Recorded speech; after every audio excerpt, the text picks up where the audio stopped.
like a candle. Won't wash. Make it bounce like a basketball. Why you make one act like a girl? Pay my hand. Yes, you make me so nice that I just can't hold your hand. Oh, he's looking like you like, shut up, bro. Who? Hi.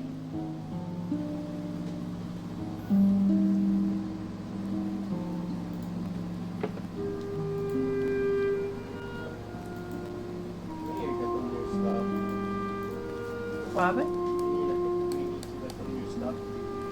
Yeah, their fountain's all scratched up. That's not good because most of their claws are always dirty. So it's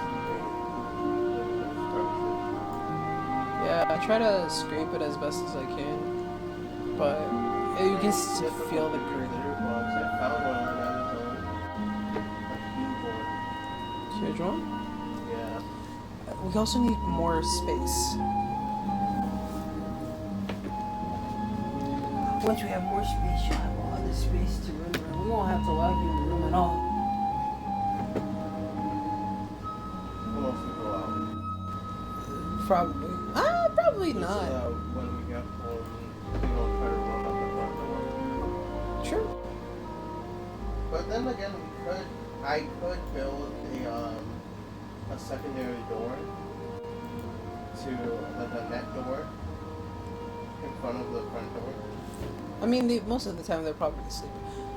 Well, we'll see. I'm excited though. I would like to see what it's gonna be like once they have a bigger space to roam around in. What was I gonna do?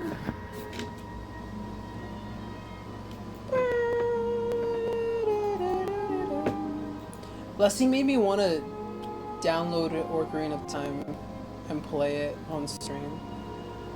Actually, no, I don't want to do Ocarina of Time. I want to do Majora's Mask. Maybe. Actually, maybe I'll do Ocarina of Time. No. Majora's Mask is too stressful. What do you mean by that? Oh, because of the time crunch? Yeah. I need it though. Unless you know how to manipulate time correctly, then it's not stressful and you can enjoy the game like it's meant to be. Yes, but I like the stress. Does that make sense?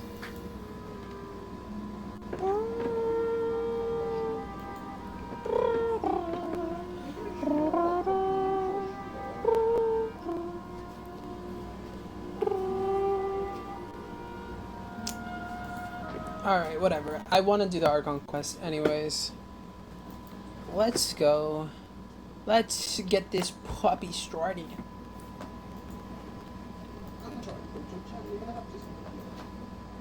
I've been thinking all about this Archon quest non-stop since I started yesterday, since I stopped it yesterday, and I wanted to get on it, you know? I don't even care if Vivian isn't gonna watch. No, she's not watching because she doesn't want to spoil it for herself. Huh, I'm surprised. That's the main reason she's not watching. Oh. Oh, I hit her throw on accident. What was I doing? Oh, actually, maybe I'll just do this for a little bit.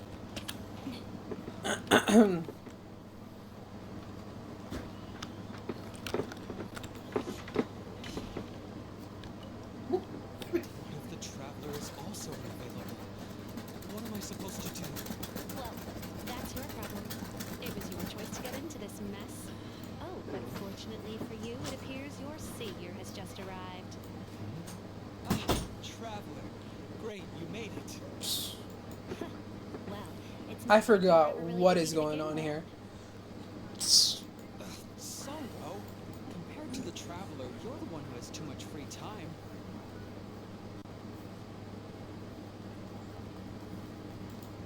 No, I'm very busy. I'm busy standing here. I have to stand here all day.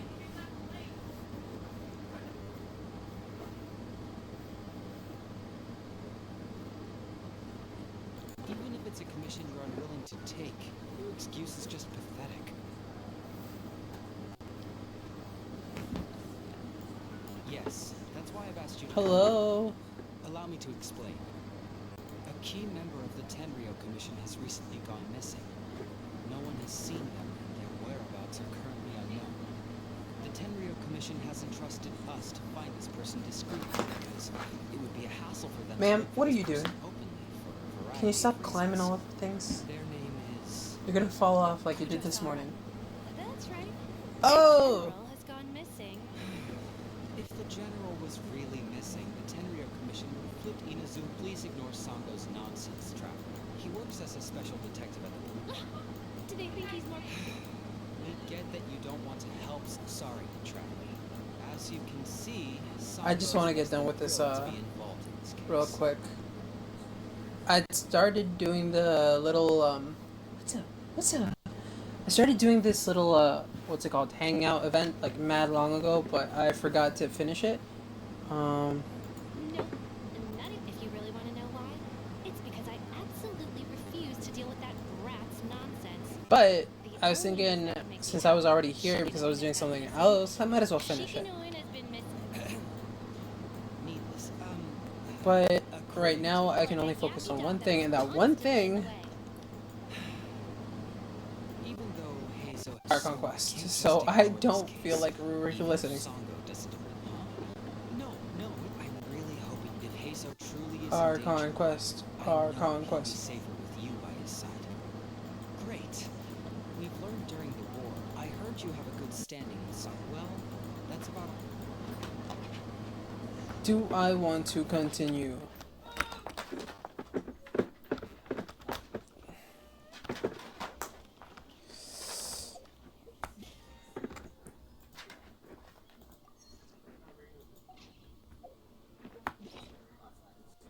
Do I want to continue? I have 3 of each.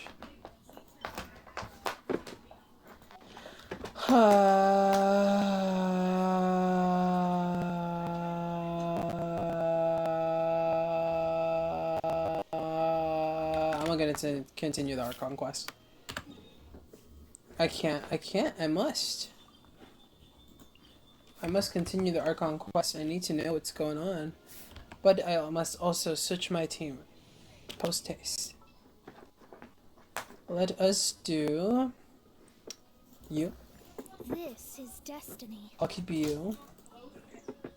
Did Mom leave any food? Just in case she fights me. No?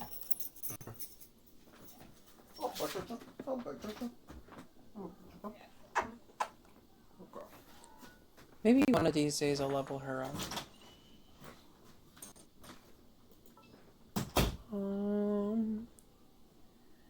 There was a barber and his wife. Yes? I am debating. With you all the way. Actually, you know, this is what I'm gonna do. This is what I'm gonna do. I do want, because her abilities help it so that... What do I have her on? Emblem of Severed Fate is the preferred. Or Shimenawa's Resonance. But I do want her... Because, what's it called?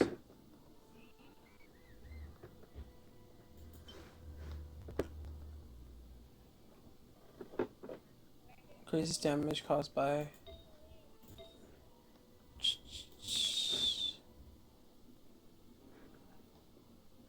Resistance increased. I mean, that's fine. It's not exactly what I want. But I don't remember what I had her on. I think it was this one. So I'll just take it real quick. It's not like I'm using Kitching at this moment. Thunder Soother. I'm really only using it so that I can get...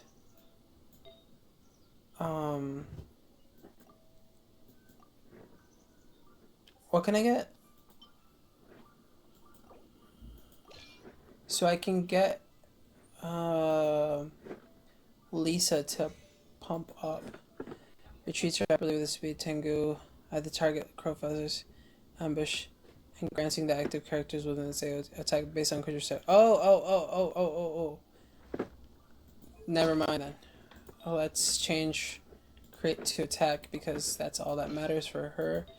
Because we need her to be mostly attack.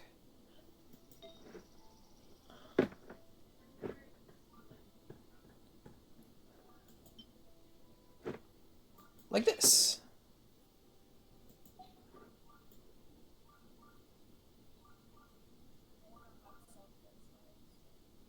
Thundering Fury, that is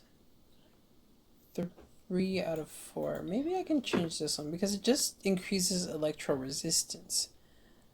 But I don't really need it. And I'm just trying to increase her attack overall. Resistance isn't all that important.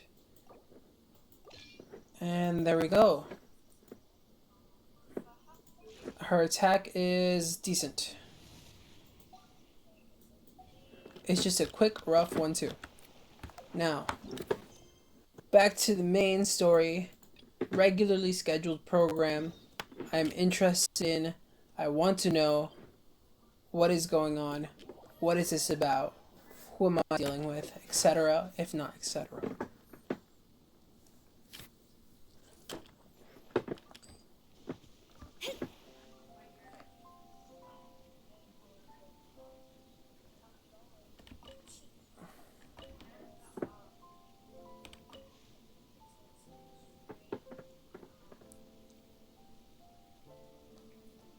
Let's see.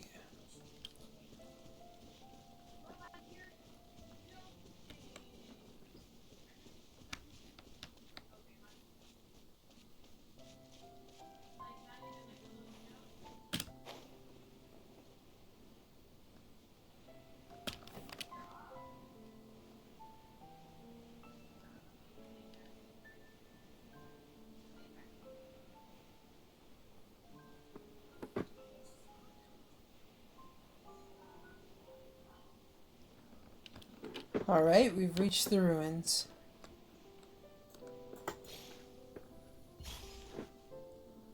So, are these the ruins the knave was talking about? Whoa, talk about old. They seem to be pretty ancient, all right. Let's go in and have a look. Just be careful.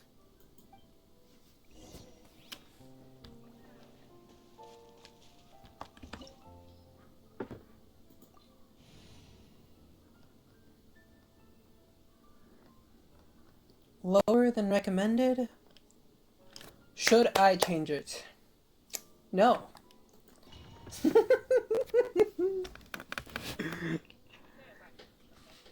Let's see how far I can go with this. Maybe I'll change it. Do you think you can change them at the Doors of Resurrections? If not, then we're just gonna have to power through. Can I walk on this water? Potentially.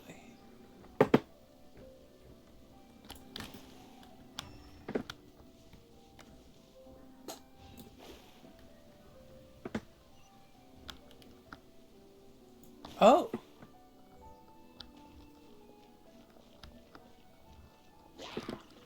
Delves into Quiver! You're in for a little shock. Let's spark things up a little. Blitz. Help protect us.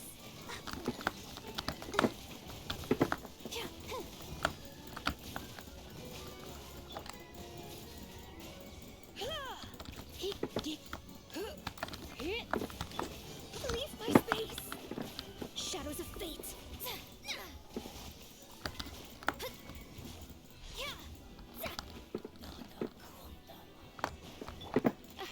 You're in for a little shock.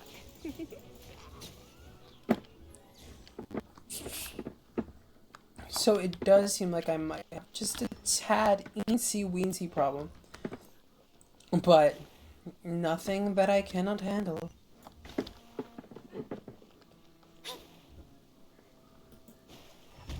Oh! The floor here isn't safe. Strike!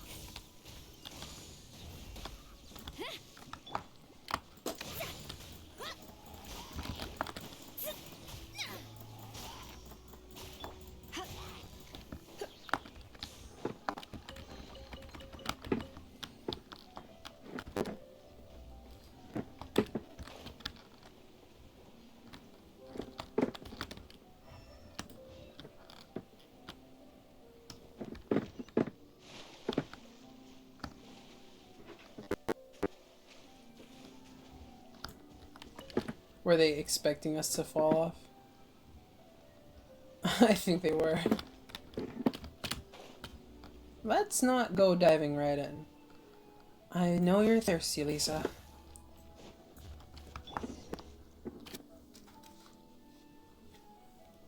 This place has also been contaminated by primordial seawater. So we can go in. You can't. And a lot of it, too. A Fontanian would most likely dissolve the moment they fell in. Right. You can't go down if there's primordial seawater. It's too dangerous, and it won't be any help for you to just stay here. Don't get Paimon wrong. We're not saying you're useless. It's just that... No, you're right. I can't do anything in this situation. I'll leave this to you.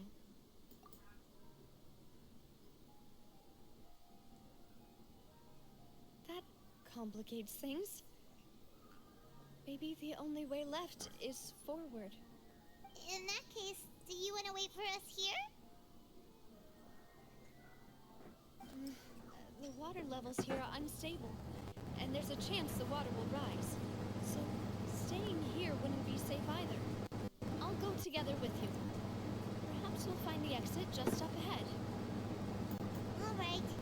Come with us for now then, but please be careful.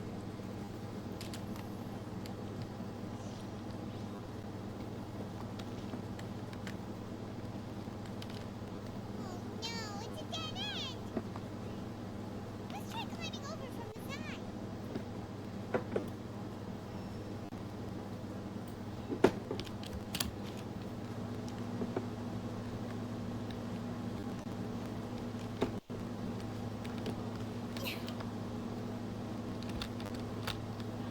I'm assuming the walls are made so that you can't climb them.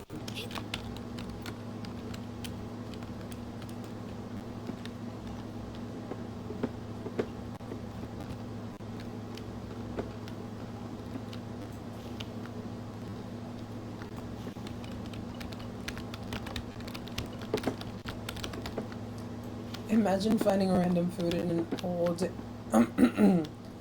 abandoned ruin and you just pick it up. Like, ooh, look what I found. Random traces of food in this abandoned ruin. Who knows how long they've been there. Oh, that did not feel normal. Wait, there's something wrong with this bridge. Run!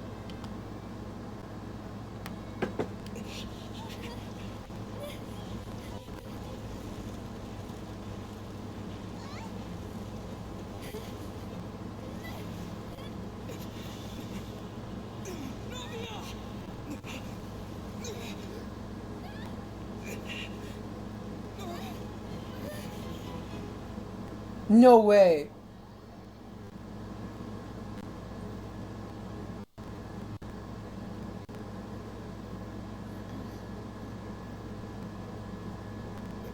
Demoiselle. Huh? Demoiselle, what are you doing here by yourself? Would you be standing here till dark if I hadn't come to get you?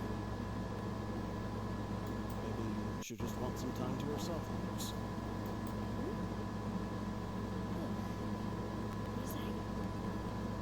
Was I sleeping? What is going on? It appears so. Standing up? I must be tired. That's quite possible. However, you were the one that suggested we go out for a walk. What is going on?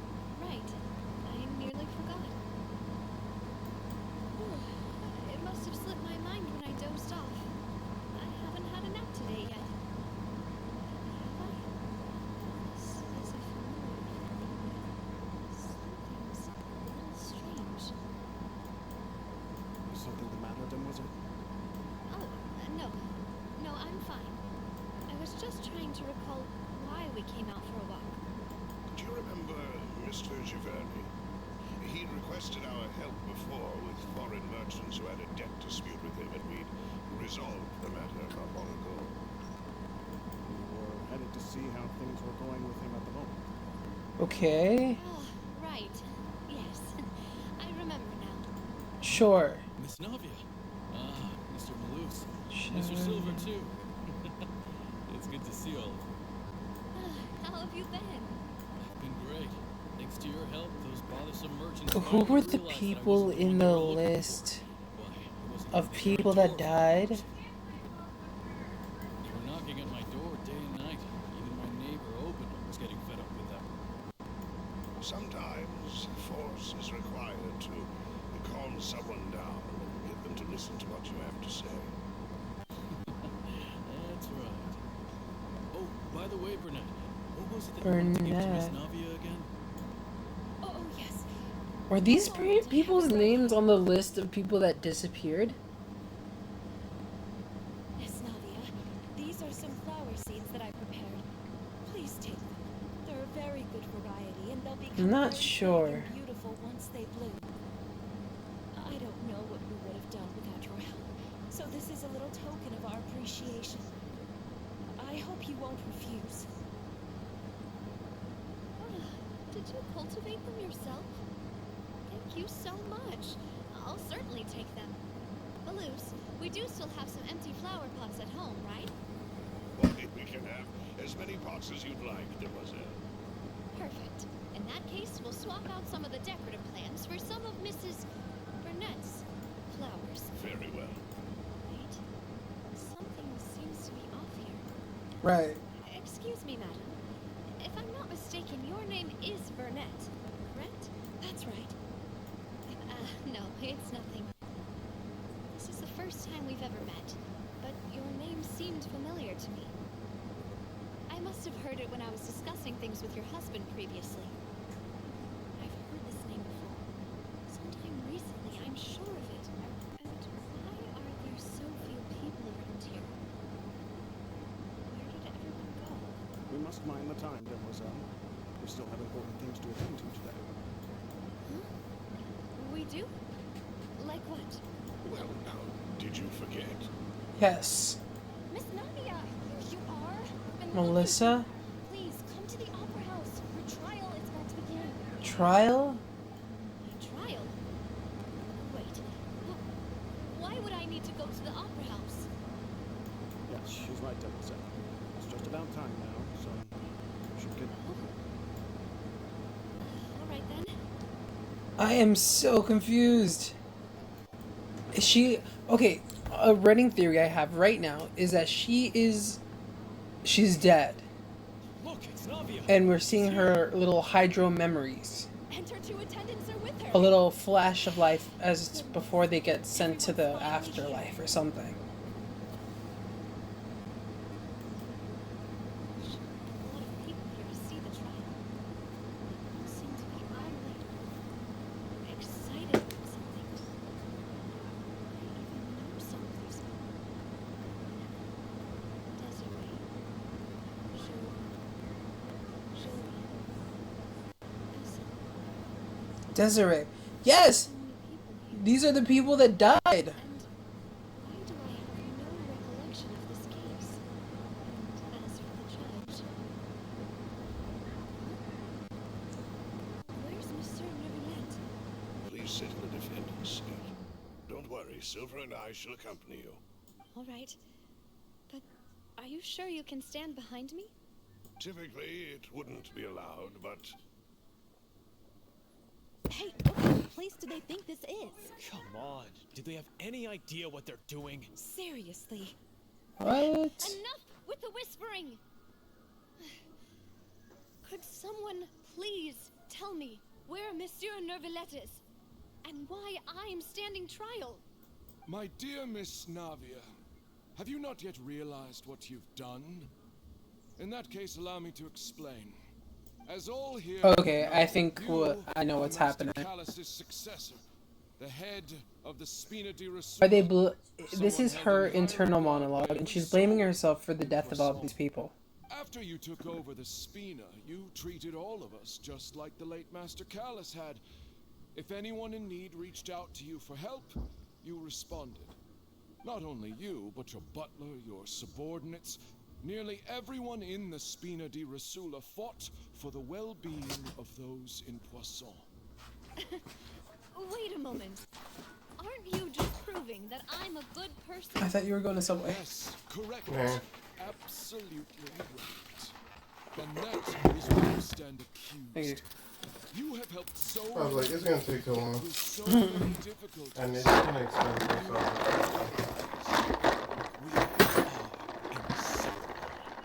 We are one big family. All of us who are from Poisson are inextricably linked. And with you being so important, we couldn't possibly do without. Therefore, this fair and honorable court shall declare you guilty, and you shall stay here. You will be together with us forever. Huh? What are you saying?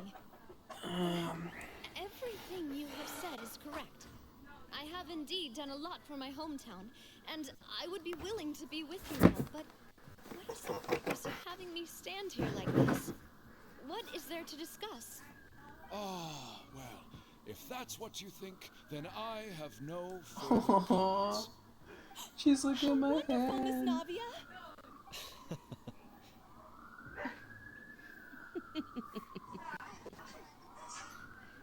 You know, Nate didn't respond to the Why are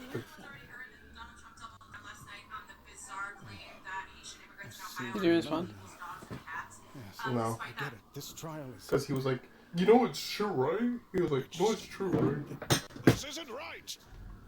So I uploaded his. loose? You know these dash cam What videos was that, Mr. and Malus? police cam videos, right? Conclusion is very clear So that and video talks unanimous. about it. Let the court One, it wasn't a judge her Haitian now. immigrant. She It wasn't is even an guilty. immigrant. Who was Stay it? here, Navia. It was a You're U.S. one of citizen, us. That's crazy. Don't admit guilt. This trial means and that it you did will happen, be but it was a forever. U.S. citizen, I wish to exercise and it my wasn't right to anywhere defend our near lady. Springfield, Ohio. Mr. Swanfield, It you was like only 90 know miles of away Navya's from there. goodness, but nothing of That's her utterly crazy. independent mind. She was born free. Man, until he had mentioned it, I hadn't heard anything about it. Tied down Yeah, by me neither. anything. Indeed, even the death of Master It was body Callus cam couldn't footage stop from her. Her actions cannot serve as police. proof that she identifies herself as part of any group. She merely acted as an individual, extending her hand to help others. Please do not mistake her actions as being... You know it's true, right? Really? As an individual, you say? Don't forget, we are all Oh, yeah, it wasn't taken. aliens here. This is You the got the nation sheriff. of justice, the nation of Hydro. Even if Miss Navia only voluntarily rendered her assistance, It's super concentrated at the bottom. her beautiful soul must return But to yeah, I bought myself the loaded hash browns. accept Oh, all, yikes. blends Those are super with salty. all. It will surely Barely accept anything your in it. kindness. Everything is measured Look at that. here in the nation of Yeah, Hydro. Compared to my hand, And in the end, everyone shall meld together. they only had like Thus, when a unanimous 5 opinion bites. emerges, that opinion See? represents justice. It looks like it Now, barely has I any speak cheese. for everyone. it Our did. opinion Was is it the consistent. old guy that was there? Yes, the Oh. one that doesn't speak We English. and Navia are one. It was actually both of the worst employees there. It was the woman that's always on her phone, You are and the merely old jealous guy that demoiselle that still doesn't has a speak chance English. to exist as an individual. Have you forgotten how much you all once longed to become individuals, to become independent? Okay, so what is this about? Justice? If your justice is flawed, then why should we acknowledge it? As you say, we can also have our own justice. Silver and I shall defend Demoiselle. And that is how we will Damn, Bucky, enforce relax. justice. Damn, girl. My head. Look, she's shaking. She's shaking a whole chair. Demoiselle, Silver, it hurts. Damn, girl. My head is It's okay. It's okay. All I can see is You stars you swirling bathe in front of me. constantly. Okay, so I see what's happening. She got Everything concussed. that seemed odd from the very beginning. This is kind of like a guilt dream. She feels like she should have gone with them. Rita, Desiree, Joyville, Jolien, Essen, and Mr. Giverny and Mrs. Burnett, who we met earlier. Even Malus and Silver. I don't want to admit it, but they're all dead. don't be afraid. And don't admit guilt. We will protect you to the very end. Absurd! Who are you to say that she cannot be judged? We are the majority, and in the nation of trials, the majority is absolute. This makes me kind of sad. We are the will of all. Don't let them escape! We shall keep Navia here with us! Mr. Malus and Mr. Silver, must you be so stubborn? How could the two of you possibly hope to stand against the collective? Do not resist. This judgment is fair and just. Navia. Mom really thinks that Mom really After thinks all that. happened, she should not be left alone in Poisson. What are you saying? No more excuses! She says we're jealous. Jealous? How could she possibly be an independent individual? What's with these people? Who's jealous of her? She belongs to us. Miss Navia, she... Silence. That's...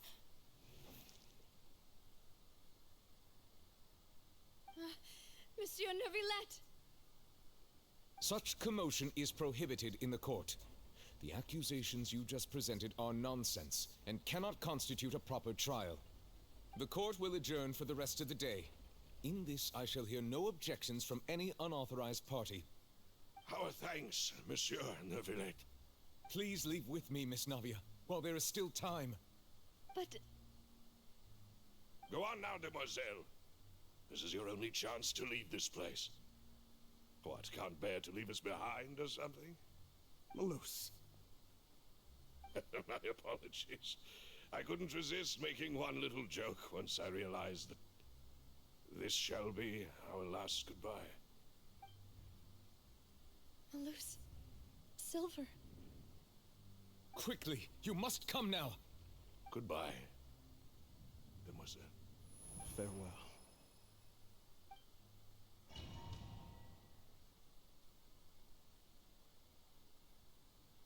No, wait! Just a second! Navia? And then I check like You're awake? twice before actually leaving. I must have been dreaming. Malus and I Silver know. were still alive, and they were defending me at some insane trial. Okay, okay. Looks like you're all right. So she was knocked out. Cause you to have a nightmare? Paimon could give you a hug. The ruins you were exploring suffered a cave-in. When I arrived, I found you falling toward the water. You were just about to be dissolved within, but I... What did you do? What is it? I think I saw two Oceanids protecting you. It was only for a moment, perhaps even a fraction of a second, but they gave me the chance to retrieve you. Were it not for their intervention, I'm gonna cry. rescue you before your consciousness se disappeared. cayó desde arriba. Did you say Y Oceanid? sabes que This makes me so sad. de esto allá al lado de la So people that are dissolved become oceanids. Perhaps those two Oceanids are the people who saw your dream.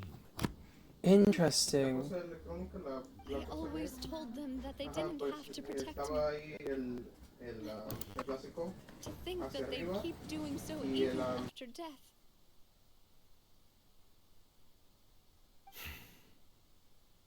Please come with me.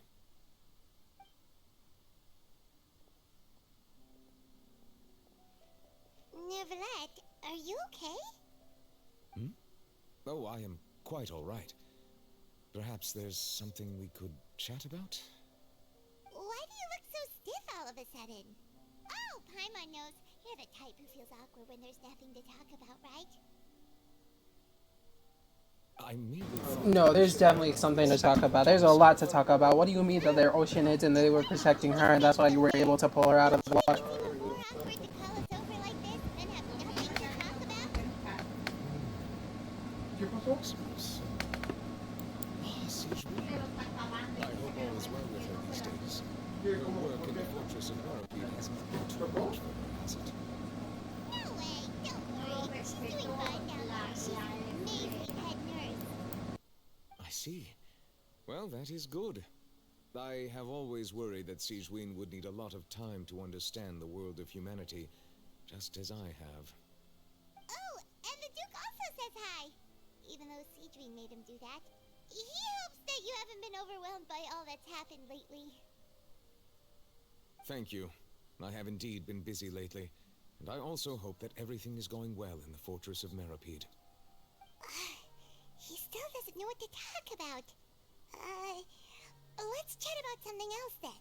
So, Neuvillette, Yes, of course. this isn't going anywhere. Let's try something else. How did you find these ruins? Did the knave tell you? Yes, in fact. I had arranged to meet you in Poisson, but when I arrived, I discovered that the Fatui were helping the residents evacuate. They had even transported a large quantity of supplies to the area. Amid my astonishment, I ran into the knave, and we had a chat. She informed me that she had asked you to investigate the ancient ruins here. Yeah, we originally planned to meet up with you, but we thought you might still be busy with all those official documents. We didn't think exploring the ruins would take very long, and who would have thought you'd wrap things up so quickly?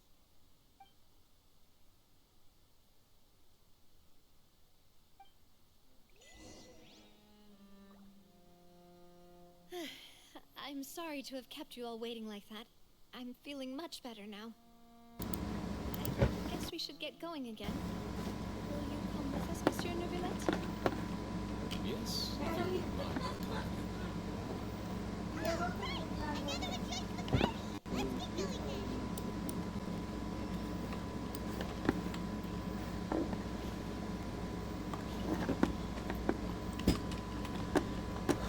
Quite intrigued.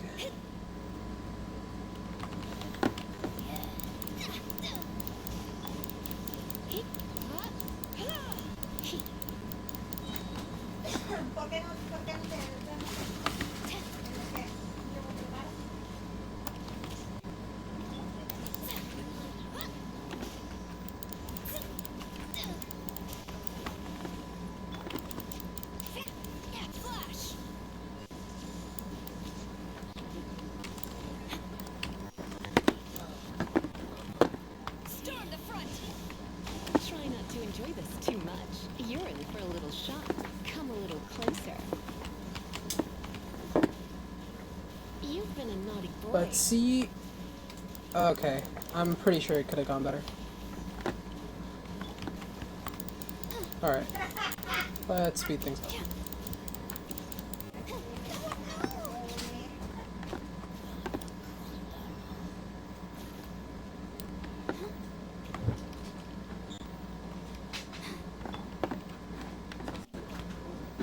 Why does it do that? It trips me out. Oh no, another unstable path. Watch your step.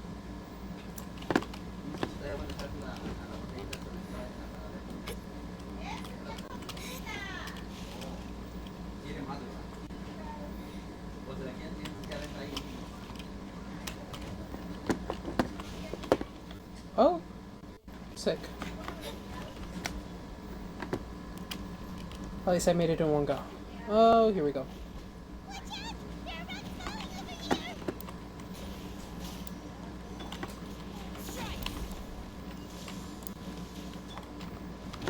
You're in for a little shock. Written in the stars. Come a little closer. Come a little closer.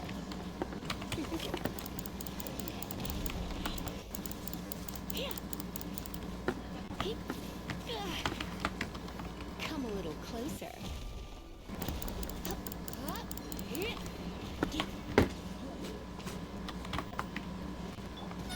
Oopsies. Delves into destiny.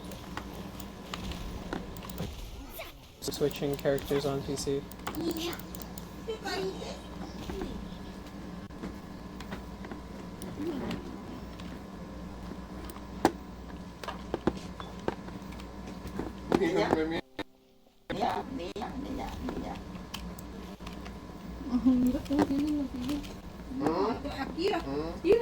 ¿Y dónde?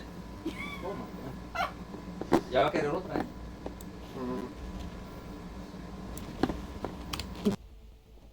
Tengo que quitarle eso porque se los come. ¿Cuál? Oh. Se los come. No sé por qué. No es tela larga. ¿Tela? ¿Cómo se? Isn't it skin? Cuero. Cuero. Cuero. Es huevo, ¿no? Cuero. Cuero. No, like. Cuero is blonde. Cuero. Cuero. Cuero is hide. Cuero. Yeah. ¿Sería cuero o...? Cuero. Ah. Cuero. Pues no es real, ¿no? No, eso es como sintético. Es plástico. Como latex, ¿no? Gaining the upper hand.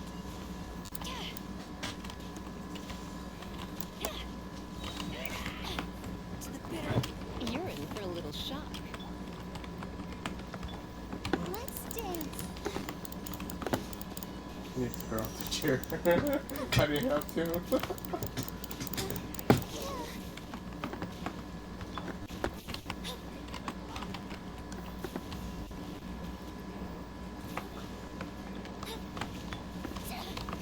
Yikes. Oh. Surrender and be gentle.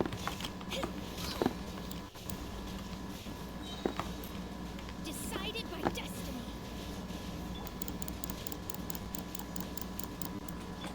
I'll protect us.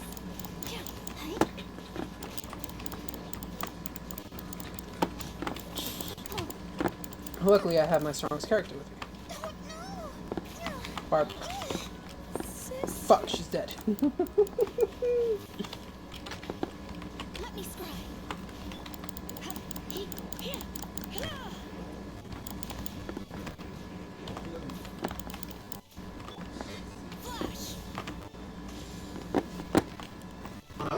No, yo sí iba a aventar contra un digo, ¿y sabes lo que te va a poner?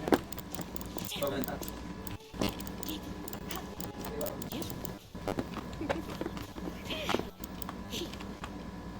Well, let's just remember. But I think her abilities don't recharge automatically, so I will have to wait for like 12 seconds or something like that. Written in the stars. Don't be such a brute. Oh my god, I hate that move.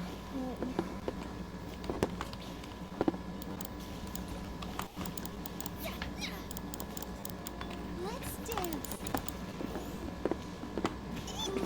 Oh my.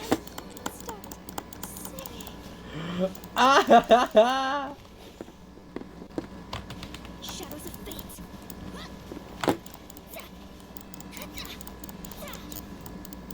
Okay.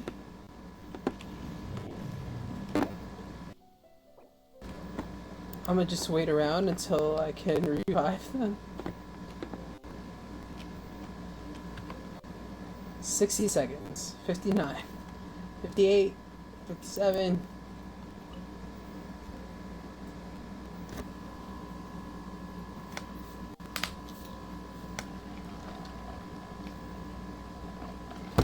Let me try that joke.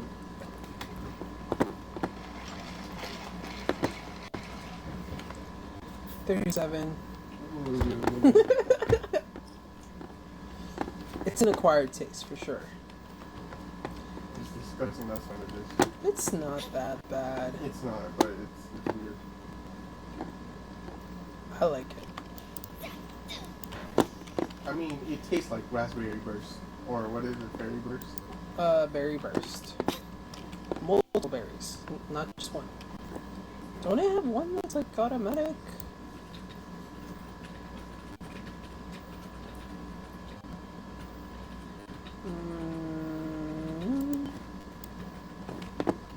Alright. I'm gonna chill out on her for a second. Until her abilities come back up. I definitely need to be careful around ruin guards.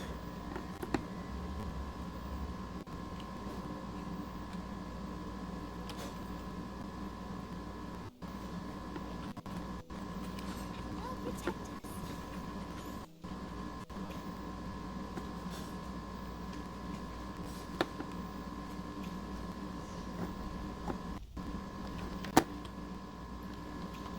Oh, we're locked in. Monsieur Neuvillette. Looks like we've reached the end. What is the end? This is the place. There should not be any other hidden spaces in the vicinity. The path sure had some twists and turns, but it turns out that this place isn't actually that big.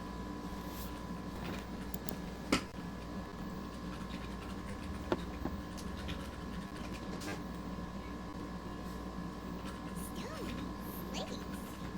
It seems like they were put here as an offering. Could we take them down and have a look? Perhaps we should just leave them be for now. There are 4 locations in total, but only 3 stone slates. The slate that should be in the first empty spot is missing. The surrounding walls also show Lord. signs of damage. There's something written below. Blood Pymancy. Reason dictates that this nation be destroyed. I shall record the history of its future here in its past. Say what? It's a It feels prophecy. like someone left these slates and these words here for a purpose. Does he mean that Fontaine should be destroyed? That would fit the circumstances dictated by the prophecy, yes. Indeed, the slate's contents correspond to it. Take the second slate, for example. Right? There's a person kneeling here. She seems so dedicated. They- And there's a whole Yeah, bunch they of are. other people behind her doing the same. They're asking for forgiveness. What is this? Some kind of island in the sky? It's gotta be Celestia, right? Is that Lady Farina in the third image? Did the Hydro Archon fall into the water? And is that a ring of people around her? Paimon doesn't quite get it. Are they all in the water? The fourth image. I know this one. This exactly matches the content of the prophecy. The people will all be dissolved into the waters.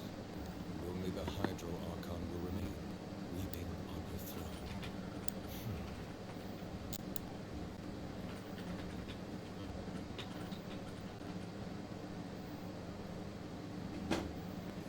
Oh?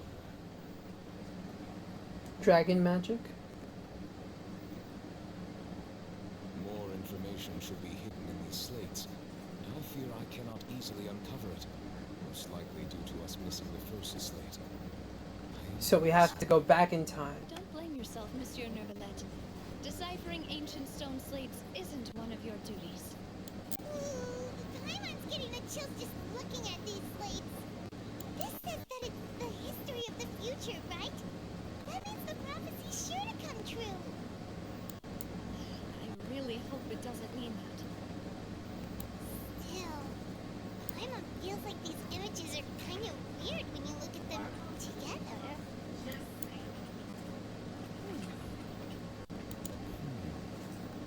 What if they've been reading them wrong this time? That's right! If the images are in chronological order, shouldn't the fourth, waters drowning Fontaine, come before the third, where the Hydro Archon herself falls into the water? The order is reversed. Image is also concerning. What sins are the people in the image confessing to? What if they're not confessing, rather pleading to be spared? It's like Celestia, or whatever that island is upset. If we go by timing, Lady Farina only emerges in the third image. That means that the person in the second image might be the previous Hydro Archon. I had never met her, but her appearance here does match the records. The previous Archon kneeling before the floating island in the skies, as if confessing a sin. Did she herself commit that sin? And if not, why would she be in such a posture? Also, I'm still wondering why these ancient stone slates are here at all. Judging from their contents, could this place be the origin of the prophecy? Does that mean that someone, or some people, once saw these slates? But who would have created these slates and left these words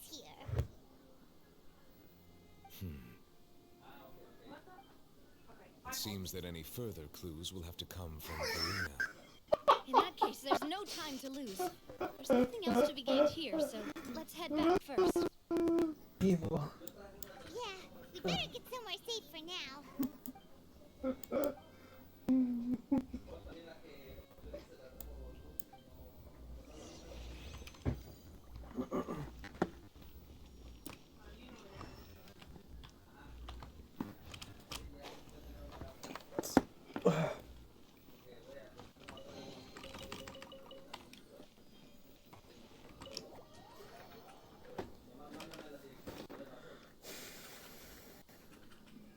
Let's split up here. I'm going to check on what's happening with the Spina. You know how it is. There's some things you just need to be there for. You still have energy for that, Navia? Paimon's already... Just head back to the Fleuve Cendre and have a rest then. Thanks for keeping me company all this time. I'll depart as well. Thanks for your hard work today. Goodbye, Mr. Dragon. Traveler, I want to see his go dragon talk to form. Verena tomorrow morning to ask about the stone slates. I'm sure that you're concerned about this matter as well. If you have time, drop by my Yes, Farina. I need to know what she knows. Will that be a problem? Paimon's getting a little scared now that it's come to this. She has long been harboring secrets and will not give them up easily, which makes it all the more my duty to ensure that she understands the present situation. Alright, we'll leave it in your hands then. You're probably the best person Bro, to that talk shit to made my anyway. stomach hurt. Yeah, because of all the caffeine. Carefully considering my words tonight. I'm gonna have high blood pressure. Paimon, our safe house at the You Fleuve already have Cendre that. is always open to you as ever. So please don't think Actually, you're in imposition. I ranked as low as Mom. Really? Yeah. I don't remember what I ranked. You won less, you ranked highest. Yeah. But even since I was a kid, they always said that mine was high for some reason. Birds. Really? Makes you want to burp. Welcome back. Well, it's We've probably got a because of the special sparkling menu water. prepared for you two tonight. Yay! And there's good food too! Navia, no, the boss is the best. Ooh, dessert. Oh, garlic bread. Paimon's already starting to... Oh, that voice. Is that who I think it is? I knew there was a reason I was carrying her around this whole time. You two, what are you doing in Fontaine? Of course, Mona. We need Mona content.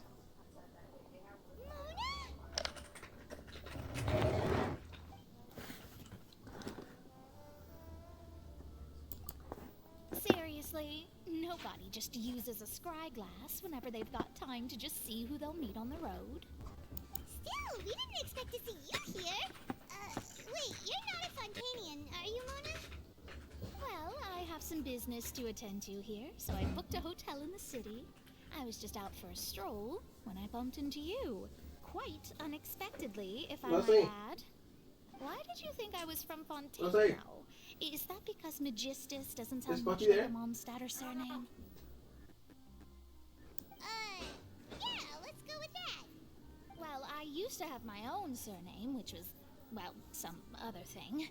Either way, the old hag told me when she took me as her disciple that the first step to being a great astrologist's pupil was to change that name. There was nothing for it, really. She really is amazing at astrology, so I changed my name to what it is now according to her wishes. To my surprise, however, Magistus is not the name of some ancient house or clan. No, it means great. It isn't? Nope. Although it is used by us in place of surnames, it generally just means great. Yep. Like Trismegistus, the hermetic principle. Man, I forgot his name. I reckon so. In any case, I'd give my disciple a name like this as well, if I were to take one. Astromancer Barbeloth Trismegistus. Trismegistus, thrice great. That's a long one. Does it also mean great or something? It means 3 times great. Mona the Great Astrologist. As for the old hag, hers is, in plain speech, the thrice as great scholar of the stars. Just take it as a title specific to astrologists. Thrice as great? That That's just how she is. She used to call herself Magistus, actually, but when she took me in, she changed her name to Trismegistus. Talk about excessive. That's funny. Magistus is thus the calling card of our school, so to speak, which makes it about the same as a surname. It's gotta do something with the Hermetic principles, right? Should you need to study astrology more deeply. Terrible! But anyway, you're not Fontanian, are you, Mona? You're from Mondstadt, right? Well, I was born in Mondstadt, yes. My parents migrated to Dorman Port, and I traveled with the old hag for a while, after which I settled down in Mondstadt City. Oh, that's a good thing then. I thought... So you won't be dissolved by Fontaine's waters. Speaking of that, I'm sure you're aware that a bunch of things have happened here in Fontaine, right? I know you're not a local, but I'd avoid getting too close to any water that looks strange all the same. There's something ominous about it. Well, the water, I mean. That was the main reason, yes. Just a while back, the Steambird invited me to take part in a panel and speak about the circulation of the prophecy as an astrologist. The invitation was sent quite early on. I don't think anyone expected Fontaine to be in this much trouble. Should we watch Beetlejuice? What do you make of that prophecy, Mona? Just tell us what you think as an astrologist. Your word would go a long way to make things more certain and less scary. Am I racist? What I can tell you is that I'm an astrologist, and that this prophecy concerns the one with the reverse aging. Oh yeah. Not of all to that. Ascertaining this is akin to reading the fortune of the whole world. My old ass. I'm afraid that this is Oh, not something that one just seems pretty anyone can good. do. If I could do it, you would no longer call me an astrologist, but a visionary. But on the flip side, the prophecy is so huge and powerful that it must surely come from a powerful visionary. Its contents involve the fate of the world. Disregarding it would be a mistake. A visionary? Sounds really powerful and all, but does such a person really exist? Of course. The old hag could do it, and I'd bet there are others amongst those Hexenzirkel colleagues of hers who could do something similar. Huh? Are you sure? Wait, sick. Okay, bet. It's not often that I see you with such a serious look on your face. I'll tell you once I hear I'm about excited. I'm excited. I'm excited. I must know more. You're amazing as always. Oh, well, this is something only I can do after all. So yes, your praises are quite welcome. That's the greatest of astrologists for you. Of all the people we know, you know the star's the best. Indeed, indeed. That's the spirit. Ah, she's a sorry. glutton for I came to see praise. what all the commotion was about. If there's anything you need, do not hesitate to inform the Spina di Rosura. Oh, whoops. Guess we were getting a little too carried away there. Well, I'll go tend to my own business now. If I receive any news, I'll be sure to come find you two again. And there she goes, quick as rushing water. And here we are with the Spina guy giving us suspicious looks.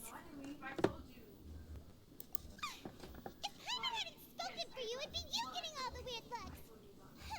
The things Paimon does for you. That's more like it. Good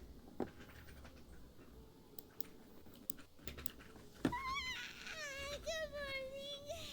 To be honest, Paimon's still feeling kind of sleepy. But it's time to get up, traveler. We agreed to go see Neuvillette, so let's pack it up and get going. Alright. I must know it all.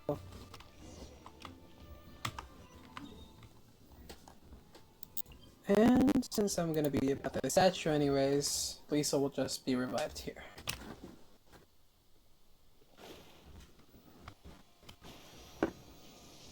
There we go.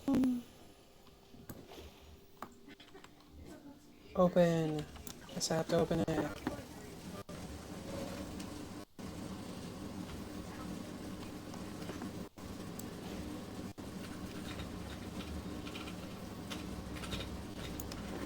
Let's see. You're here, finally. with such urgency? Is something wrong? Monsieur Neuvillette and Lady Farina, they seem to have gotten into a dispute. Please go see for yourself. Ooh, are they gonna fight each other? And actually, Lady Farina seems to be really bad at fighting. Like I said, I've already explained everything. And yet the problem has not been properly solved. There is little space for excuses between us. It is not my intention to offend you. Please, tell me where you stand. You are the Hydro Archon Focalor, are you not? Look at this. This is a list of the victims from the recent Poisson incident. Uh-huh. You mean they're all... Yes. We did not arrive in time to avert this disaster, and I will not have it happen again. I will say this once more. You must tell me everything you know. Yesterday, I found 3 stone slates and some ancient ruins near Poisson. Do you know anything about those? Seriously? You're questioning me like this is a court case now. I don't know Do you anything know? about that. But you found them in some ancient ruins, you say? That's correct. Which is why I came to ask you some questions. There should have been 4 slates. She's frustratingly useless. The other 3 feature different images that seem to correlate to the prophecy. The prophecy? The second of these slates depicts the previous Hydro Archon Egeria kneeling before a floating island in the sky, as if confessing something. Do you know nothing of this either? I don't. I've never seen such slates. I'll ask you again. Do you really have no information regarding the previous Archon? My deciphering of the slates indicates that the Hydro Archon Egeria once had to confess to, or apologize for, a certain sin. If anyone know about it, it should be you. All gods don't have the same secrets, you know. She was herself and I'm me. Is it really so strange that I know nothing? Yes. I understand your concerns, but I'm sorry. I just don't have anything to tell you. Why are you so useless? Forgive me for saying this now, but I have long known of your various secret investigations into certain matters. There are several indications that you have been investigating the prophecy on the sly. This is not strange in itself, considering that you are the Hydro Archon. But it is strange that you should also claim to not know any of Egeria's secrets, as well as do nothing following your inquiries. You have never been as superficial as you have presented yourself to be, nor are you a fool. And yet, your behavior is very inconsistent.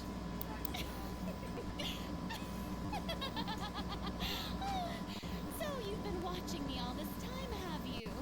I didn't think you were that type.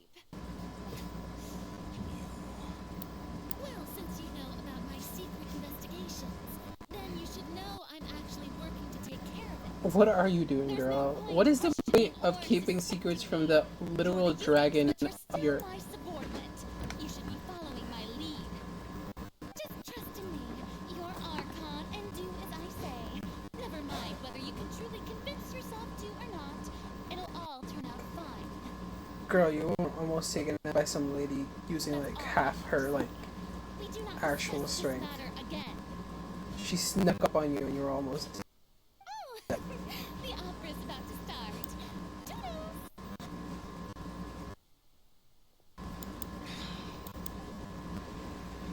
Nah, I think that thing just has too much caffeine. Probably. It's giving me stomach pain. I like it. Did Farina not notice us standing by the door? Christ. Wonder what's up with her. She was Oh, smiling. yeah. Go to the bathroom. She didn't. I don't have to use the bathroom yet. I assume Well, you've been outside for a while. I mean, that's usually why the stomach aches start happening. Seems Farina didn't even I'm realize beating it. on my freaking She was in a great panic. stomach Cannot acid. discern the reason. Our discussion reached impasses time and again. A state of affairs that we cannot allow to continue. Still, I do not understand. Dialogue is the basis for understanding. So why did she keep refusing to engage? We must interrogate her. Questions are not enough.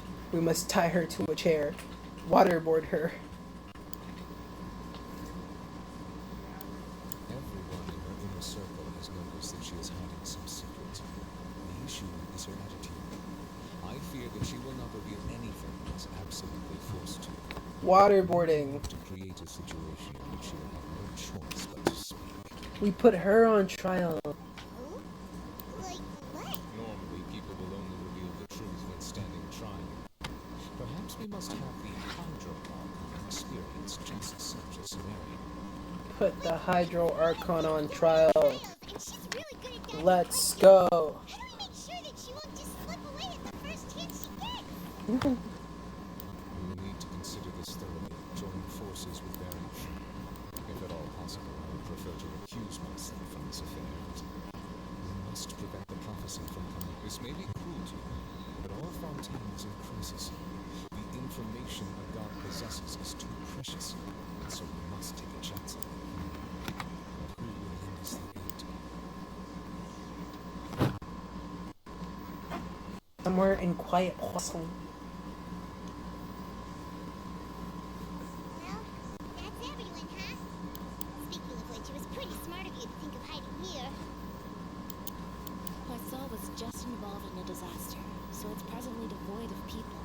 That naturally makes it the best choice. And here you are drinking tea like it's the most natural thing in the world, huh? Of course. That's what families should do. Sit and enjoy a leisurely time together. It's nice to enjoy tea here, you know. Care for a cup? Lend me your ears, everyone. Or perhaps one of you might like to start us off. How about you, friend? Me? No, I don't think I can. How about you, good sir? I fear that I will cause the moonlight split to become as somber as it is in port. Well then, I guess we're lucky we've got a local like me to organize things. Wonderful, the spotlight at last. I Okay. guess I'll be facilitating things from here. That was a little long-winded, don't you think? Chlorine. You might be right. Anyway, to cut to the chase, our friend here, the Traveler, has brought us together to discuss something.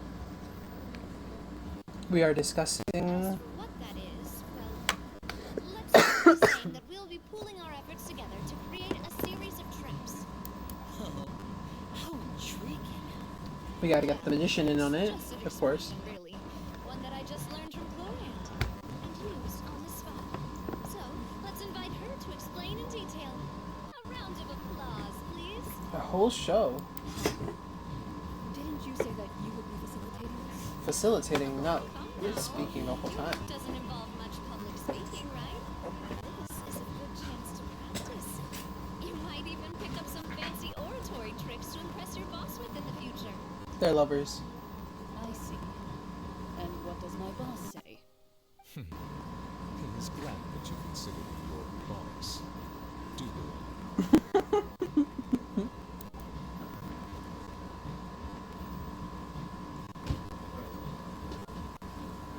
In that case, do any of you have experience hunting? Not that I recall. Fremine and I once used a wooden stick and a basket to catch wild rabbits when we were younger.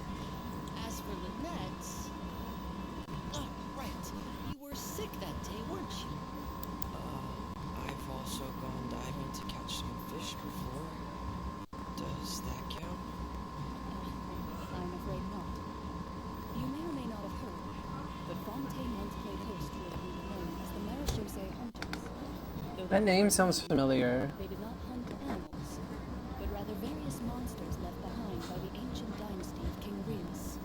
Today, Fontaine's monster population has already thinned greatly, so the hunters have blended back into society, taking up arms and other lines of work. They even left a unique methodology of hunting in their way. A trap comprises of the following components: Bait, trigger, containment device. Sometimes a lethal implement will also be necessary to deal with the prey. Are we gonna kill Archon? If we were to build a trap together, right now, what would you choose to build? For me, I would prefer something basket-shaped. Pigeons and rabbits will see the bait and naturally enter and snare. Our line of work requires a deft hand, and we're some of the best in the industry, so you can count on our techniques. You used some of those techniques while moving the people of Basalt, didn't you? My subordinates mentioned that you even performed some magic for the fallen children. Yes, and I even managed to gather some intelligence in the meantime. I'm quite the multitasker, if I do say so myself.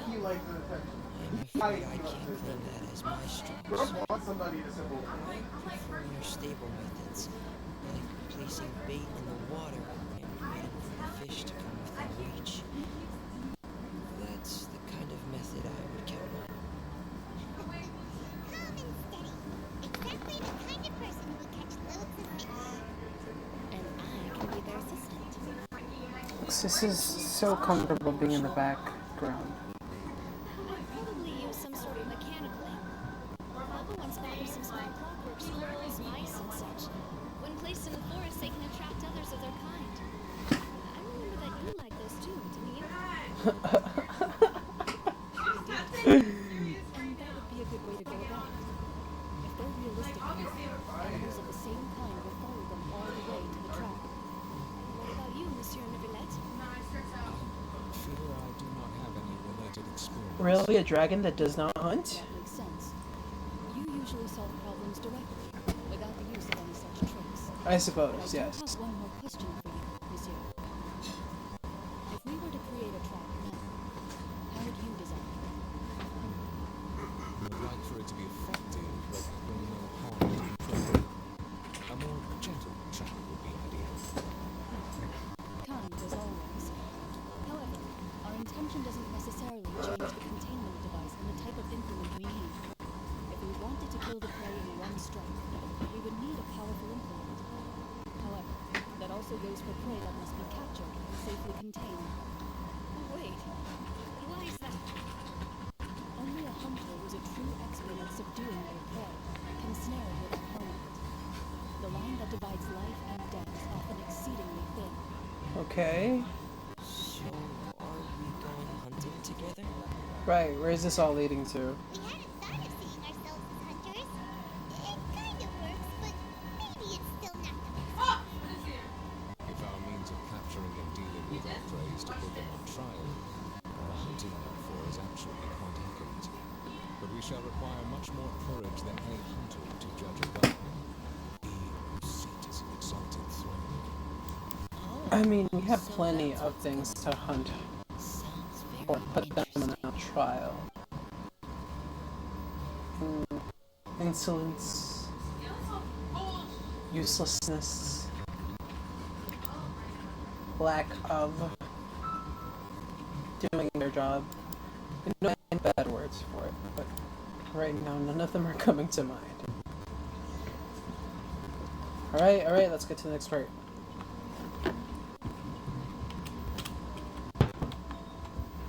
Where am I?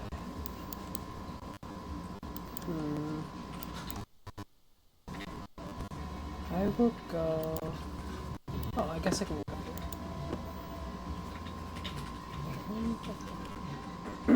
here. Ooh! Is Mona gonna be here?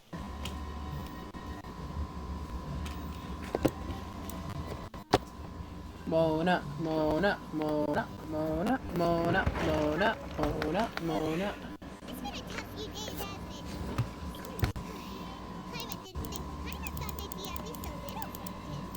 Well, probably was now that Paimon thinks about it, but everyone else, it's hard to say. Paimon doesn't have any experience with this sort of thing. But with you around, Paimon sure will do great. After all, Right. you're the most reliable person in the world, aren't you? Did you just pour some tea? What's that? Paimon's never seen that cup before. Don't be frightened. I'm just joining you two for tea. I merely refrained from saying anything till now. Who's that voice? But there's no one here. Aw, have you forgotten me already? She's just on a different plane of existence. You're the voice we heard from the sky in Sumeru. The voice from the sky, I fear that description suspicion is wrong. Though, not completely wrong. You're feeling lost now, just as you were feeling previously. I sensed that confusion and thus came to you. Guiding people is an irresistible hobby of mine, after all. Consider me a passerby, just accepting a commission from my friend's disciple on a whim. Friend's disciple. Oh, she must be Alice.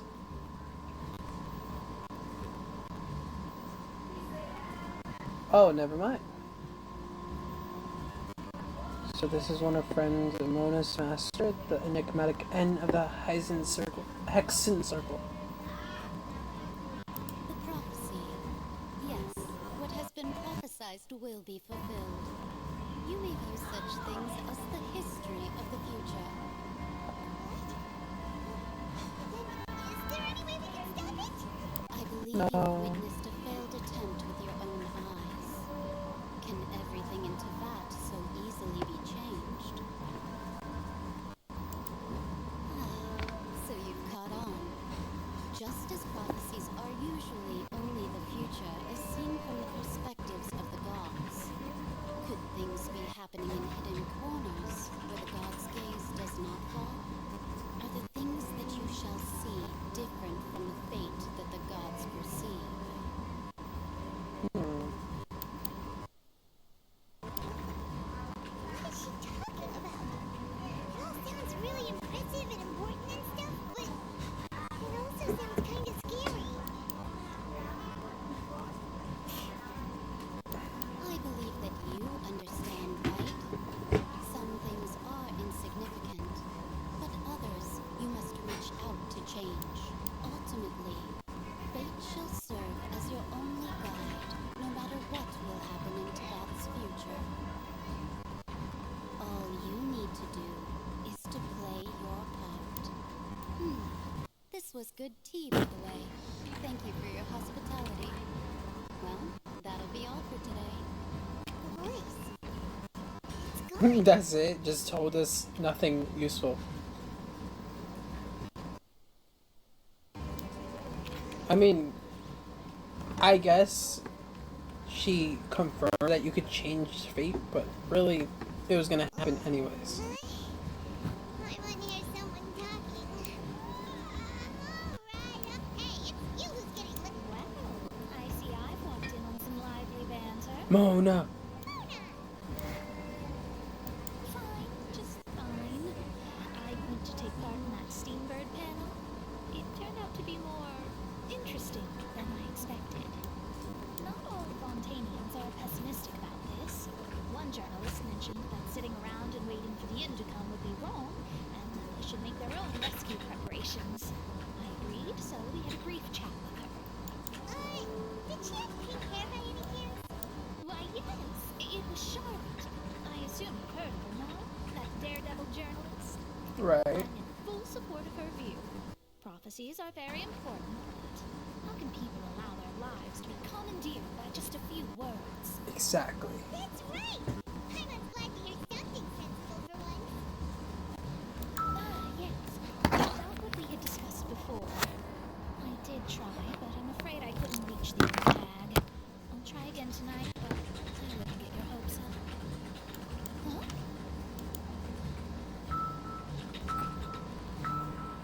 Goodness gracious. Are you serious?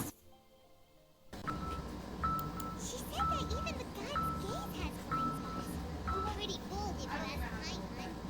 Most people would believe the gods to be all-knowing, right? The Hexen Circle members are certainly anything but ordinary. As for the mage named N, the hag has mentioned her a few times. She said that N's sense of direction is incredible, and that she loves guiding those who are lost. But I've never met her, and if she were still alive, she'd be... well, suffice it to say that the hag's at least a few hundred now, and N's been around for longer than that. The Hexen Circle How old is sounds like Omar? a scary group. What? How old is He Omar? must really stay in shape to live so long. Like 28? Abilities alone. Should be like closer to 30 now. Came to see you personally, then face Yeah, I know. I'm getting on right now. importance.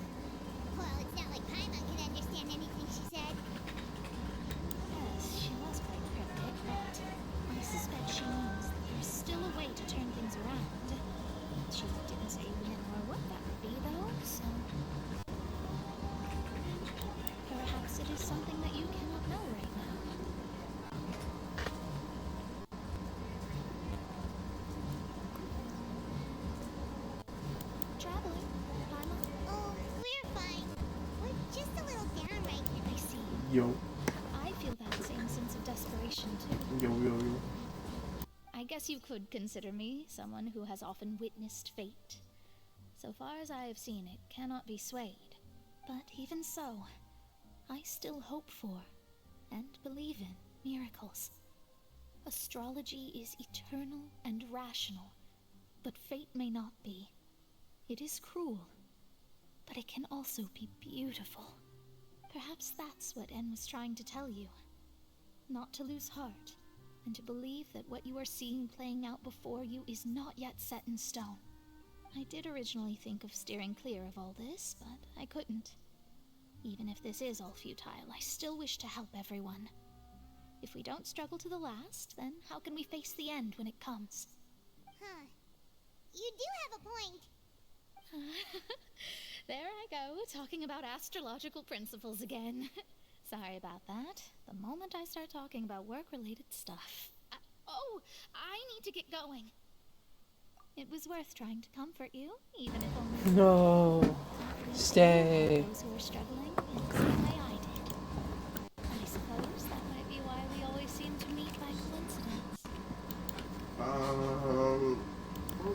You're tied by fate. Kind of moved by what Mona said, but also kind of sad. Hey, traveler, Paimon suddenly feels like going outside for a walk.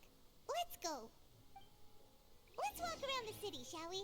There's a few spots we always like to walk by.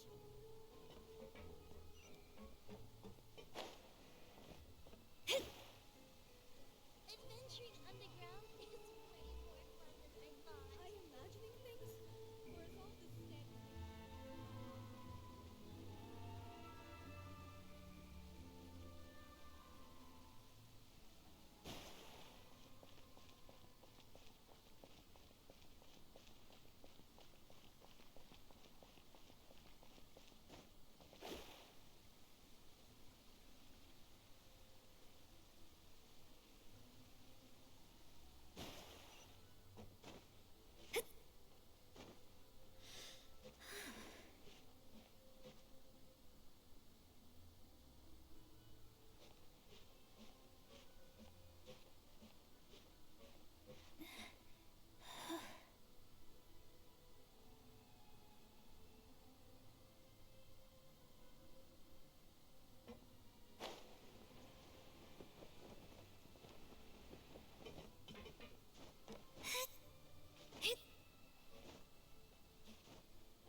Man, screw it. Kamala flavor from Ben and Jerry's.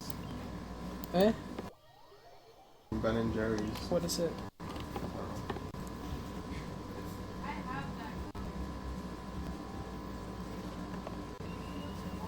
Oh, it might be coconut. Because of a meme. I hate that. You think you just fell out of a coconut tree? It's one of her quotes. Yeah, I know. So, yeah. Kamala's Coconut Jubilee. Coconut ice cream with caramel swirls and red, white, and blue star-shaped sprinkles.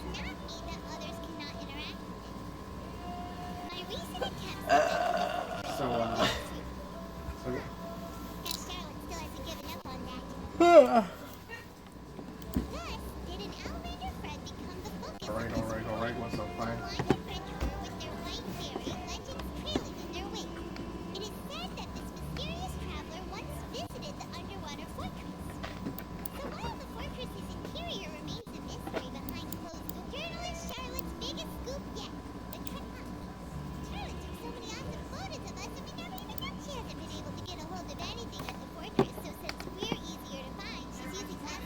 It should be B.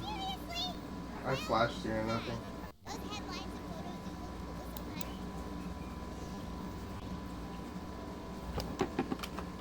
Aw, oh, damn, someone's made.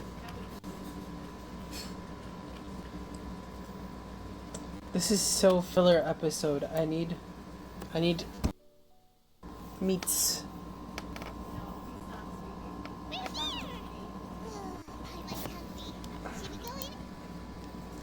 No, they're mid, they're mid, they're mid, they're mid.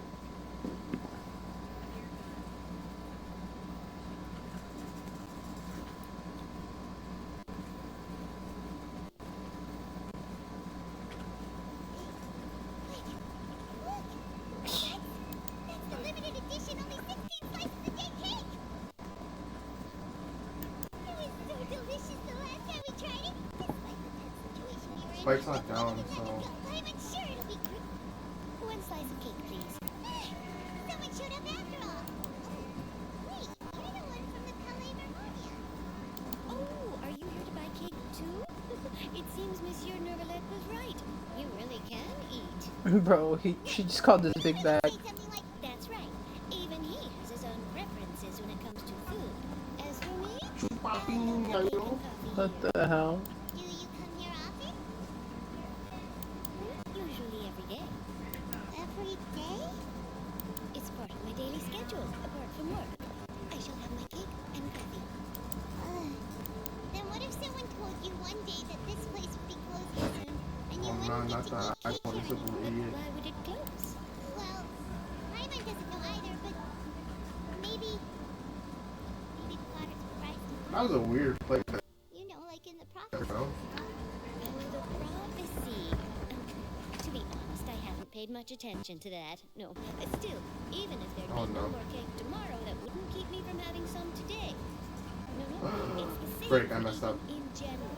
You might not be able to eat tomorrow, but if you can do so today, Why then is you should our... carry on. That's what people call living, you know. Be in the present. No use worrying about the future when it hasn't Oh, damn. happened. Don't be sad. Excuse me, could I have 2 more Oh, slices nice of cake to freaking go? shots, brother. These 2 slices are for you. Sijwin said that this kind of expression you're making is what humans call being sad. Oh, you know Sijwin? Nice blinds. I sure do. She was born before me, and she sometimes comes to Those the are actually surface some to crazy teach us blinds. things This man about got humans. 2 off of his blind. She said Man's humans pushed that are hard. creatures that are saddened easily. Yes, and you can only lift their spirits by feeding them delicious food. So please try the cakes here. I've got something else to do, so I'll be going now. You 2 try to stay in a good mood after eating, all right? That Free kick. And there she goes. All right, let's dig in. Paimon, it's more delicious than last time, and the flavor gets even better. Sure would be nice if we could always eat delicious.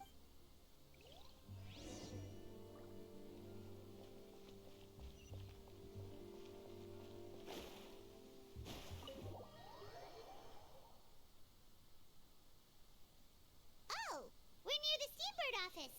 Let's go look for Charlotte and have a chat.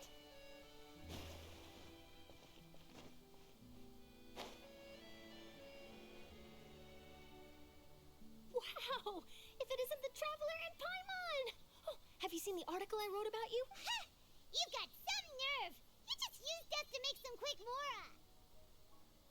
Oh, you needn't worry about that. I heard that you were in Poisson some time back, so I sent you a letter to discuss just that. It appears you didn't receive it, though.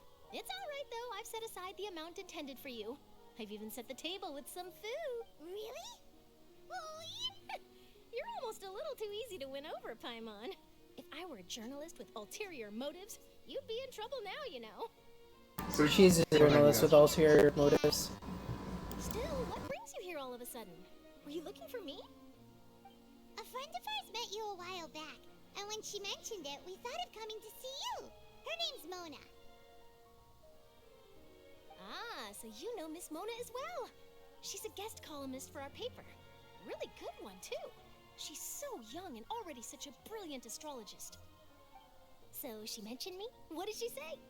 She said that you're a real daredevil of a journalist. Nice.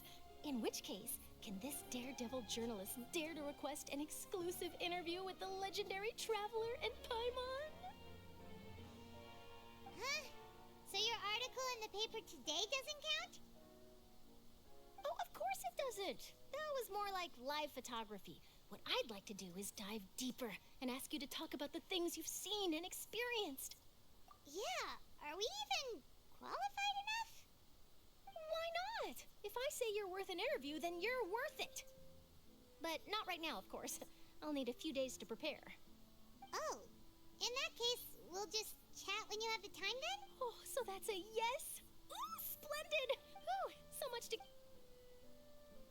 Wait, Charlotte, Paimon's still got a question for you.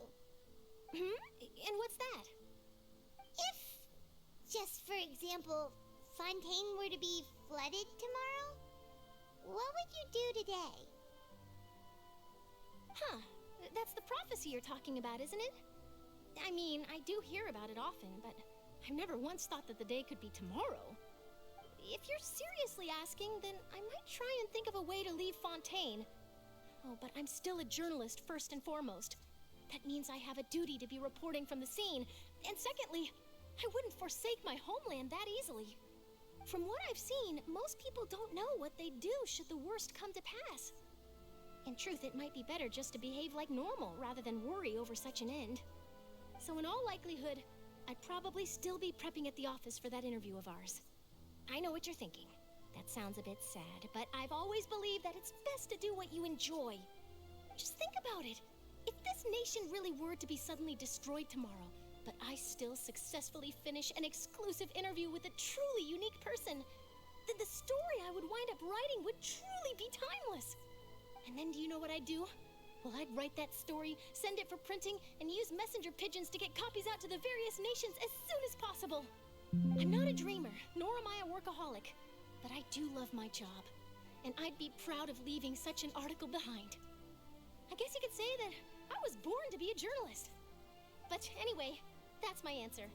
And on that note, I'll get back to my preparations. That's so nice. All of a sudden, Paimon actually kinda envies her. Anyway, let's go and take a look at the sea, shall we?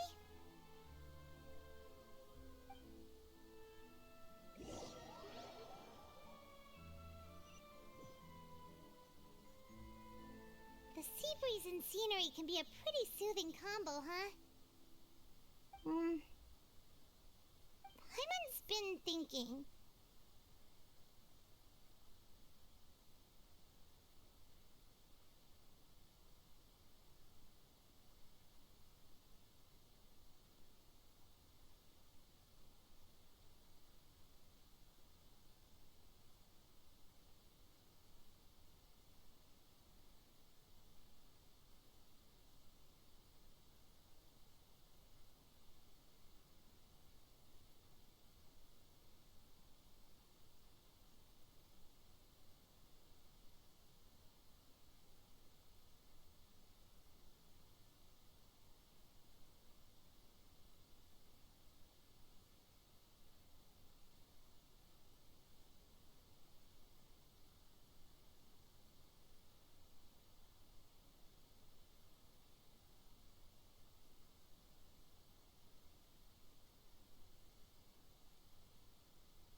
Where was I?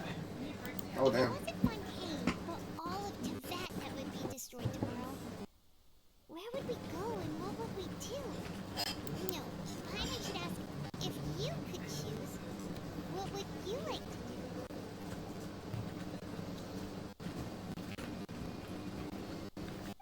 I'm sure he'd still want to figure out what would happen to his sister or something.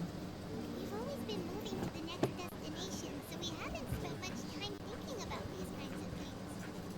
We didn't have to either, with us always being on the road and whatnot. I mean, still traveling? Wait, isn't that what we've always been doing?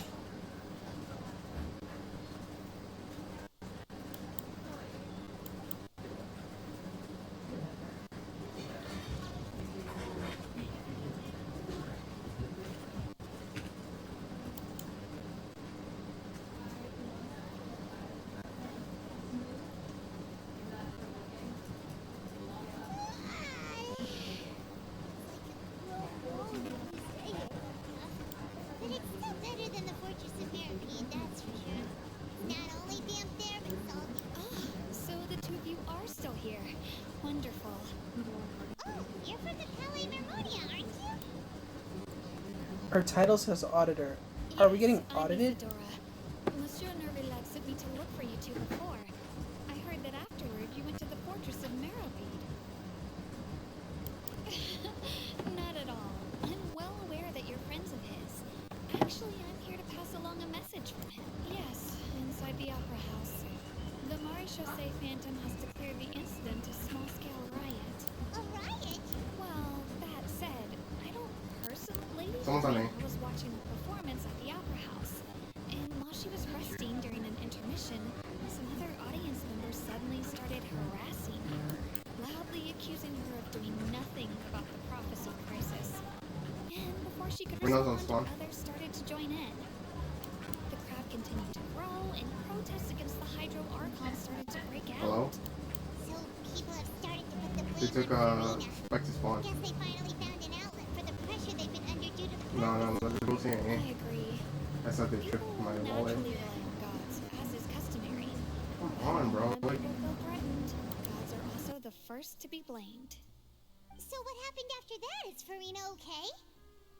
Seeing that the situation was spiraling out of control and that further argument was pointless, she claimed that she'd gotten tired of this and left in a hurry.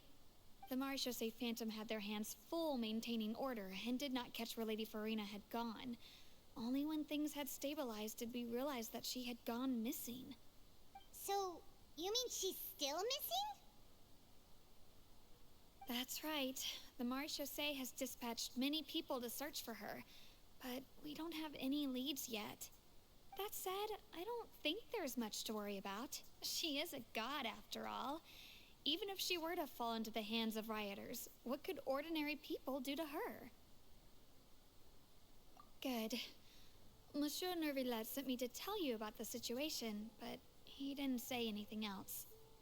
Don't worry. This is more than enough to go on. Thanks for keeping us informed. Ah, is that so? Well, all right then. In that case, you two take care. I'll be heading back to the Palais now.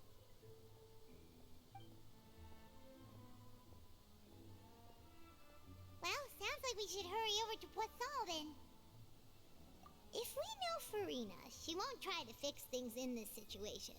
And, as we also know, she may be loud and dramatic, but when Nervillet was talking to her in the Palais Mermonia, and she heard about Poisson, she couldn't hide her sadness and remorse. It would be hard for her to ignore being accused by the public today. Paimon thinks Farina's probably taken the opportunity to slip away to... Huh! Well, what do you think? Paimon knows the answer, of course, but Paimon can do the analysis to back it up, too. Cool, huh? In that case, there's not a moment to lose. Poisson, here we...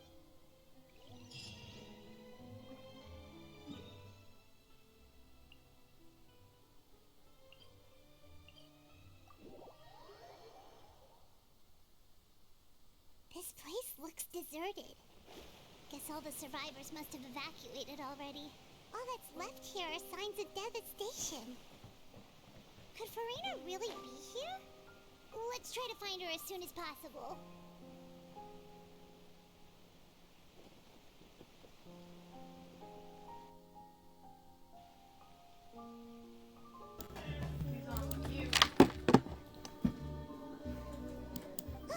She looks guilty.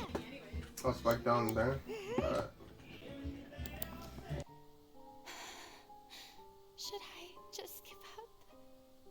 This is all meaningless. What was meant to happen did happen after all. Everyone's dead. I'm sorry. I'm so sorry. Give up, Farina.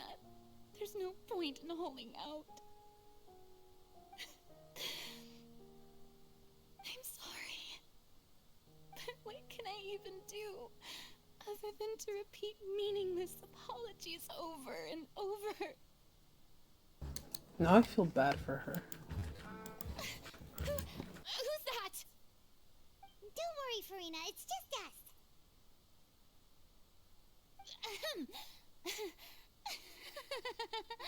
So it is you, blonde traveler from another land.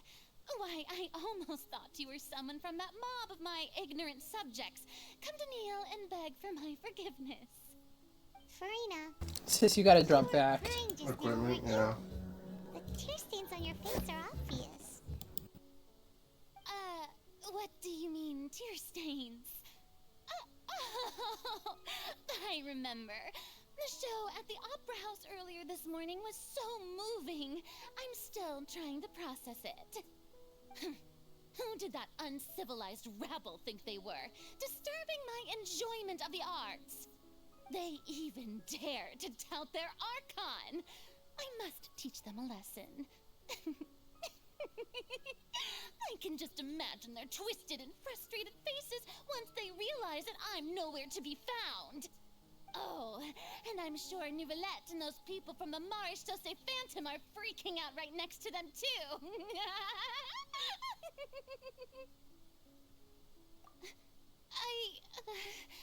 Of course not. Hey, there she is! The Hydro Archon's over there! Quick, after her!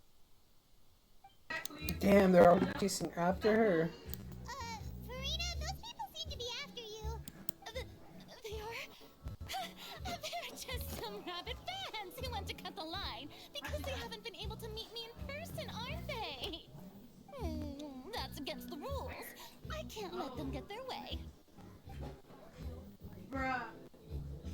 I have no idea. Farina just ran off. Quick, we have to catch up with her.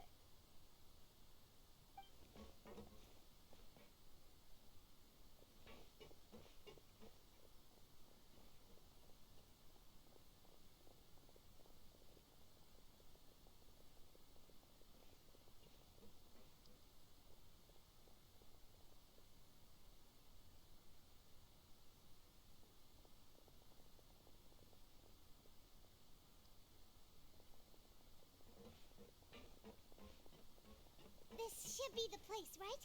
Hey, Farina! There's a good hiding spot over here. Quick, come to Paimon before the rest of them catch up to you. What is this place? Hurry, they're almost here. Fine. I suppose haste is warranted. Lead the way.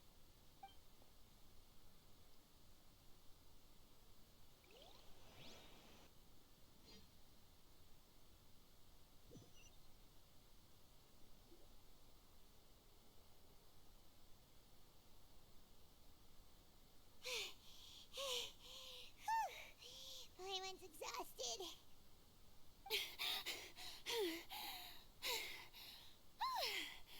I'm so tired. I totally thought they had caught me. No, I merely gave in to the sheer enthusiasm they displayed. You're right. Yep, that's a good girl.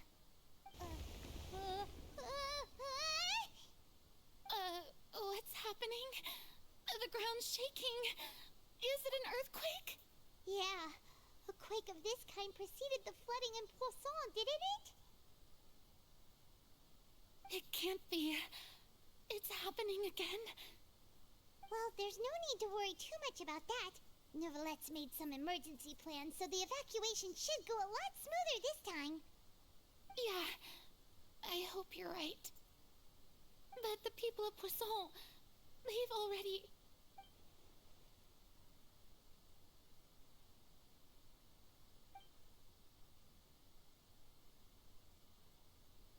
It's true. I've been investigating the prophecy for hundreds of years. Finally, some solid I had answers. informants all over Tevat, searching for clues and feeding information back to me. I've tried all kinds of ways, too, to hold back the sea. Anything to keep the coastline from advancing. But all my efforts proved to be futile in the end.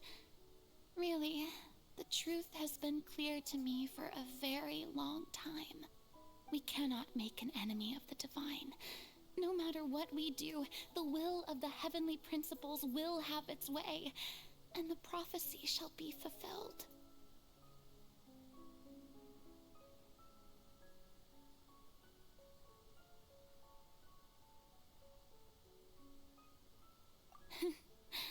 Give up. I do love the sound of that fray, indeed. I've thought about giving up so many times, especially after we almost lost Poisson. Fate is really unreasonable, isn't it? It has no heart and obeys no rules.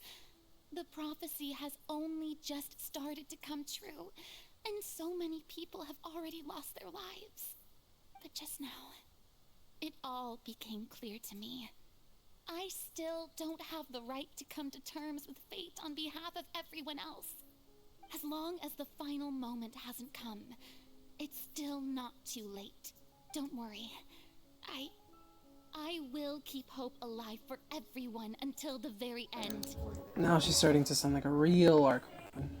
Oh, that's enough for now. Never mind. I got the impulse to play the stricken maiden, but honestly, considering my rank and station, that wasn't a good fit at all. Don't take any of what I just said seriously. How could I possibly let Fontaine fall to the whims of trivial prophecy? Come on! Paimon could have sworn you were actually being honest just now.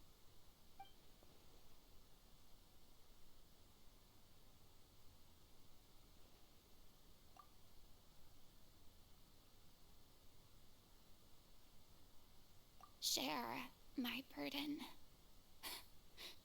That's impossible. It was fated right from the start that this would be my duty alone.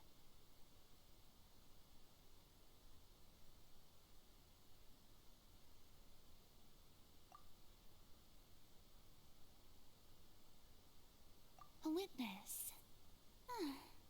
Yes, I've heard that you came to Tevat from beyond the stars, yes.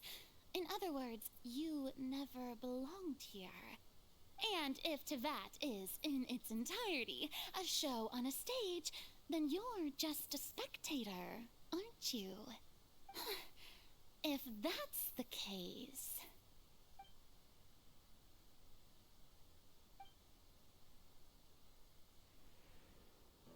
Okay.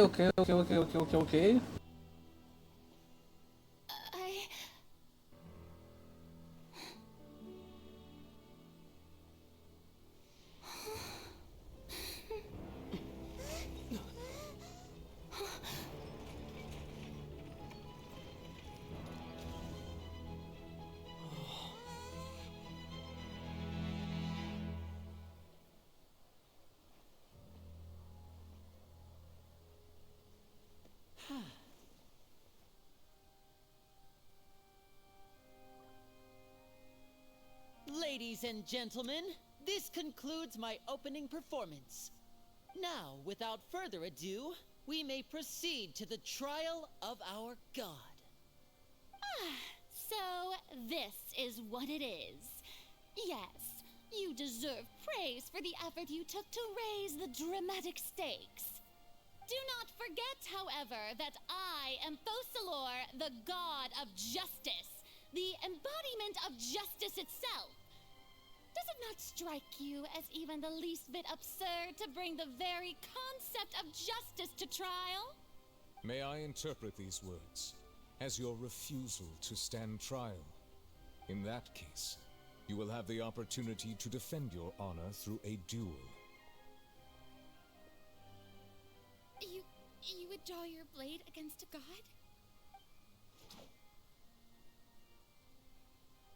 I see. It seems like you have made up your mind.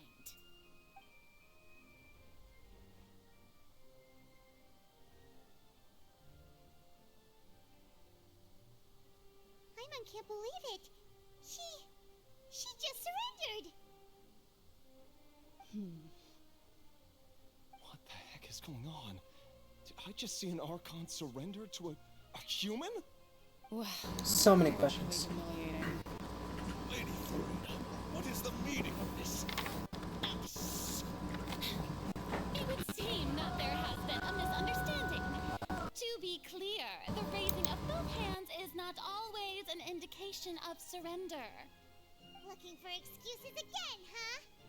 I raised my hands just now to indicate my acceptance of the trial. No duel shall be necessary. I will admit that I've been running away for a long time. I'm sorry, everyone. I was unable to protect the people of Poisson. It is my duty to stand trial for my crimes. You are not the only ones to be disappointed in me. I, too, am exceedingly disappointed in myself. But now... Finally taking some accountability. Archon to show you her courage and resolve. I, Farina, will use this trial to show the world the true meaning of justice. This time, I will protect you. Applaud and rejoice. One of the most outrageous and fantastical arcs known to the opera epiclese is now unfolding before your eyes. Mark my words, this shall be one of the most exhilarating and brilliant shows ever to grace the stage of Fontaine. The trial of the Hydro Archon, Focalor, will now begin! Woohoo! Oh, now we're making history! Why does it feel like Farina just took over the whole thing? Like, come on! Didn't she just get forced to stand trial for her crimes? Also, even though she's still acting super dramatic, she is taking this seriously this time, right? All right, then. Who will be my opponent in this trial? The court asks the prosecutor to please take the stand. Is that so? I bet she feels a bit betrayed. Witness up to that, my accuser and fated opponent.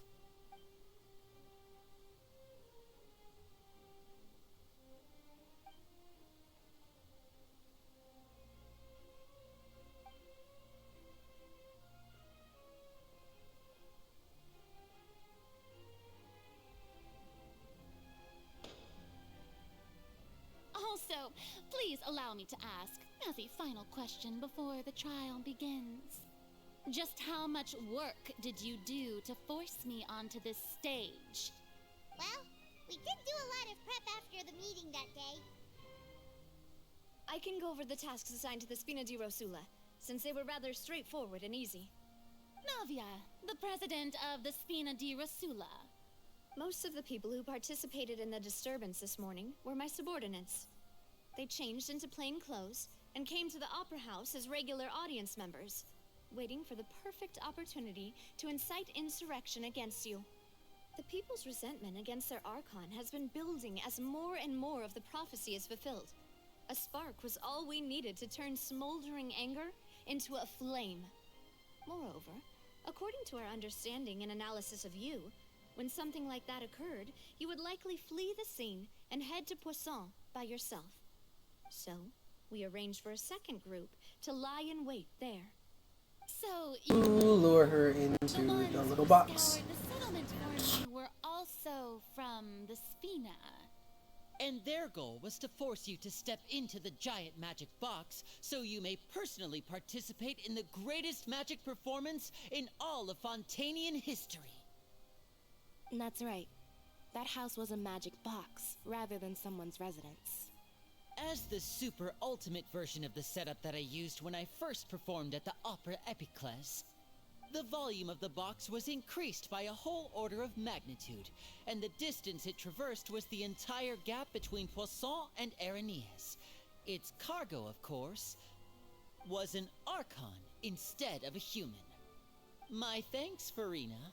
Without your help, we could never have pulled off such an extraordinary performance. You're welcome? Of course, this performance was only made possible with Father's support. The House of the Hearth spent a massive amount of labor in Mora to pull this off. We had to select a location, construct the giant magic box, dig a tunnel, and open up a path through the water. It was a lot of work for all of us. So, in other words, the earthquake that we felt within the giant magic box was just a normal tremor from the transportation of the whole house? That makes sense. It wasn't a sign of another disaster. Then, I can guess Nervilette and Florence Park. I suppose you can guess. You gathered a crowd, prepared a stage, and made sure that the champion duelist would be immediately ready for a fight. Also that as soon as I appeared on the stage, the trial may commence without a hitch. Am I right? Yes, that is correct. Well, Clorand, I must commend you for your courage. Only the most outstanding champion duelist in all of Fontaine would accept a duel with an Archon without flinching. Thank you. As for you, Traveler, I suppose your role was to keep me distracted with conversation once you found me in Poisson. You'd make sure that I didn't notice anything amiss before revealing yourself as my prosecutor once we'd arrived onto the stage. Oh?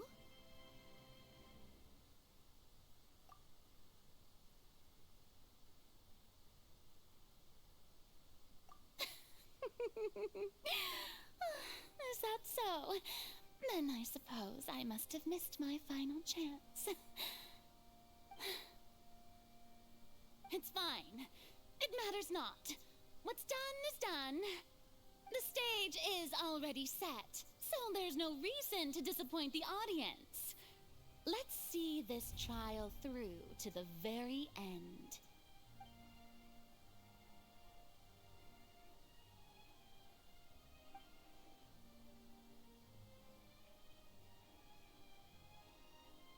Sir Prosecutor, please allow me to pass this along. This is a document that Miss Charlotte applied for and received permission to share with you during the trial. According to her, Huh? Charlotte wanted to give us something? I bet Charlotte has the whole scoop on everything about the Hydro Archon. Oh, let Paimon see. Isn't this the exclusive interview that she did with us before? So she's already finished it, huh? Wait, then that means this document is a perfect timeline of everything that's happened ever since we stepped foot in Fontaine. So in other words, we can refer to this anthology of evidence every time we want to use something from our journey as evidence for an argument. Let's quickly confirm the information in it. Just think of it as a refresher, alright? You defeated the Hydro Archon in the very first duels you took part in at the Opera House. That's one for the history books, all right. I didn't think that you'd wind up getting to the bottom of the case I'd been following all this time. I guess you could also see this as a happy coincidence. This is the first time Monsieur Nervilette had a difference of opinion with the Oratrice. Even the Hydro Archon can't figure it out. A Fatui Harbinger. She's an extraordinary person. Her instinct must mean something. The fortress of Meripede was almost destroyed in a single day. That I didn't witness that scene personally will always be a source of professional regret, I think. According to Monsieur Neuvillette, both Child and that whale should have been in the primordial sea at that time. I nearly lost my awesome friend Navia. To be honest, that still gives me shivers. The words of someone as extraordinary as a witch can probably only be truly understood when something surreal happens to you. All very interesting refreshers. Let's see how we can use them. The prosecution and the defense are both in position. The trial shall now begin. Oh, come on, Neuvillette. There's no need to repeat all the unimportant legalese. Just fast forward to the part where the prosecution lays out my offenses. As the defendant and the lead actress of this performance, I still haven't even been informed of my supposed guilt in all of this. Of course, it is only natural for humans to struggle to understand the actions of a god. However, you will need more than that to convict me of a crime. That's true, but my charge here is unrelated to your conduct as an Archon. I was not expecting him to speak. You as a fraud who's never been the Archon in the first place. Wait, what was that? Lady Farina's fraud? Yo, can you stop talking, bro? I came here thinking that we were going to try the Hydro Archon for forsaking her duty, but did I hear that right? She's not our Archon at all? Charge accepted. Lady Farina, do you plead guilty to the charge? Lady Farina. I plead not guilty. How can I be guilty? There is no way that I, Focalors, otherwise known as Farina de Fontaine, a member of the Seven and the Regina of all waters, kindreds, peoples, and laws of Fontaine, could be anything other than your true Archon. Yeah. Even though Lady Farina can be rather eccentric, isn't it going too far to doubt her very identity? Yeah, I've never questioned her identity either. Sure, Lady Farina can be super irresponsible, but what grounds does that prosecutor have to make such a huge claim? I have cause to believe that common sense will prevail in this case. Many of the members of the audience have known me as the Hydro Archon ever since they were born. There would be no fooling their memory. See? Even the Oratrice has decided to show me its favor. Are you sure you want to commit to a charge that will never be upheld? If you wish to drop the case, I can promise you as the God of Justice that you will not have to face trial for making a false accusation. We will treat everything that's happened as a dramatic spectacle and move on with our lives. What do you say to that? An argument with near impossible odds, huh? You have to not only refute Farina's claims, but also overturn the long-held beliefs of the people. Well, I tried to give you the chance to surrender. If you must persist, then let me ask. If you believe I'm not the Archon, then what manner of being do you think I am? And if I was not the Archon, then how did I manage to live for over 500 years?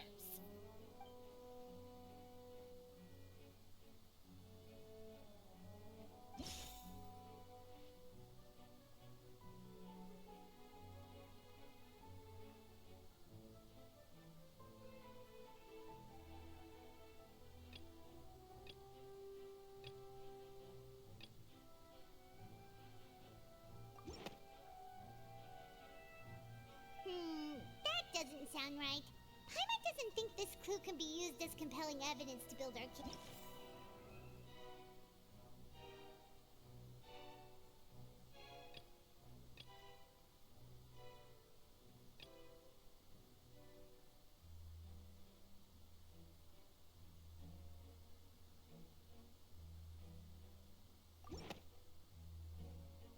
First of all, you may be a member of another long-lived race, which would allow you to naturally possess an extended lifespan. And second of all, even if that wasn't the case, there could be other ways to extend your life. Who gave you that idea? Was it the knave? You'd sink so low as to use a harbinger's words against me. A curse? I once thought it possible that the aura of an Archon might naturally resemble a type of curse. But in light of this claim, perhaps what I sensed was not your divinity, but a curse after all. Neuvillette sensed it too, huh? Interesting. Is actually a human? That'd be crazy, wouldn't it? To tell humans and gods apart just by looking at them. It's not impossible.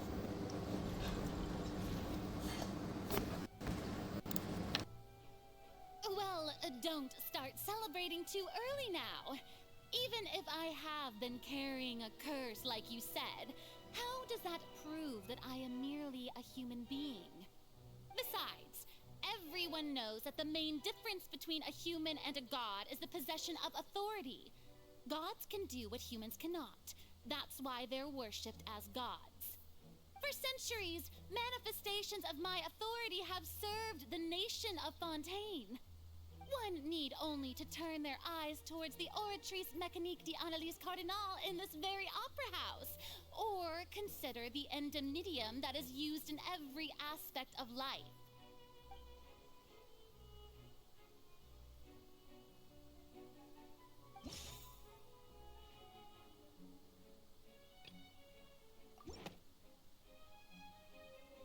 You tried to reference the Oratrice, but weren't you as confused as all the rest of us when the Oratrice declared Childe to be guilty without any proof? Otherwise, you should have come up with a good explanation for that by now. Didn't I make myself clear at the time? The decisions of the gods are naturally difficult for humans to comprehend. There is no need to provide an explanation. Nah, explain it. I believe a reminder of your current circumstances is in order. While the court is in session, the principles of justice and the law must come before all else. While you are an Archon, you are also first and foremost the defendant in this trial. You will prove yourself unable to defend against the prosecution's charges if you continue to withhold vital information against the rules of the court.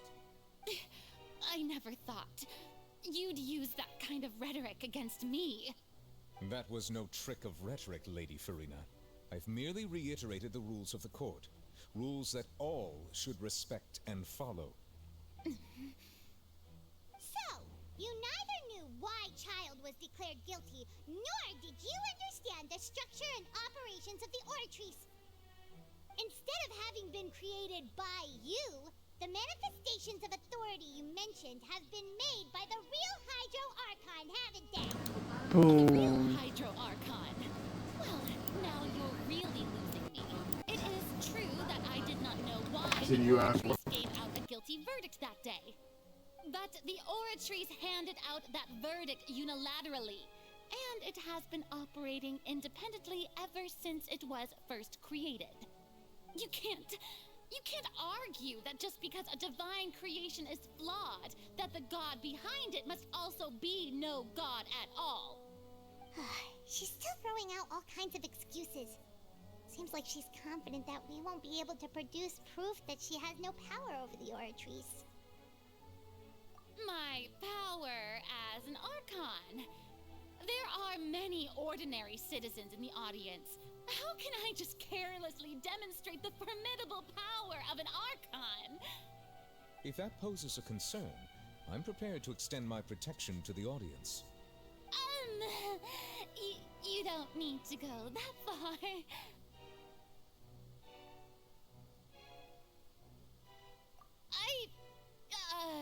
Aren't you the Hydro Archon?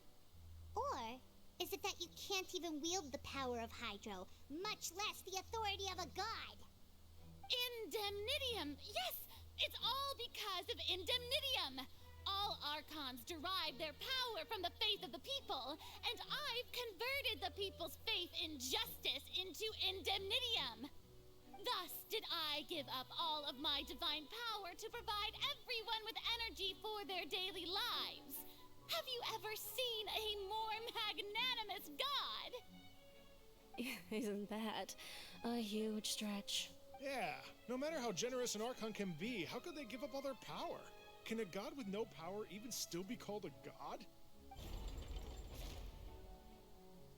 It seems like nobody's buying Farina's excuse. Hey, come now, everyone. Please don't stare at me as if I was a liar. I'm still the same Farina you knew, right? The one that you loved. Shouldn't you want to believe in me? Please? You've got to believe me. If what the prosecutor said is true, she really has committed a grave offense. Did she deceive all of us? And all of our parents and grandparents too? And then all of our ancestors? Ever since they were born? Enough. That's enough. Tell me then, if I'm not the real Hydro Archon, then who is? If you have no evidence of another Hydro Archon's existence, nor can you find anyone who can back up their claim to be such, then what grounds have you to say that I'm not actually the real deal? The voice that was connected to the oratrice. How can we recruit her now? Seems like she really doesn't want to give up.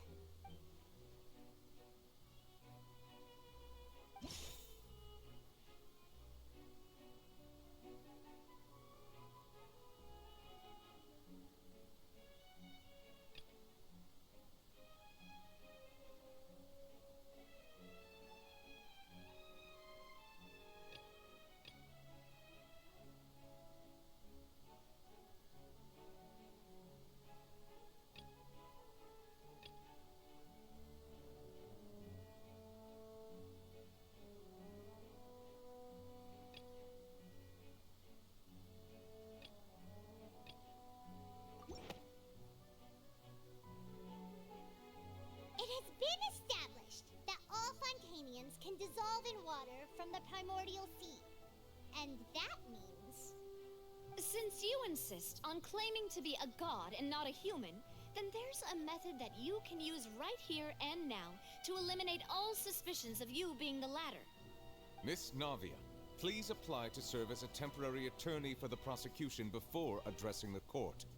Though you act in partnership with the prosecutor, you must still adhere to proper procedure. Super sorry, Mr. Not her getting scolded in the middle of a I trial. swear this really will be the last time that I'll speak out of turn. Now, I've brought some seawater from Poisson. As everyone knows, a massive flood struck the area not long ago, taking many lives, including those of some of my closest friends. So, Miss Farina, would you dare to touch some of this seawater? If we are to believe that you are indeed the real Hydro Archon, touching this seawater would have no effect on you. All it should do is strengthen your case. But if you don't dare to touch it, then we would have basically proved the reverse. Oh, and I must remind you that after the disaster at Poisson, nobody wants to see any more people dissolve. I do hope you'll act prudently and choose the simpler path of admitting guilt. Navia from the Spina di Rosula. The Spina has governed Poisson for many years. I guess her suggestion is valid. If Lady Farina is indeed just a human, she's probably Fontanian like all the rest of us. Would she really dare to try?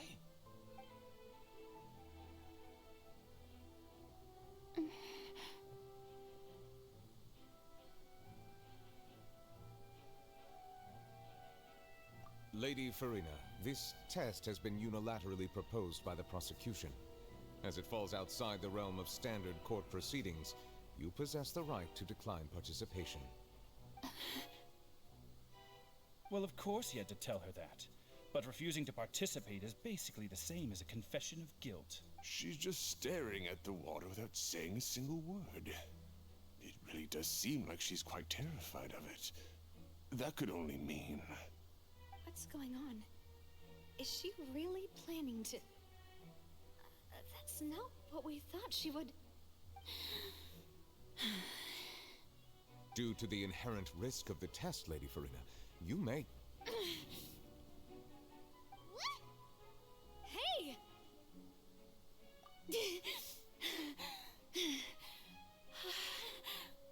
She wasn't sure either. I'm fine! Look! Look at me, everyone! My hand is still here! I haven't been dissolved!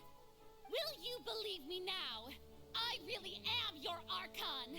I'm nothing like a normal human who would fall apart as soon as they touch this water! Really? Was this not the most obvious thing in the world? Miss Siegewin? If you are present, Miss Siegewin, please come forward and attend to the defendant. Siegewin? Don't be nervous. It'll just take a few seconds. Let me see. That should be enough. Please announce the results of your evaluation to the court, Miss Siegewin. As everyone doubtlessly saw, Miss Farina was displaying symptoms of hyperventilation and flushed skin. These indicate that she was experiencing the adverse effects of exposure to primordial seawater. The extent to which she was affected is the same as other humans when exposed to primordial seawater of a similar concentration. Thank you, Miss Siegewin. Lady Farina, you may return to the defendant's stand. Oh, wait. What did she just say? I didn't get dissolved! Shouldn't that be enough to prove my innocence? Well, considering your tendency to run from your problems, we did originally prepare a direct sample of the seawater around Poisson. However, after extensive discussion, we exchanged it for a sample that is not concentrated enough to dissolve an actual human. After all, on the off chance that something entirely unexpected might occur, we don't want anyone else to lose their life to the sea. Yeah, so out of regard for Farina's life, you secured a low-concentration sample and asked the head nurse to serve as an expert witness. It's a great thing that the direct sample wasn't actually used. Farina could have... I can't believe... You...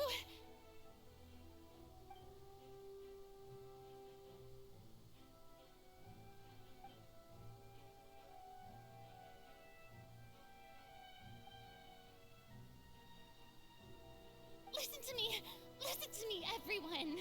Please don't give me such cold and disdainful looks. What happened just now didn't prove a... Think about it. How can you conclusively prove that an Archon can't... Also, if I was really just a human, why would I dare to just put my hand in that kind of water?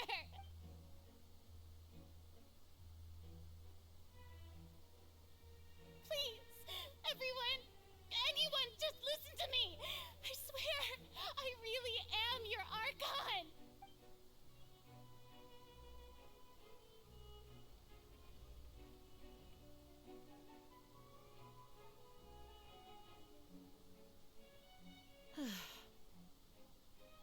I don't think anything she says at this point will sway anyone.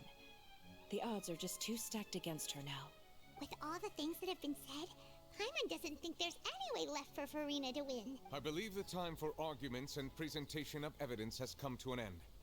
If there are no objections, we will move on to the final judgment.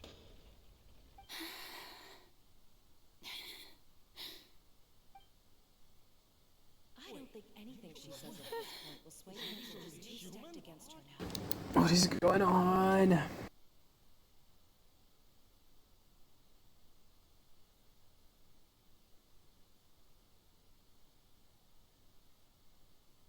In my capacity as Chief Justice, I shall now render judgment on Farina's misrepresentation of herself as the Archon of Fontaine. As a human who knowingly deceived her fellow citizens, Farina is... guilty.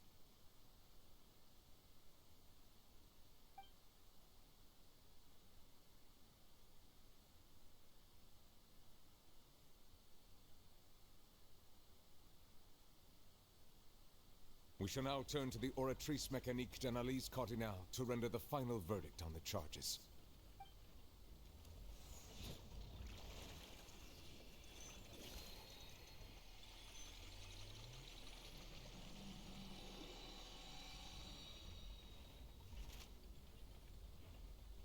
According to the judgment of the Oratrice Mécanique d'Analyse Cardinal, Farina is... innocent.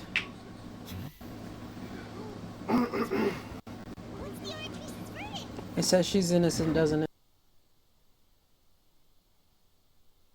No. The Oratrice also displays a guilty verdict. Oh. Isn't that correct then? However, the exact wording of the verdict is thus. The Hydro Archon, guilty, to be punished via the death sentence. What the hell? A whole death sentence? Death sentence? That's actually one of the available sentences. It was just a myth. For one time, the death sentence has been handed out at the court, and it's been given to the very person we've worshipped as the god of justice? What an unexpected twist. Farina's been sentenced to death by the Oratrice? We just wanted to use the trial to show her the seriousness of things so she'd tell us the truth. How did they... This outcome is indeed quite strange.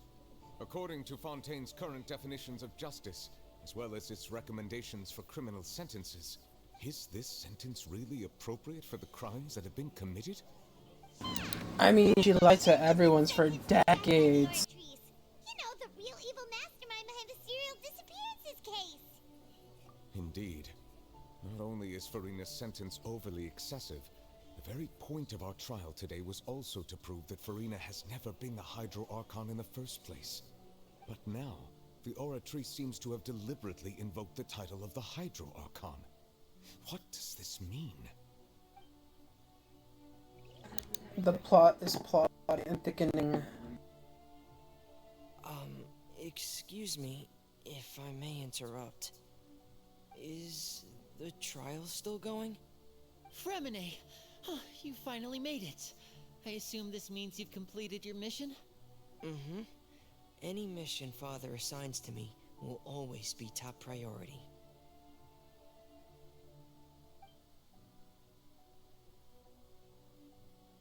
Is that the first prophecy slate? Huh. So the knave privately arranged for Fremine to try and find the missing slate. I looked everywhere and finally found it at the bottom of the sea. It took me a long time to get around some dangerous stretches of water. But has the trial already concluded? Then doesn't that mean I've come too late? Oh no. Father will be disappointed in me.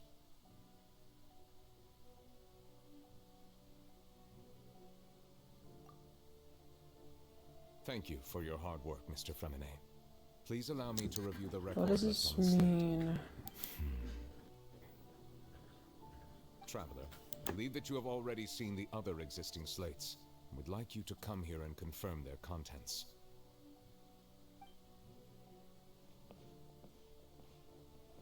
Huh?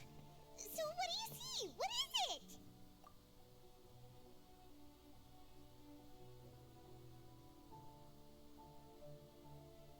I believe I've now made sense of the Hydro Archon's crime.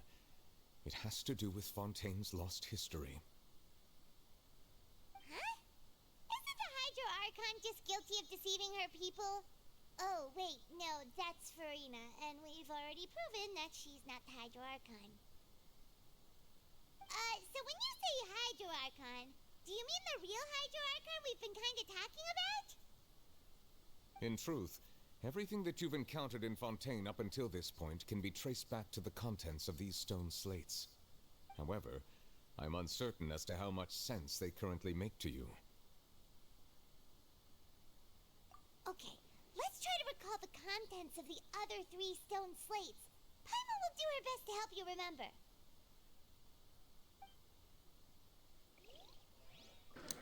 Okay, so does that just mean that everyone from Fontaine is an Oceanid? Wait. Wow, I go B.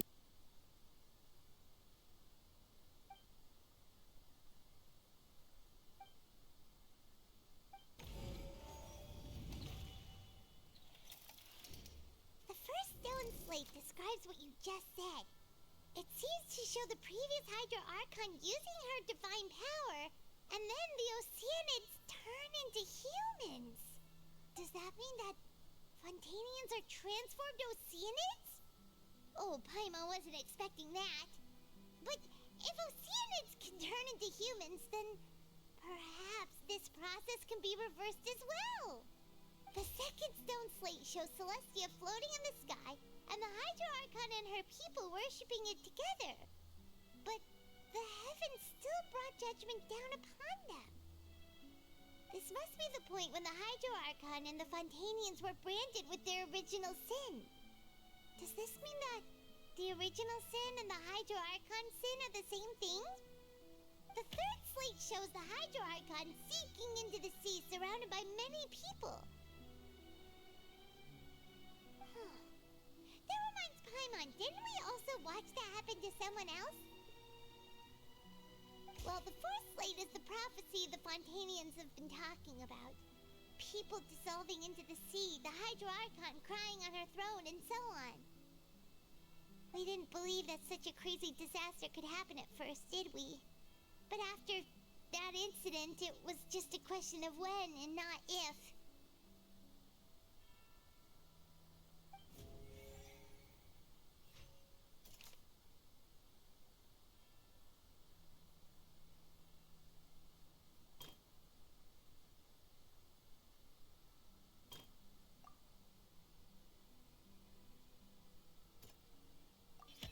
It's not as simple as falling into the sea. When Navia fell into the sea, her consciousness was subjected to judgment. The stone slates show the people gathered around the Hydro Archon in the sea. Could that be alluding to the same thing?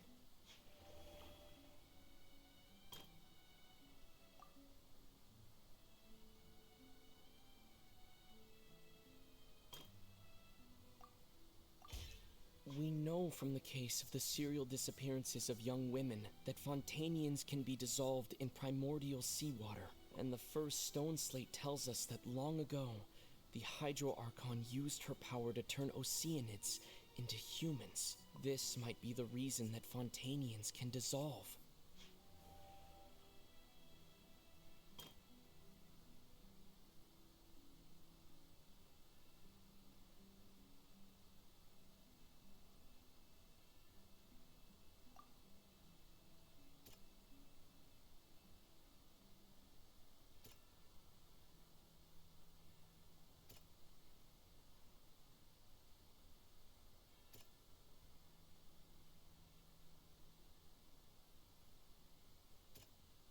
That doesn't sound quite...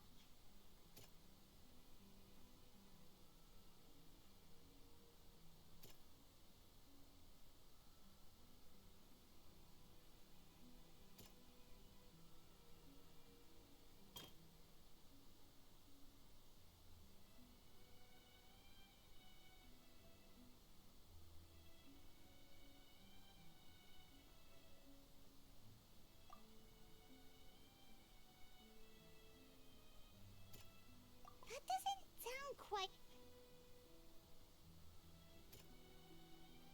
That doesn't sound... That doesn't... The prophecy from the stone slates found its way into society, but not many people believed it at first. The fortress of Meropide was nearly flooded with primordial seawater, which we know can cause Fontanians to dissolve. It seems increasingly likely that the prophecy may come true if we hadn't dealt with it in time.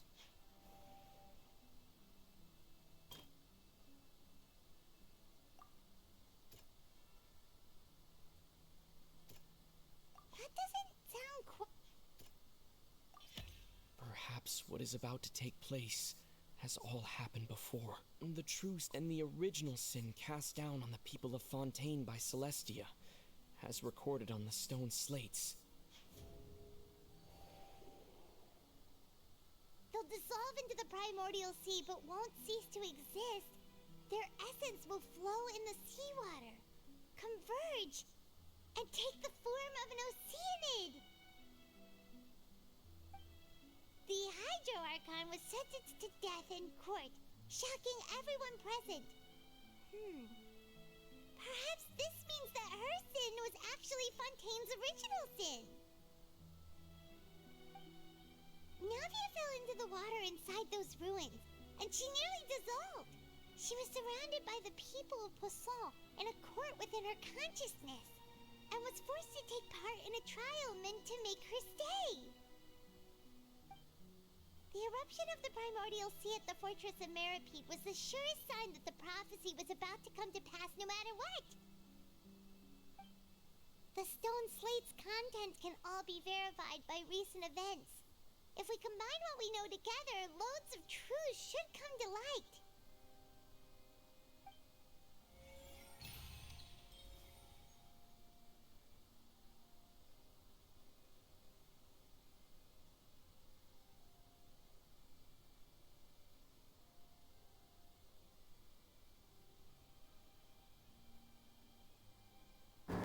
I think I understand what's going on to some extent. Huh?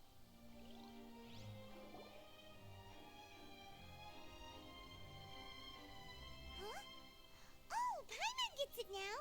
So that's how you can make sense of it! But then it feels like we're going to have to share some truly shocking revelations. Let's hear them. Incredible. Linny, did you hear that? We're not real humans. All Fontanians were originally created by the late previous Hydro Archon, with Oceanids as their basis. The evidence for that can be found in how only Fontanians could dissolve in primordial seawater, and how all the girls Vacher dissolved were also turned into Oceanids. Oh, and according to Navia, when she was about to get dissolved, she also saw everyone gathered around for a trial, all of them in the shape of Oceanids. Indeed. Yeah, and it follows from the content of the first slate that she probably anchored Celestia by creating humans without prior permission. That could Interesting. explain why the Oratries judged the Hydro Archon to be guilty. It's to account for that ancient... Oh, I blamed myself. Hydro Archon's true sin was creating us? And yet, after many hundreds of years, the Hydro Archon's creations have turned around to try to judge the Archon within the Opera Epiclese. The twists of history are often the most unexpected of all. Yeah, isn't the image here just like when Navia fell into the sea? I think... So wouldn't it be trying to show the image of the Hydro Archon also falling into the sea Why once the not? prophecy has been fulfilled in the fourth slate? No, I think it happened in the past and they were protecting her.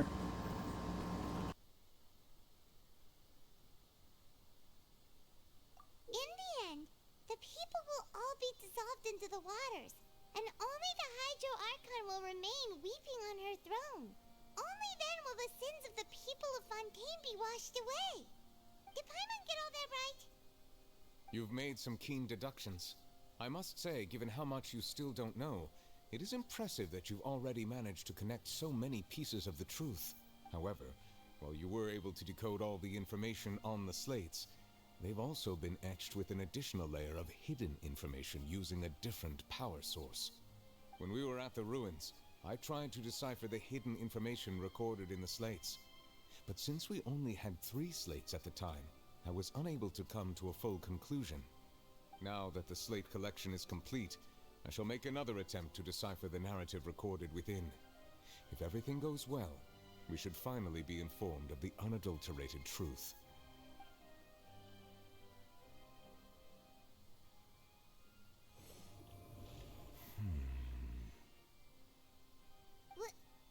Well? Did you get it?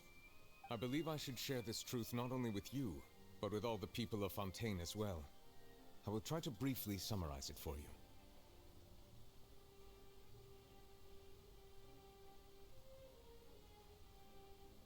Your hypotheses regarding the origin of Fontainians and the sin of the Hydro Archon were both correct. In the Fontaine of old, the previous Hydro Archon sensed the yearning of her Oceanid familiars for life on land.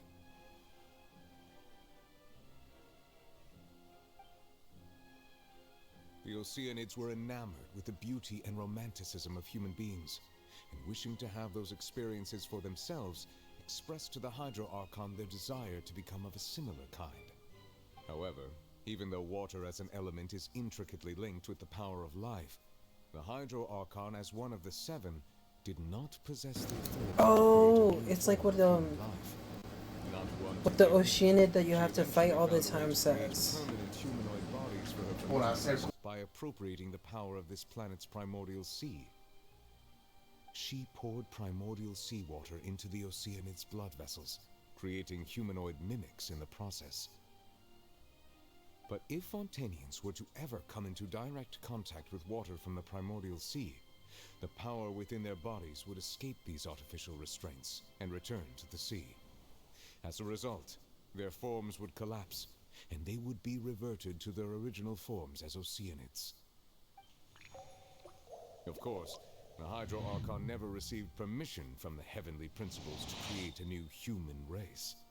And thus, the Hydro Archon and all of her creations came to shoulder the original sin of appropriating the power of the primordial sea.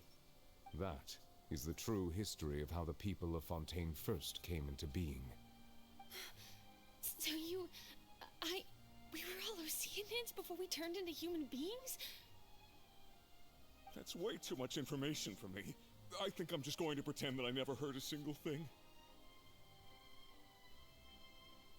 Wait, but if that's the truth, oh, the Hydro Archon be sentenced to death?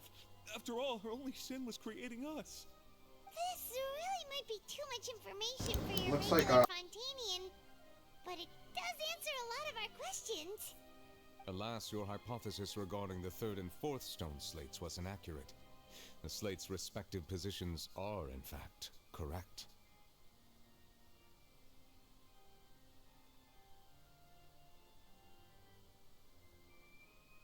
A key point of the visual on the third slate is how all the individuals depicted in the water are humans rather than Oceanids. They have not been dissolved, which implies that the water depicted in this slate is not water from the primordial sea. The nation of Fontaine is the nation of Hydro, as well as the nation of trials and justice. Instead of being the literal element, the water in the scene symbolizes judgment and justice. You may also recall Navia's experience. When she fell into the sea, her consciousness was surrounded by that of many others who intended to hold a trial to determine her fate. Therefore, the meaning of the third slate is that the people of Fontaine shall try the Hydro Archon at the Court of Justice. Yes, it refers to our present situation. I think I'm following now. So, what you're saying is, even though we decided to put on this trial to avoid fulfilling the prophecy, in truth, everything we've done... This reminds me of the Gnostic story for wisdom and how Sophia created humans. What should we do? Well, no, it was Sophia created the Demiurge by herself against the wishes of what was supposed to be the right way to create humans or other beings, not humans.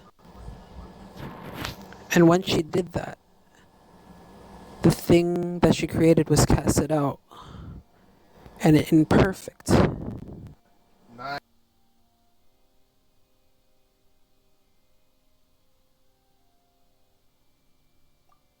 Huh. No matter what, the prophecy will be fulfilled. Is this what it feels like to be a prisoner of fate? If that's the case, does that mean the scene in the fourth slate will also be fulfilled soon? Traveler, I would like to point out another small fallacy in your deductions. About the fourth slate, you probably thought that the eruption of primordial seawater beneath the fortress of Meripede served as the surest sign that the prophecy was about to come to pass, yes? However, I believe that rather than being a sure sign, that eruption could in fact only be a small warning of something far worse to come. As for the root cause of the catastrophe, I believe you've already encountered it once before.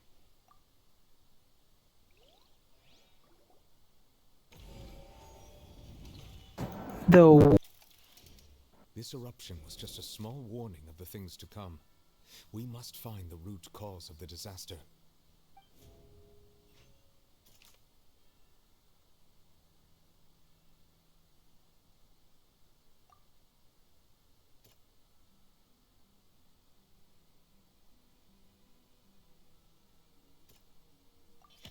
It was both dream and reality. If we're talking about a true culprit, that could only be that thing inside the primordial sea, right? The truth, the original sin, the trial, and the root cause of the disaster.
This is insane.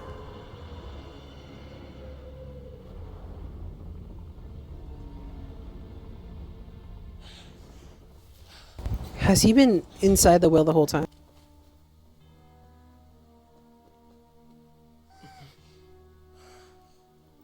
Is he Jonah? Jonah from Jonah and the Whale? Why did he fall back in?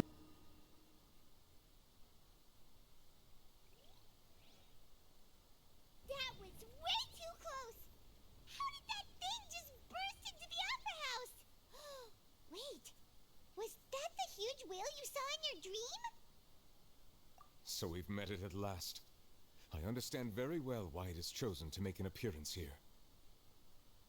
That whale does not belong to Teyvat. It is a monster that has traversed the stars, weeping all the while. It has been greedily consuming the energy from the planet's primordial sea, using it to grow. That is the main cause for the rising sea levels. And once it has finished consuming all of the energy contained within the sea, its next step will be... You said that when the Hydro Archon first created Fontanians out of Oceanids, she filled their blood vessels with primordial seawater. Precisely. That whale finds the blood of Fontanians nigh impossible to resist. The whale vampire. Therefore, when it left the primordial sea, it decided to make its next stop a packed opera house full of food. Food in the form of Fontanians. We just barely managed to push it back, right? In that case, won't it come back to target the people again once it's managed to recover its strength? That is correct. Indeed, it is more accurate to say that we should thank that Harbinger for buying us some time. Without him, the whale would have likely come onto land far sooner. From the way he looked, he must have been fighting the creature for quite a long time. That battle maniac. We've always known that he had a special connection with that whale, but we definitely didn't expect it to help us out like this.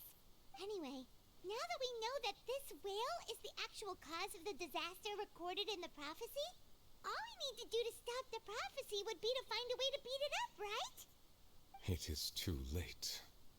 It had already absorbed too much of the primordial sea's energy before we could notice it. At this point, it has become practically integrated with the sea itself. Even if the entirety of Teyvat were to be destroyed, it could still survive and swim off towards some other world.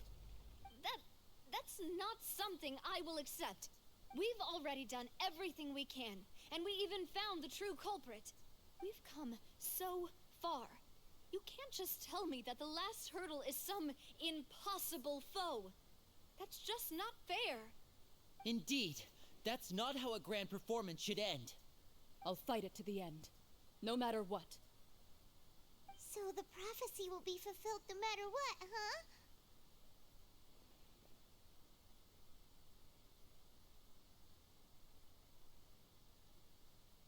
The prophecy. Yes, what has been prophesied will be fulfilled. You may view such things as the history of the future.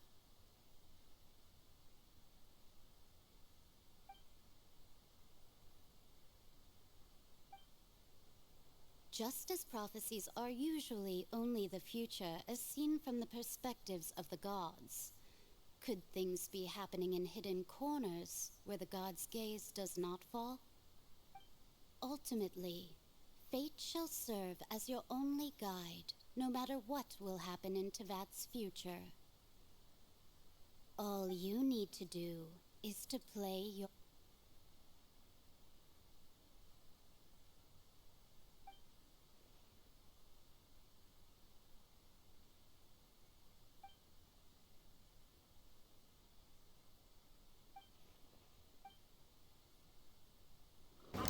Now, time to find. Oh! Oh no. What's happening with the Ortrees? I believe it is preparing to carry out the death sentence.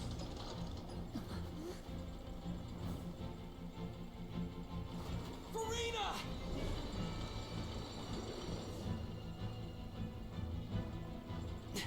No, I still need answers.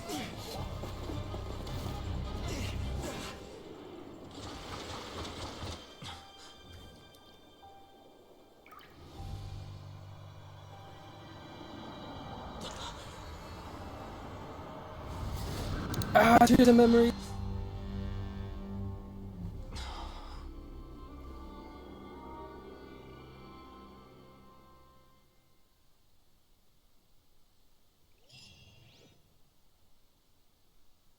We're probably gonna see like her memory or something from what's here.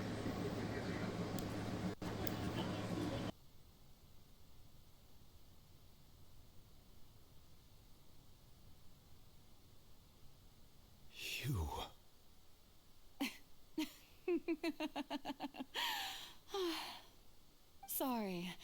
That shocked expression on your face is just too amusing. I couldn't help myself. You are not Furina. Who are you? Ah, the sweet sound of bewilderment. Marvelous. A sure sign that my attempt to deceive everyone was a resounding success. But to answer your question, I am Focalors. You know, the god. Focalors? Why did you deceive us? Oh, that wasn't my goal, of course. Goodness, no. But I had to fool everyone else too, if I was to stand any chance of deceiving the heavenly principles. Deceiving the heavenly... Oh snap! It's all because of that pernicious... She had a whole plan this whole time. Everyone doomed to dissolve. Fontaine condemned to be flooded. One was not amused. In fact, one was positively bemused when that problem was thrust upon me by my dearest predecessor. That's the former Hydro Archon Egeria. Oh. It hardly gets So she had this whole like little fake personality, faking to be not really truly. Just And as one of the seven, she also knew full well that one defies the heavenly principles at one's peril. So yes, as you have no doubt surmised, it was a rather impossible situation that I found myself in. I spent a terribly long time mulling it over, alone on the ocean floor. And I was almost growing barnacles by the time I finally realized there was only one possible solution to this, confounding conundrum. I had to outwit the heavenly principles, allow the prophecy to be fulfilled, ostensibly at least, while saving everyone at the same time. I'm a genius, I know. I can only assume that's why Egeria chose me as her successor. Although, looking back now, it was hardly the inheritance one dreams of. Between the task of saving the nation, the quotidian duties of the Hydro Archon, and not to mention the original sin of creating a new race of humans, I dare say she left me quite a colossal mess to clean up. But one can only play the hand one is dealt. I did not choose this, any more than I chose to be one of her Oceanid familiars. So you were also once one of the Oceanids, transformed into a human by Egeria's hand? Yes, I was. I always dreamed of becoming human. And I still do, even now. In my eyes, to be human is to be part of the greatest opera ever known. After becoming a god, I separated my divinity from my body and spirit, leaving behind only a self that was as naive and bewildered as my past self on her first day as a human being. The me you see before you now is that divinity. And the human counterpart I left behind, I named Farina. She could feel joy, sorrow, and everything in between. She could be as vain and conceited, I never hated that. or as meek and vulnerable as she wished. This is kind of touching. Only a human could possess, as were her shortcomings. But in my eyes, Farina's humanity was what made her perfect. She was perfectly human in every way.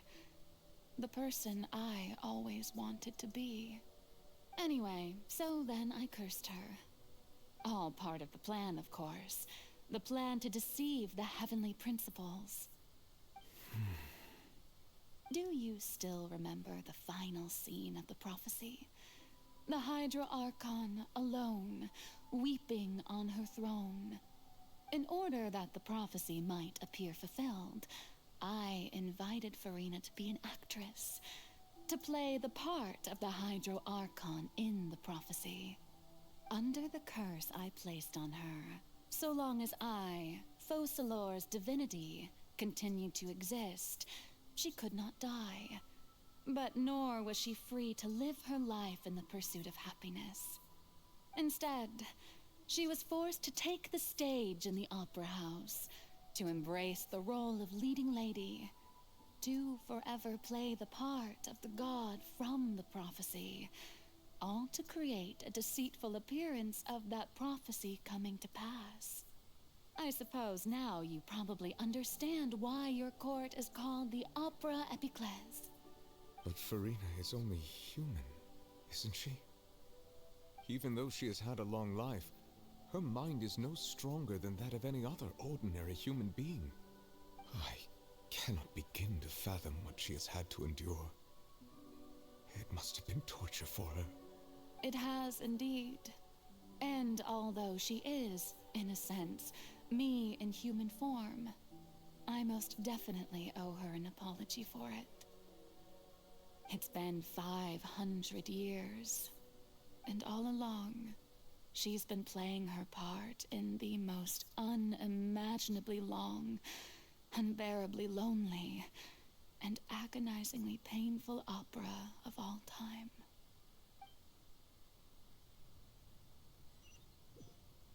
This is really sad.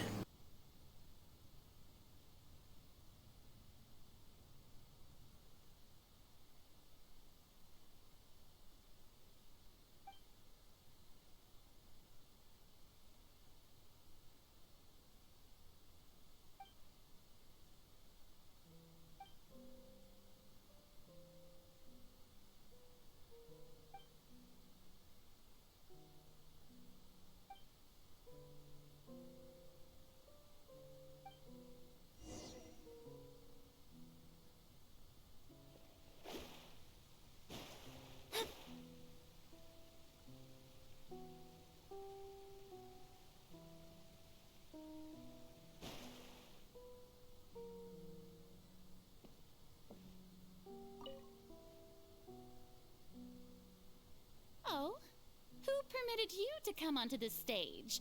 Now, I understand your admiration for my august self, but I must ask you to keep to the rules.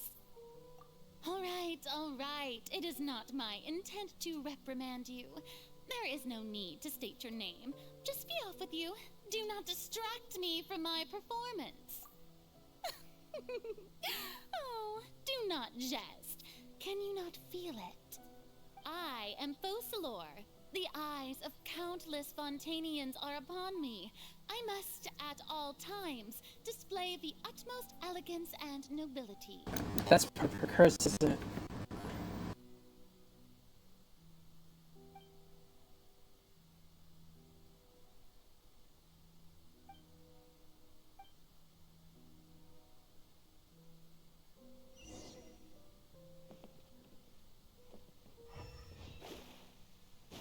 Dear audience, the performance is experiencing a technical difficulty, but worry not. The guards shall resolve it soon enough. You're in for a little shock. Come a little closer. Quiver!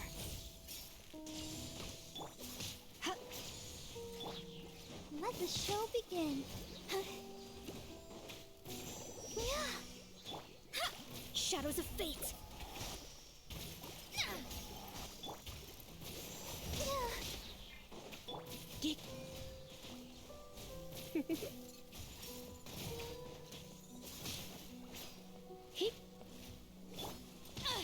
Strike! Glory to the Shogun! You're in for a little shock.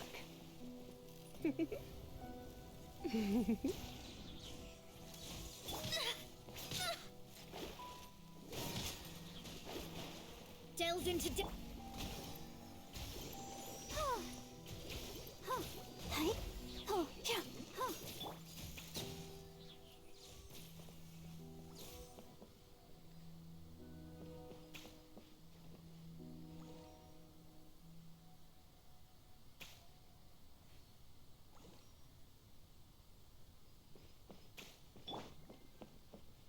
Hey, what gives? The audience is still watching me, you know. Guards? Wait, where are the guards? Guards!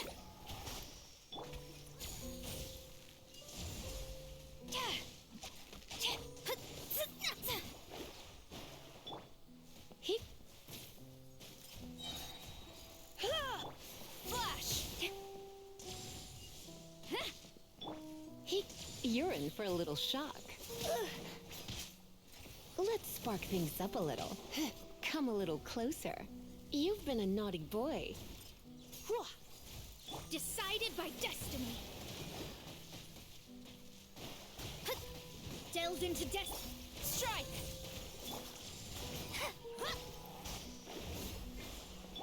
I'll protect us.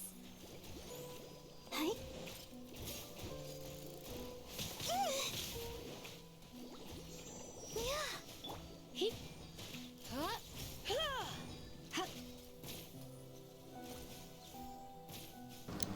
Music is making this really depressing.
Furina. Furina. Huh?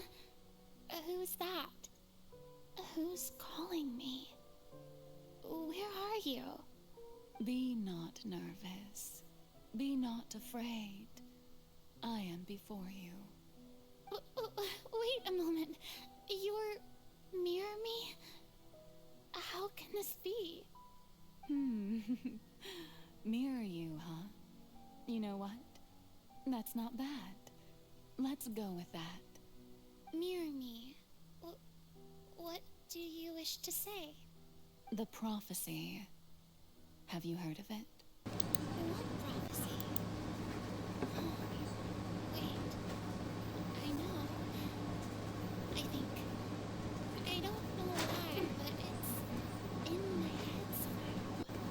The people will all be dissolved into the waters, and only the Hydra will remain, weeping on the ground.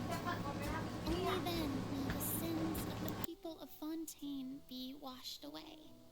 Oh, very good. You know it well. What's going on? I can't seem to remember anything clearly. The only thing I know for sure is this prophecy. Will it really come to pass? Yes, it will. And that is why I've come to you. Disaster will come to Fontaine sooner or later. Things will develop just as the prophecy declared. There is no escaping it. But doesn't that mean everyone will die? I'm a Fontainian just like them. Will I dissolve too? Oh, don't worry. Magical meetings exist in this world precisely to give people a chance to turn things around. It is the reason why you met me today. I will tell you how to save everyone, but you may have to suffer somewhat. She's been suffering this whole time, hasn't she? So there's still hope after all. Goodness, you frightened me. You spoke so much and with so much certainty.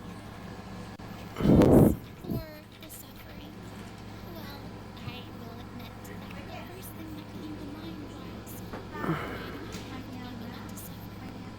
But if the prophecy will come true, I'll also die anyway, right? So if I've already met you as a magical meeting person, What do you mean? scales, Oh, Jacob? all the people of Fontaine on one side and my pain on the other, is it not obvious where the scales should tilt? You truly are the perfect human. My ideal. I suppose this would also be the justice that belongs to you. Huh? Don't worry, it's nothing. Listen well. Fontaine has just lost its Hydro Archon. I need you to play a role. That of the new Archon. Play as a god? That's right. You must begin a never-ending masquerade. You must never Is this let the- anyone suspect your identity. If you can keep it up, then I shall have my way of defying this prophecy. But should your identity be revealed, then all hope will be lost. This has got to be like her first memory or something. A human Right? assuming the role of a god without being exposed. Don't worry. What you must do is not to turn yourself into a real god. You simply need to play the role of a god as humans imagine them to be. Being a human yourself, I'm sure you already know what such an entity would be like. Remember, your true challenge will not be pursuing divinity, but contending against humanity.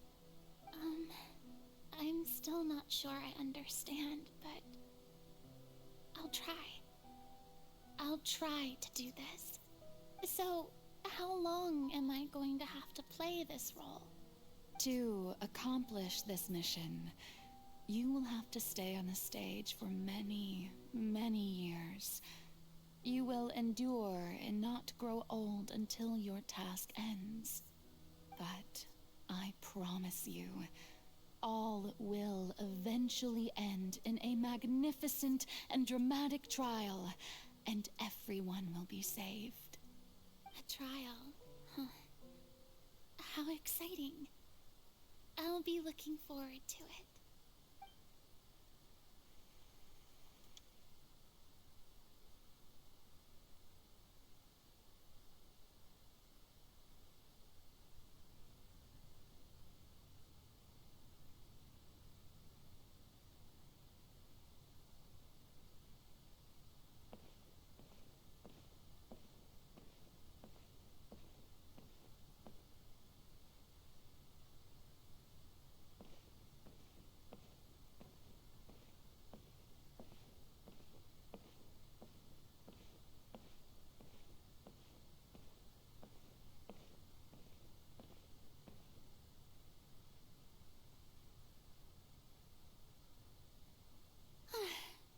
The Maison Cardinalise has announced my accession, but this is my first time facing the people.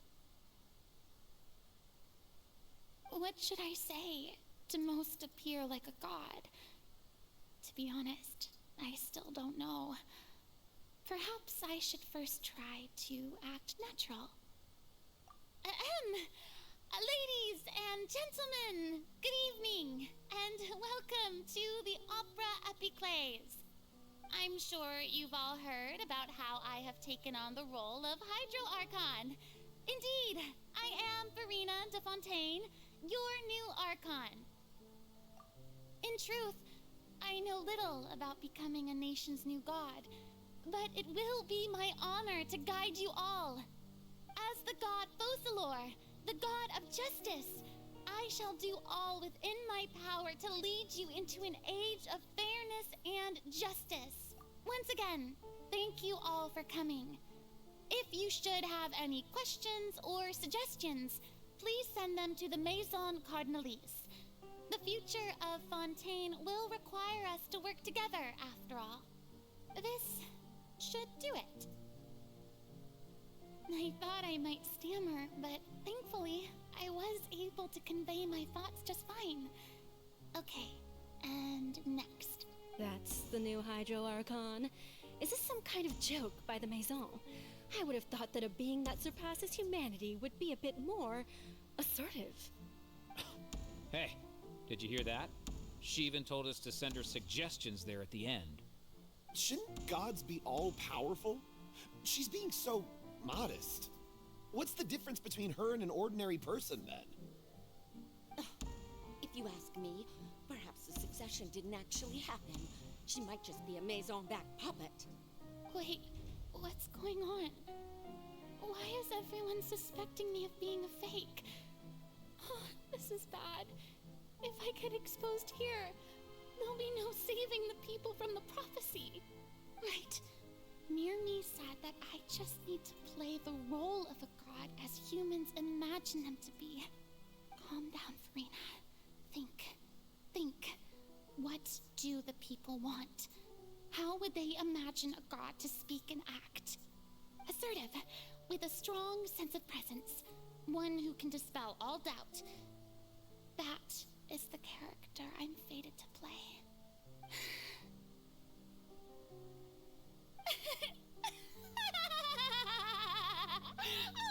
Oh, very good, my people. Only ones such as you are deserving of my rule. Now, I was wondering if some weak puppet were to one day come onto the stage and claim ownership of this opera house, would the children of Fontaine follow them?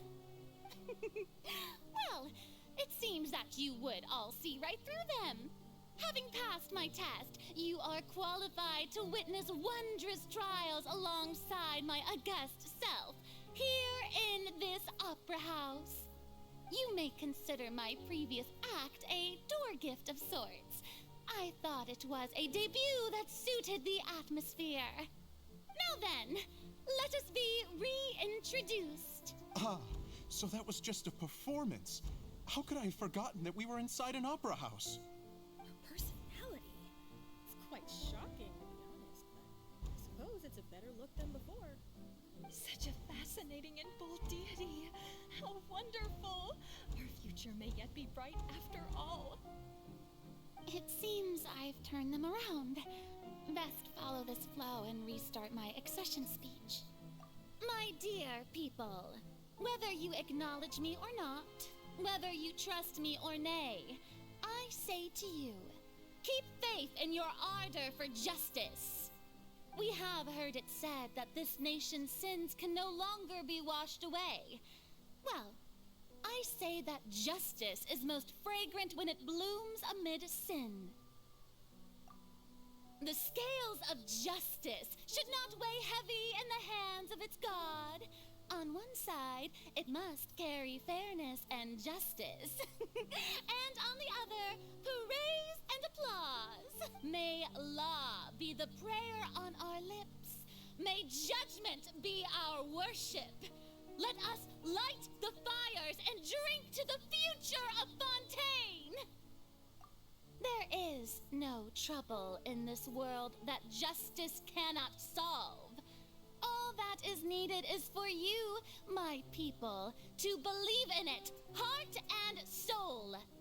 So long as I, the Archon Focalors, stand within the Opera Epiclese, so long as I stand before the Oratrice, I shall even judge the gods of this world!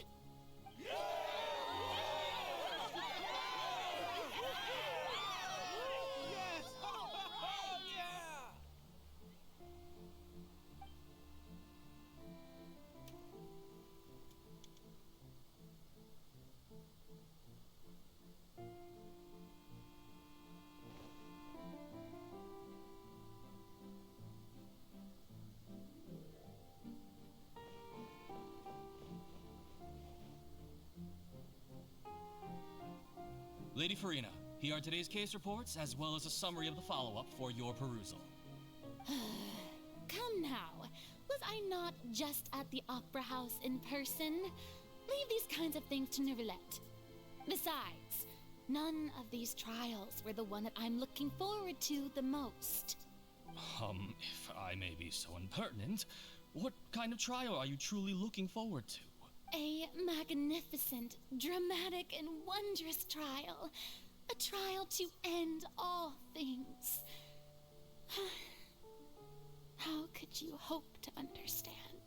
That's true. I fear I lack the ability to grasp your divine thought, Lady Archon. No need for fright, and do not take what I said before too seriously. Go now, do your duties. The trial I await. It will come one day.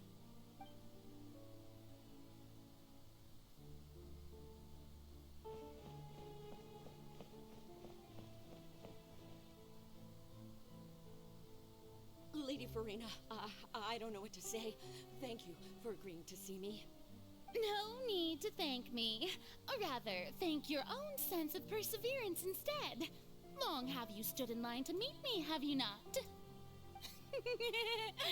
Oh, I'm afraid that's just an inevitable consequence of my divine charm. All right. Deoteria, is it? How is your son's illness? You remembered me, and you knew of my family, too. He is doing much better now.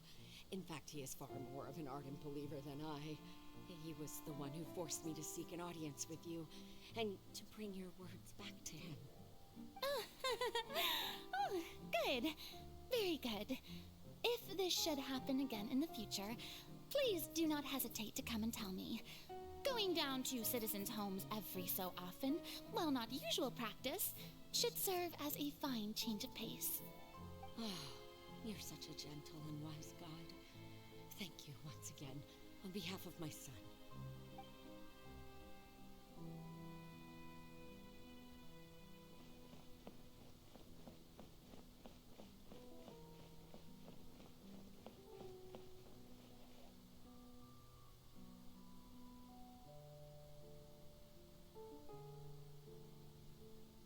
Lady Farina, Here are the latest hydrological reports.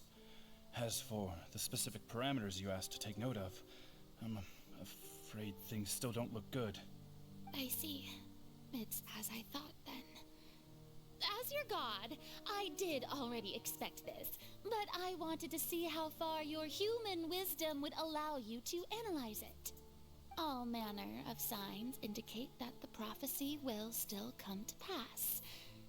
Forget it. That's not something you need to worry about right now. Well, as I understand it, the Fontaine Research Institute is also trying to find a way to counter the rising water levels. Really? Have they found anything?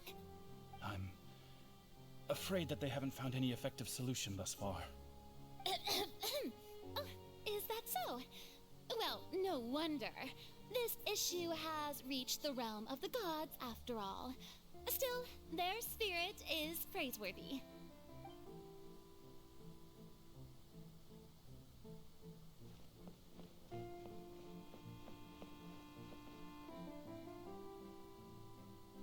All these things are just like little sets to her. I haven't had a moment to breathe this whole time. But it's good to see that everything's getting on track.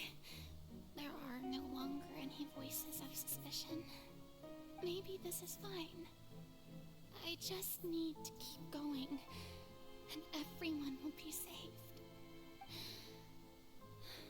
Alright, Furina, don't think too hard about this. You need rest. Tomorrow's a new day.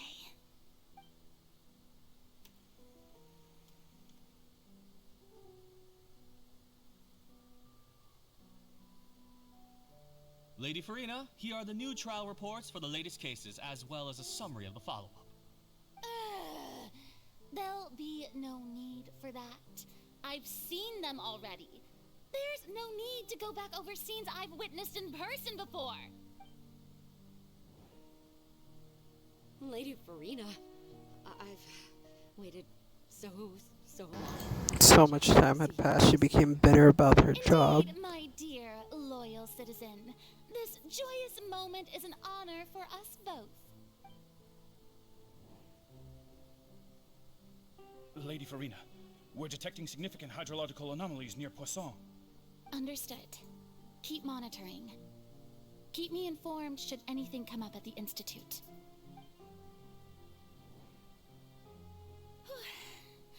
I don't think I let anything slip today. I just don't know when these days will end. I feel utterly exhausted.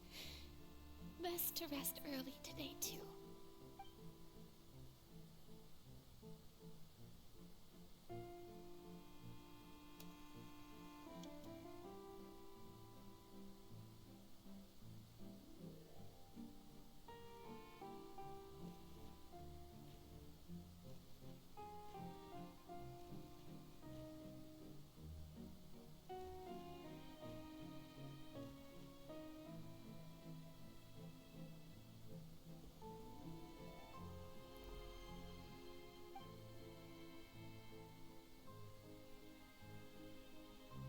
Lady Farina, it's like a dream being able... I've heard that the first member of our family who was honored to receive an audience with you was Madame Deoteria, almost 20 generations ago.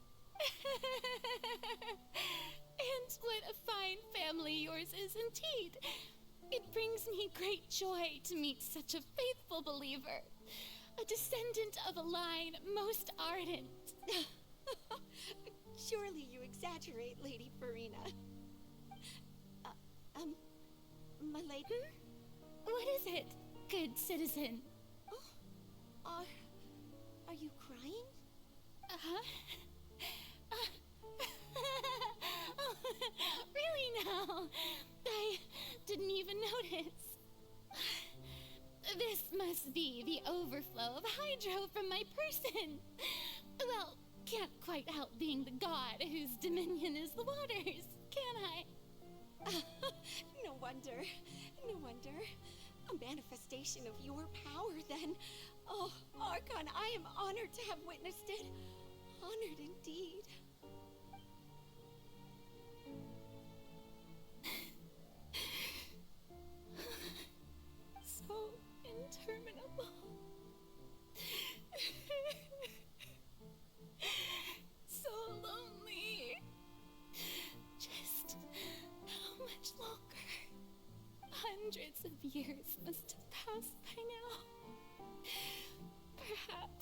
The show must go on for hundreds more. I never imagined that it would hurt so much. Have I reached my limit? No. Perhaps I reached it long ago. Today I didn't even notice my own tears. I want to tell someone, anyone, about this. But would that not destroy all I've done so far? I've conducted so many investigations across the centuries. But there's not even a sliver of hope that we might break the prophecy. All I can do is keep heart. I must maintain this act. It is the only way to save Fontaine. Please, mirror me. You have to succeed.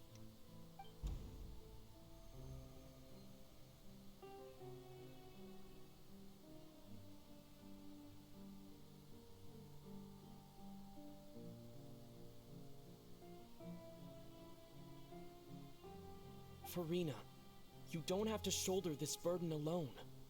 Although I don't know what you might be keeping from everyone. Your people are more than willing to share your burden with you.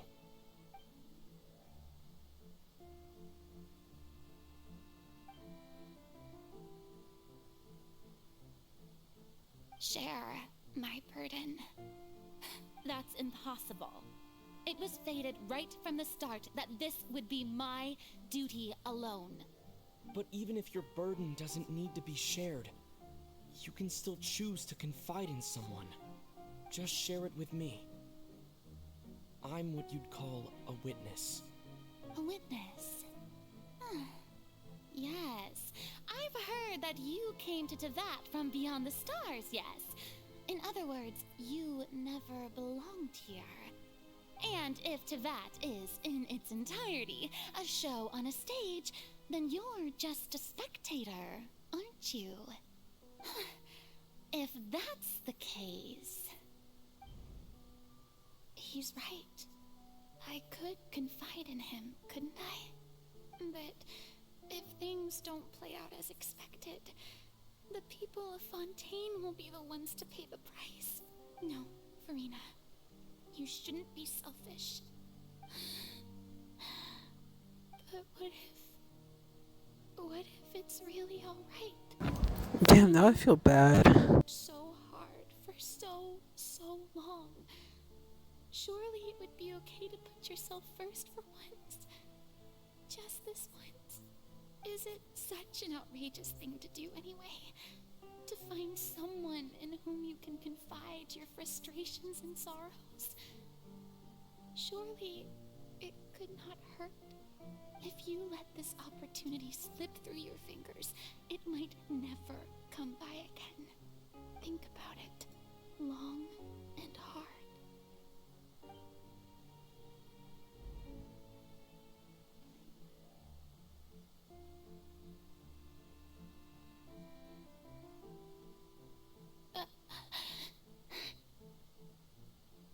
No, I have nothing to say. I am Farina, the Archon of Fontaine. All you need to do, dear spectator, is to witness my performance until the curtains fall.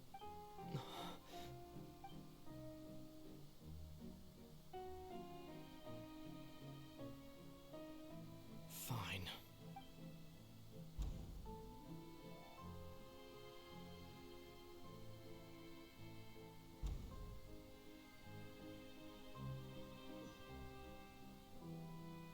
So even Farina doesn't know the truth? You've never once let her in on the full plan? Yes, it had to be done. To deceive the heavenly principles, you must first deceive yourself. She did very well. If she had let her resolve falter even once in these 5 centuries, Fontaine would have been doomed to the most tragic fate. It seems that trusting humanity was the right decision after all. I I believe that I understand how your deception works, but that is only half the truth, is it not? How would you build on this foundation to save the people of Fontaine? That is the most important thing. Ah, good, good. Of course, the Iudex of Fontaine has pinpointed the crux of the issue. I'm sure you've long sensed that the Oratrice is no simple machine, yes? I've always suspected that it had its own consciousness, and Lenny did mention that he heard a human voice within the core chamber. It now seems that that person was you, hidden within the machine all along. Am I right? And then I became one with the Oratrice, taking Fontaine's gnosis with me. Yes, it would seem so, wouldn't it? Alas, your understanding of this device still lacks sufficient depth. In truth, it is no enactor of justice. It is, in fact, a device created to kill the god of justice. I beg your pardon? Oh, you have it. And to be more precise, not only will the Oratrice take down the god of justice, it will also take down the divine throne upon which she has been placed. I mean, did you think I would be the sort to enjoy peaceful repose while Furina suffered? My work over these last 500 years has been to constantly accumulate indemnitium within the Oratrice. But really, some have already discovered that only a small fraction of the energy generated by the device was ever used to provide power to Fontaine. The vast majority has been, had to be, accumulated to enact this death sentence. It was all part of your plan, then? Both the trial and the sentence? Indeed. This power, accrued over 5 centuries, could have sustained Fontainians for millennia, had it only been used for that purpose. Almost all of it has now been stored within the Oratrice. But only power of this magnitude could hope to destroy the Hydro Archon's divine throne, shaking the rules established by Celestia, and breaking through the institution that is the Seven. So the Oratrice's call for death was for neither Furina nor Focalors, but for the Hydro Archon. The destruction of that divine throne. If I do not misunderstand your intent, you must be... Returning what's rightfully yours to you, of course. In other words, this was all done to return the authority of the Hydro Archon to the Hydro Dragon of This is not what I expected. But I did kind of suspect something when he did mention that he only had a fraction of his power. Oh, what? Getting sad again, are we? The authority of the ancient dragons shall soon be yours once more, O Hydro Dragon Sovereign. And this is the face you make. All you've done throughout the years is just so you can sacrifice yourself at the very end. I've never quite seen it that way, you know. Even now, I'm quite pleased at how well my deception worked.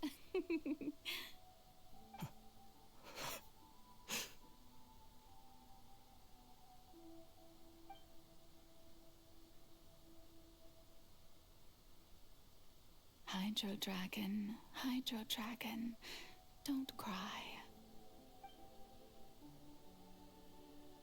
I must say, had it been within my rights, I would have loved to judge the heavenly principles themselves.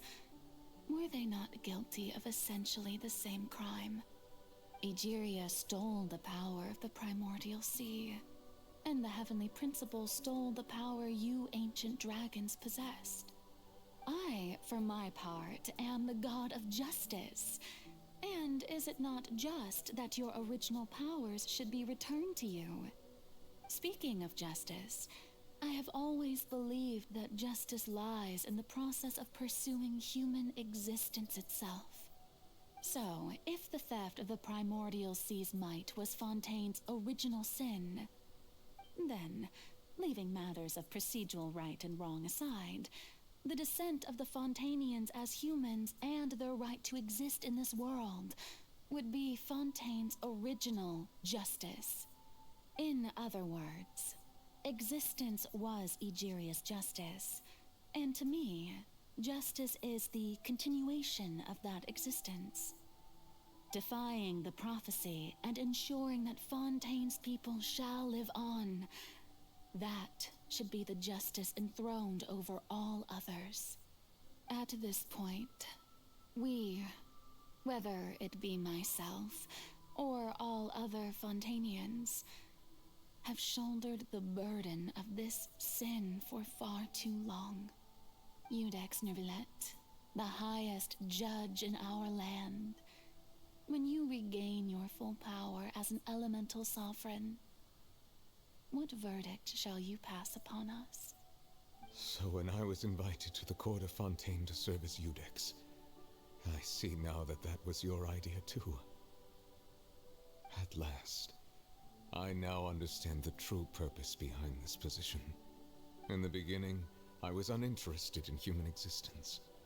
But these 5 centuries of living alongside them have gradually brought about mutual understanding between us. And I have even attempted to feel as they feel. You are a devious one, Focalors. Things being as they are, surely you know that I could never declare them to be guilty.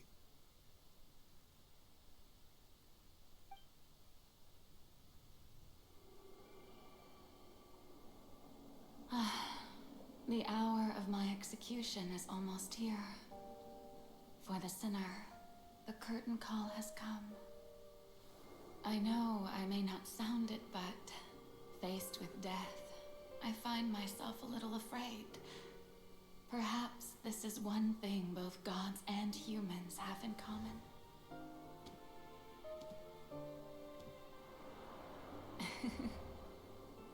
Farewell, Neuvillette. I hope you've enjoyed the part you played these 500 years.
Iudex Neuvillette, hereby declare,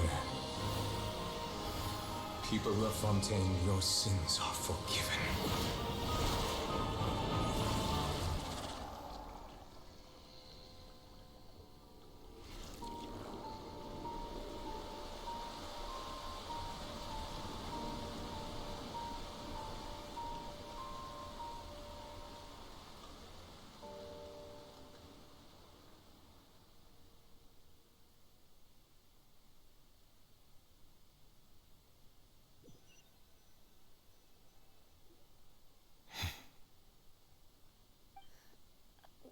What just happened?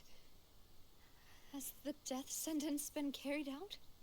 Was that bright light some sort of misdirection? I have a feeling that something huge just happened. But since we're all still alive and haven't been dissolved, I assume whatever happened was good for us. It's time to end this. We must mete out punishment to that beast. But didn't you say just a moment ago that it can't be defeated? I have gained the strength sufficient to deal with it. Through certain means, I now have the ability to separate the power of the Primordial Sea from that creature. We should seize the opportunity to pursue our quarry. Traveler, now that the oratories can no longer function, I require an executor to help me mete out justice. The root of the calamities befalling Fontaine. The beast that enacts the prophecy. Its name is the all-devouring Narwhal. Come with me, traveler. The hour of execution has come.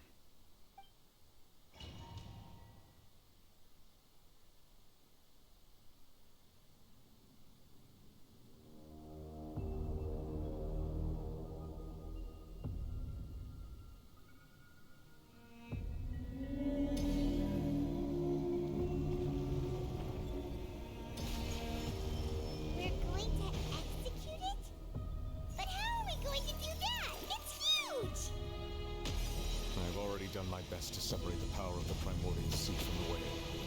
Considering the size of the beast, I cannot reach the power source. Unless we can find a way to attack it from within. I shall share a part of the ancient dragon's power with you. We shall look for an opening together.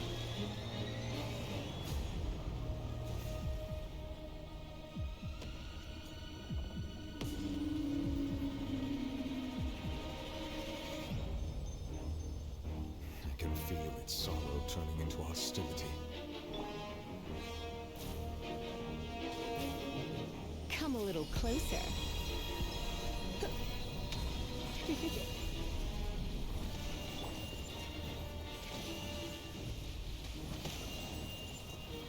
Flash!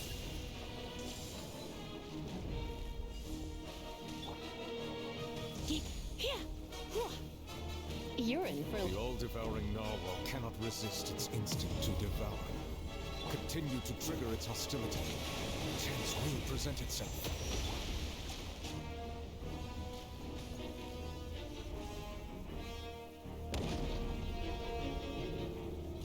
Strike!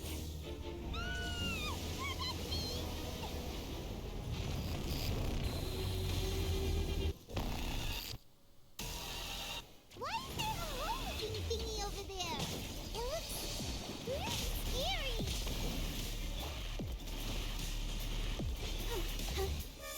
Go, Barbara, go! Don't be such a brook. Come a little closer.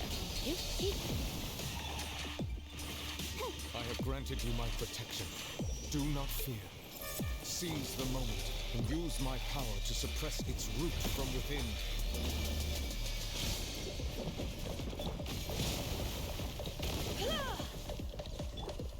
Flash! No turning back! Let's dance.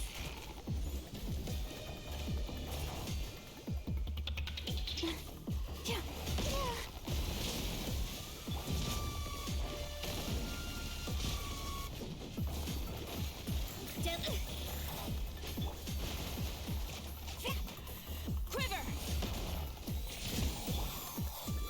Come on, we can do it.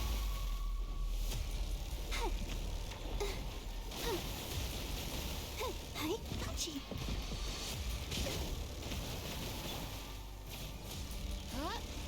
You're in for a little shock. Come a little closer. You're in for a little... Let me...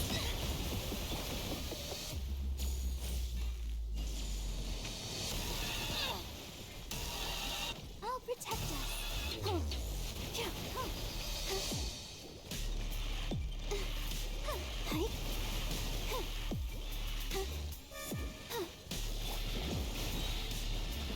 Fate is upon you.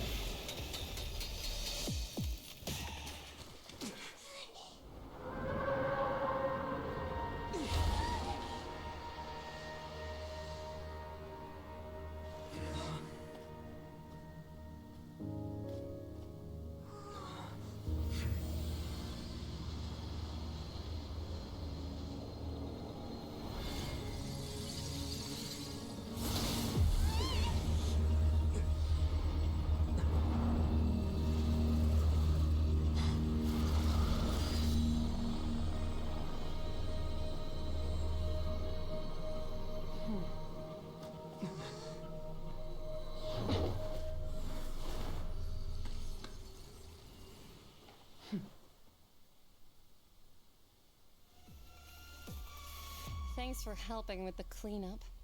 It should have been my job, but... oh well. It was just supposed to be a short private training session for me. I didn't think that my disciple and my master's pet would start brawling in the meantime. Well, actually, I had a feeling that it would happen at some point, but they bumped into one another earlier than I thought. What a blunder. I suppose I'll have to swing my sword 3 million times as penance. That power. Who are you exactly? Paimon has an idea. From what she said earlier, she must be Child's master. Skirk, right? It's just that he gave us the impression that she was the less talkative person. I simply did not have anything to say to the weak. But you, on the other hand, managed to defeat the all-devouring narwhal without using power from beyond this world. So you may speak to me as equals. I have to agree. It's a strange use of a planet's primordial waters just to raise an all-devouring narwhal. That kind of power is wasted on it. It's not cooperative, it eats too much, and I have more important things to do with my time than pet sitting. The only thing that creature has going for it is its looks. All in all, it fails as a pet. Miss Skirk? I think you might have missed the point. The point being? Well, being that this pet almost destroyed an entire nation. So what sort of person is your master? Well, Child's master's master. Wait, is that right? Oh, right. So you don't know him. Sorry, I assumed you did. His name is Sertologi. Huh? I am unfamiliar with that name. Huh. So Master isn't sufficiently famous. How should I describe him then? Have you heard of the name The Fowl? The Fowl? Still nothing? Well, how about the Visionary? Vetterfalnir then? Or Gold Rhindaughter? Ooh, that one we've heard! Rhindaughter's part of the Hexen Circle. She's Albedo's mom, right? Oh, so you do know that name. To be honest, I also heard all of those names and titles from my master. I don't actually know them either. But I suppose you understand now, yes? My master is likely a similar sort to Rhindaughter. They are both pursuing some form of perfection. Wait, didn't you also mention a visionary person? Paimon didn't quite catch their name. Actually, never mind that. I believe it expedient to inform So it's gotta that the all-devouring Dragon Spine. narwhal used up nearly all its strength fighting me. Such roiling hydro energies will prove difficult for the planet's deep seas to digest. As such, the Fontaine back on the surface has most likely been thrown into chaos. In other words, the prophecy that you've been fretting over should now be in full swing. What?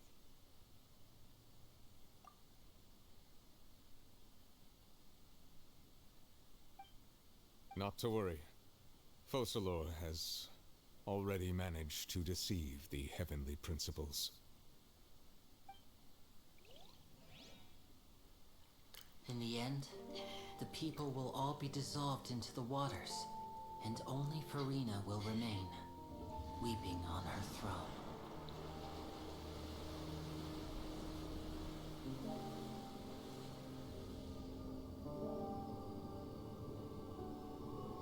Only then will the sins of the people of Fontaine be washed away.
Guardians, initiate emergency rescue!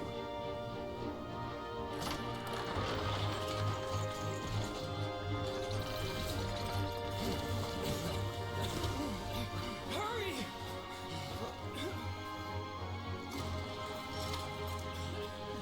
Hey, lend a hand!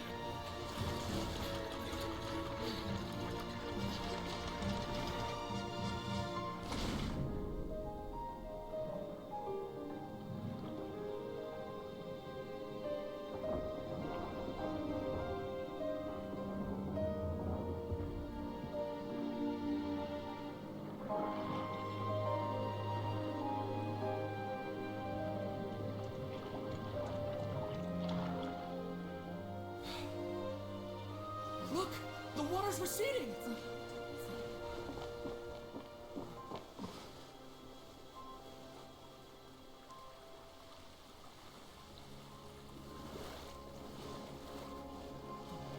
It's a miracle! Water's receding.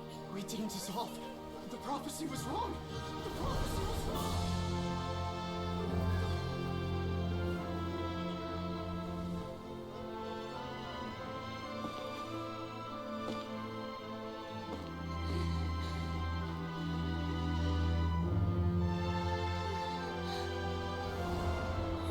Are you alright? We're saved. The prophecy was wrong.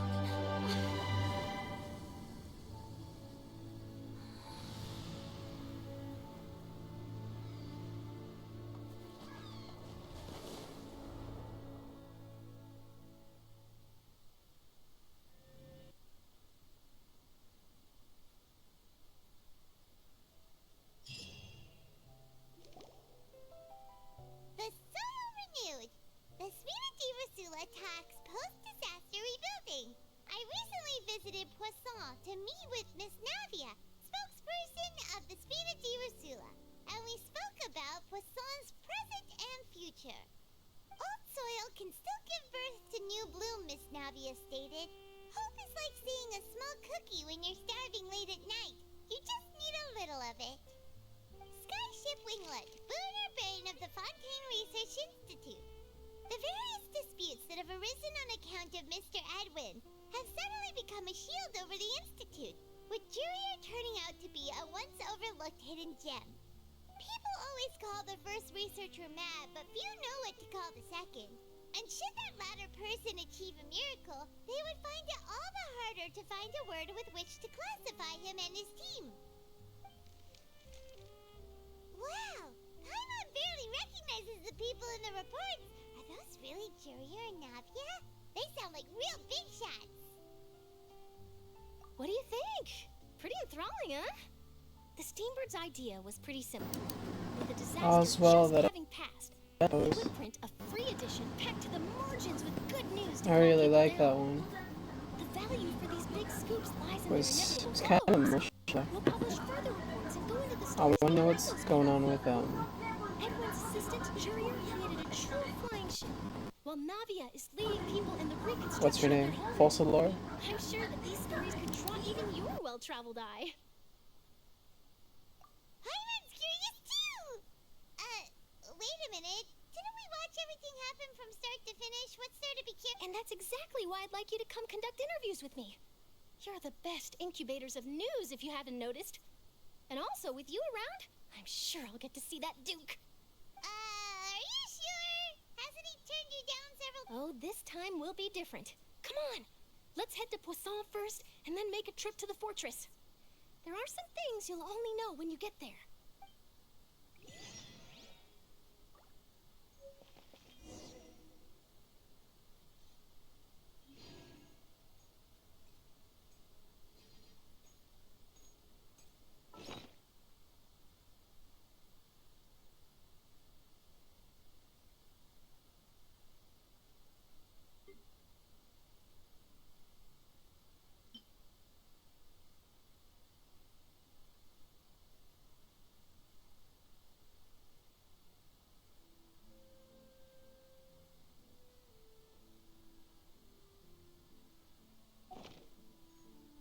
Divination is about precisely foretelling one.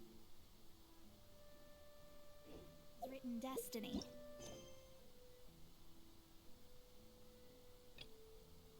Over.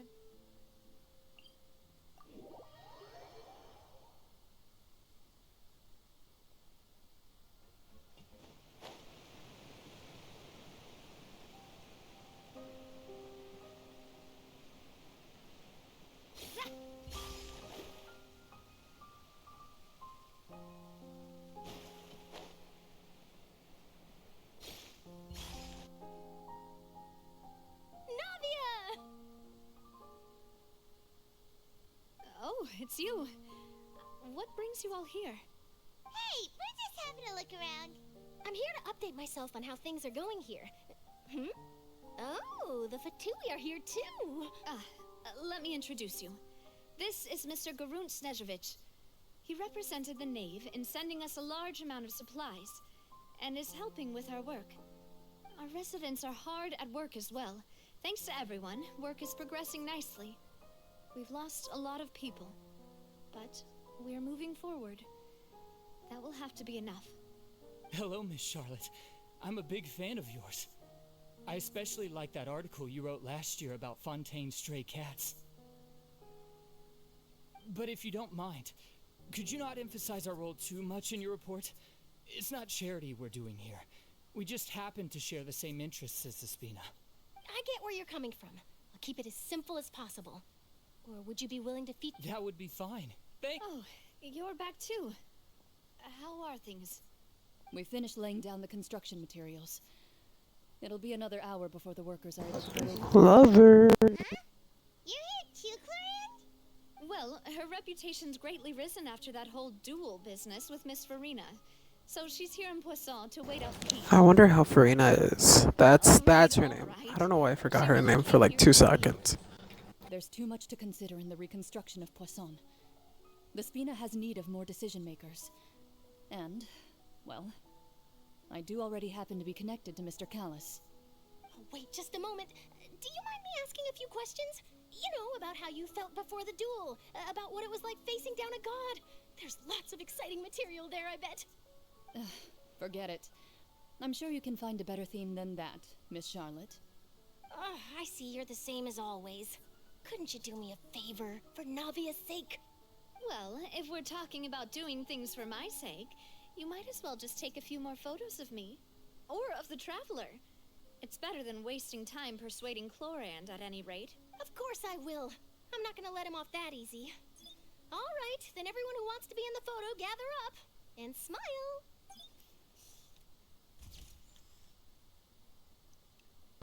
Very cute. Very cute. Not bad. Your addition really helped the composition of the picture.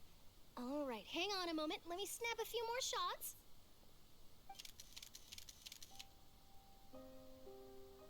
Alright, that should do it. I'll be back here later anyway, so let's call it a day. You're very quick. Speed is of the essence when it comes to the news, and freshness is the key. Also, not to brag, but I'm pretty good at building connections. Who knows? I might eventually get that interview with you after all, Miss Clorinde. Wow, you really do have that never say die spirit. I'm impressed. I'll hazard a guess that this is how you got that interview at the Fortress of Meripede. Whoa, you're well informed. Let me make a guess too. I asked Sigewinne, who told Monsieur Neuvillette, and he told you, right? That's a very complete information chain. In truth, all Monsieur Neuvillette asked me was, when did the fortress become so friendly towards the media? I told him that it was best not to speak too soon. There's no guarantee that Wriothesley will make a personal appearance. You're right. I've got to treasure every moment I have with them. In which case, I'll be making a move first. Stay safe now. And tell me if you hear anything interesting. I'll treat you to afternoon tea in exchange.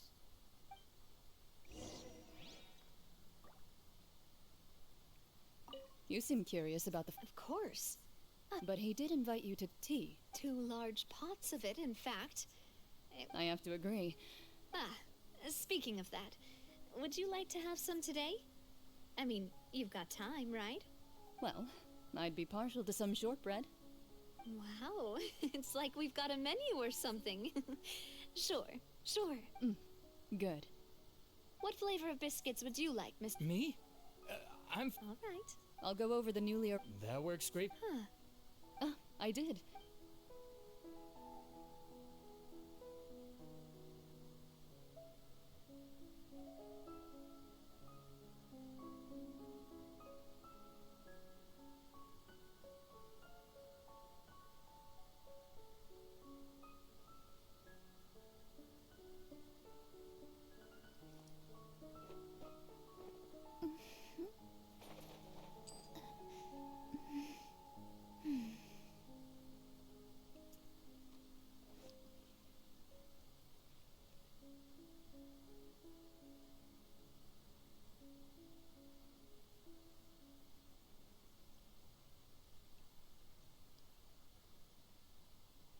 Astrologers must rid themselves of material desires. Only by ridding oneself of clutter can one see the true world around them.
Divination is about precisely foretelling one's written destiny.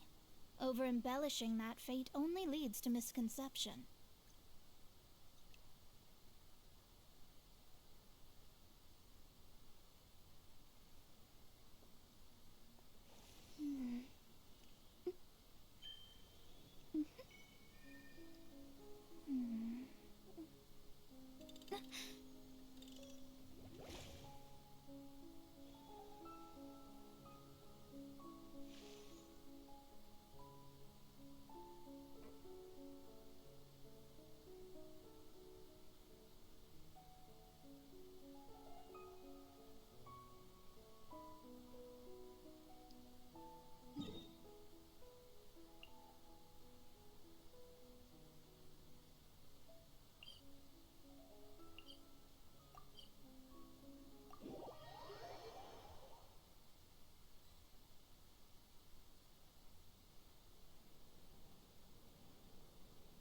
Wow, guess we're here again, huh? There's a real nostalgic feeling to this place. Looks like you've been missing us. Duke! Did you come all the way to the entrance to greet us? Of course. I'm here to welcome you and our dear Miss Charlotte, whom our good head nurse recommended to me. It's an honor to finally meet the much-rumored Duke. Thank you for consenting to my visit to the fortress, sir. No need to thank me. But that said, I shouldn't be the focus of your interview. I trust you recall our agreement? Of course, of course. All right then, this way.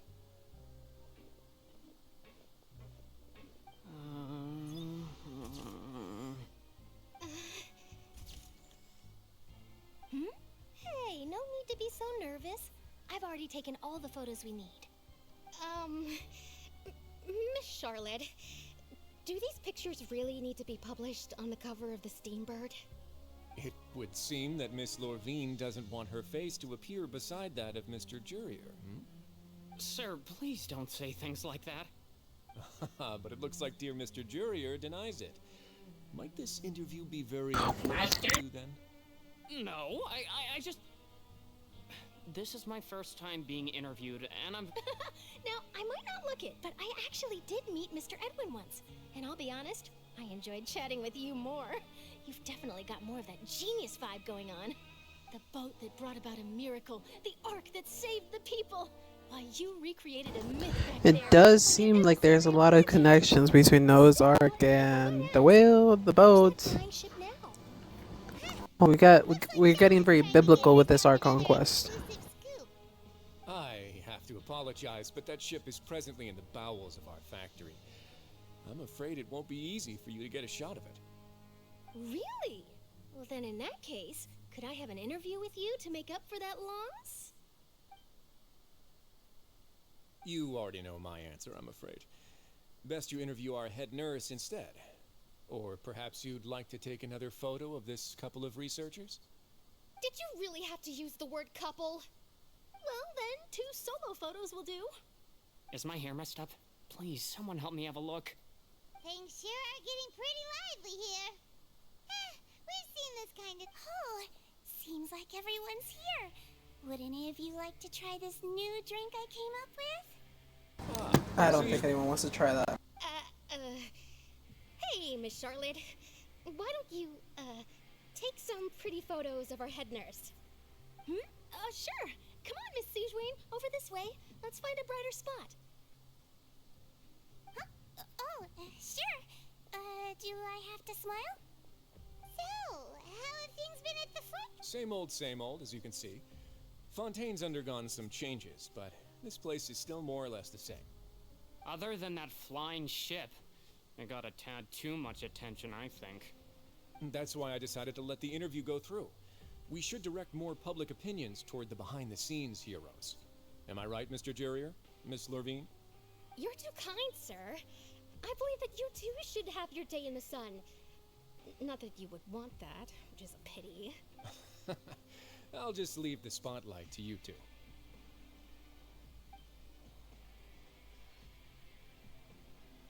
I see. Lots of things happened that day, huh? Anyway, regarding that Harbinger, I'm not sure you remember, but his 3 young followers are still waiting for his return. He sure did win them over, huh? I'll tell them that there's good news and bad news. The good being that their boss seems fine, and the bad being that they must face extended sentences for abetting his escape. Oh, actually, what about you? Are things gonna... What change can there be? The fortress will keep chugging along, and so will my duty. As to what Miss Furina's departure will mean for the nation, and if our laws and governance will be transformed, we'll leave those to the folks in the overworld. Hey everyone, the photo shoot's done. Good. In that case, let's call it a day here. Thanks for your cooperation. Come on, Traveler, let's go. Till next time, everyone. There'll be a next time? Maybe. Who knows? I might write a story about the underwater factory next... All right. Last stop, the docks.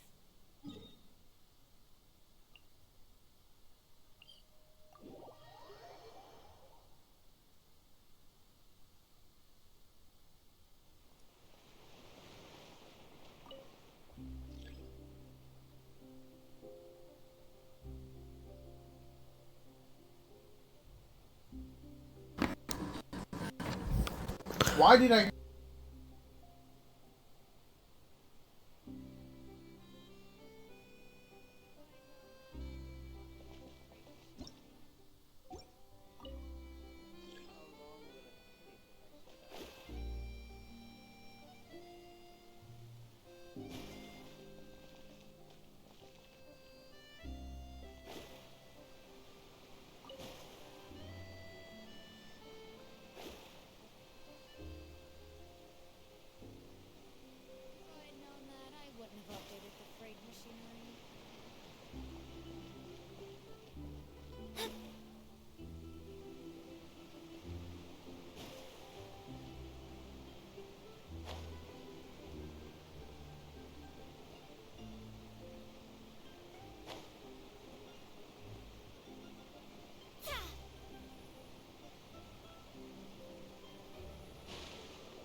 mentioned that she stayed in touch with Linny and the others after working together.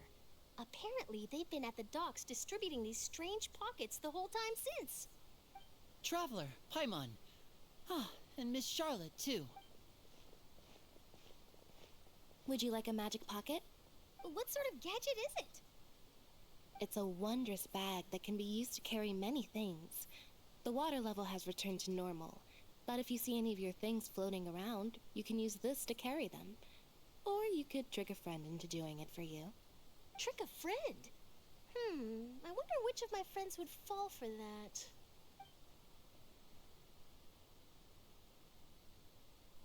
You could just make a friend like Fremine here. Isn't that right, Fremine? Is this what you meant by, I'll help you make some more friends? To be honest, that sounds pretty sweet. Could I have your contact, please? Sure. Please, write down my address. Lynette sure is working hard to help Fremine socialize. He was the one who proposed doing this. He even wants to assist in our magic shows. Yes, I was planning to first introduce Pear as an assistant, and later Fremine himself. In the future, I think we can leave underwater escape magic to him too. That said, would anyone want to see a diver escape underwater? Oh, it'll work out. Every journey begins with the first step. He'll become a part of our show eventually. Lynette, could you come over? Miss Charlotte says she wants to take a picture of us. Got it. My, that Charlotte is rather perceptive. She got rid of everyone the moment she realized I had something to say to you. So, how have things been, Traveler? Father says that you did a great deal during the latest events. She's very grateful for your contributions to Fontaine. That's alright. We were more than happy to help. So, what's she doing now? Oh, I guess you haven't heard. Well, after Lady Farina left, Father and Monsieur Neuvillette opened negotiations, during which he gave Fontaine's gnosis to her as a diplomatic gift. A diplomatic gift? A gnosis? Yes, I was quite surprised at first myself. I mean, I'm guessing since the dragon has all his power, it doesn't really matter if he gives us a gnosis or It not. could have been done as an apology for the incident with Lord Child, or as thanks for his help in tying the all-devouring narwhal down. Furthermore, Father did also lend significant aid to Fontaine and Poisson. That's true, but this is a gnosis we're talking about. Doesn't this seem a bit irresponsible? I would agree, but I've also heard that it seems that Monsieur Neuvillette has had a significant change of heart regarding the matter. So there's some reason for this that only Neuvillette knows about? I suspect you'll have to ask him about that yourself. Ah, yes, speaking of which, I did see him strolling around the entrance to the Fortress of Meripede a while back. Isn't he real busy and stuff? Paimon didn't think he'd have the time for that. But back to the topic. The gnosis was given to the knave, right? What about Child? They say that he's returned to Snezhnaya to recover from his wounds. I hear that the recent disaster really did a number on his health. That's true. When you think about it, we've had loads of run-ins with the Fatui. To think we'd be allied with them this time. So shocked by such a simple switching of sides? Yes, it wasn't even that simple.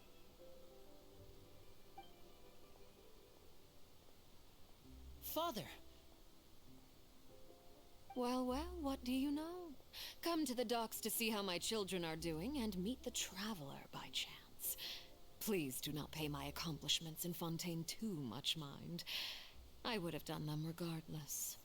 Are you going to take the gnosis back to Snezhnaya? That is our duty as harbingers, yes. Don't be too preoccupied with sides. The goal of the Fatui concerns not a single place or person, but the entire world. With such a grand goal in mind, It is inevitable that we must wear many masks. Switching my masks is something I've always done. Well, that depends on many things. No one truly knows what the future holds. What good is honesty if you can't rely on it forever? As for you, I very much look forward to our next collaboration. Good things cannot be achieved alone, and you've proved yourselves to be great partners. A vision? All right. I'll remember to return it. Thank you for keeping it safe for him this entire time. And that's a wrap for me. Huh? You're... Greetings, Miss Journalist. Hello. If I'm not mistaken, there are diplomatic channels I'll need to report to take a photo of you. That is correct. So forgive me, but I will not be able to serve as a subject in your article. However, feel free to write as much as you'd like about our dear magicians and our upcoming rookie talent. I will. The sea breeze is quite pleasant. I shall continue my walk while the weather remains so agreeable. Farewell. Farewell, She's Father. pretty cordial for a foodie. Oh, she has such an intimidating presence. I didn't even dare to take a picture. Thankfully, I've already wrapped up all my pre-scheduled interviews. Thank you all. This'll be more than enough for me to write about, I'm sure. Don't be too nervous. Why don't you take a magic pocket before you go? Here, Traveler, Paimon, you take one too. To move things about? That's right. Funny. I was giving out magic pockets when we first met too. And what do you know? I'm doing the exact same thing right now. So many things have happened, but the pockets are still the pockets. I guess this must be life. We will all follow our own paths, and serendipity will lead you to your fated friends. All right then. We'll be handing out pockets in some other districts later, so we'll get going now. Have a good day, you two. Well, guess we sent Charlotte off. Shall we go see what Neverlette's doing? As long as he's not so busy that he doesn't have time to chat anyway.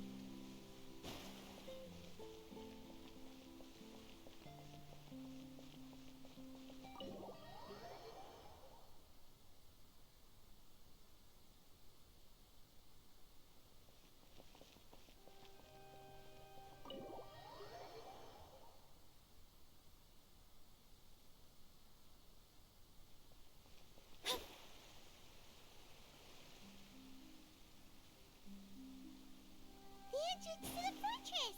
Ooh, he really is there!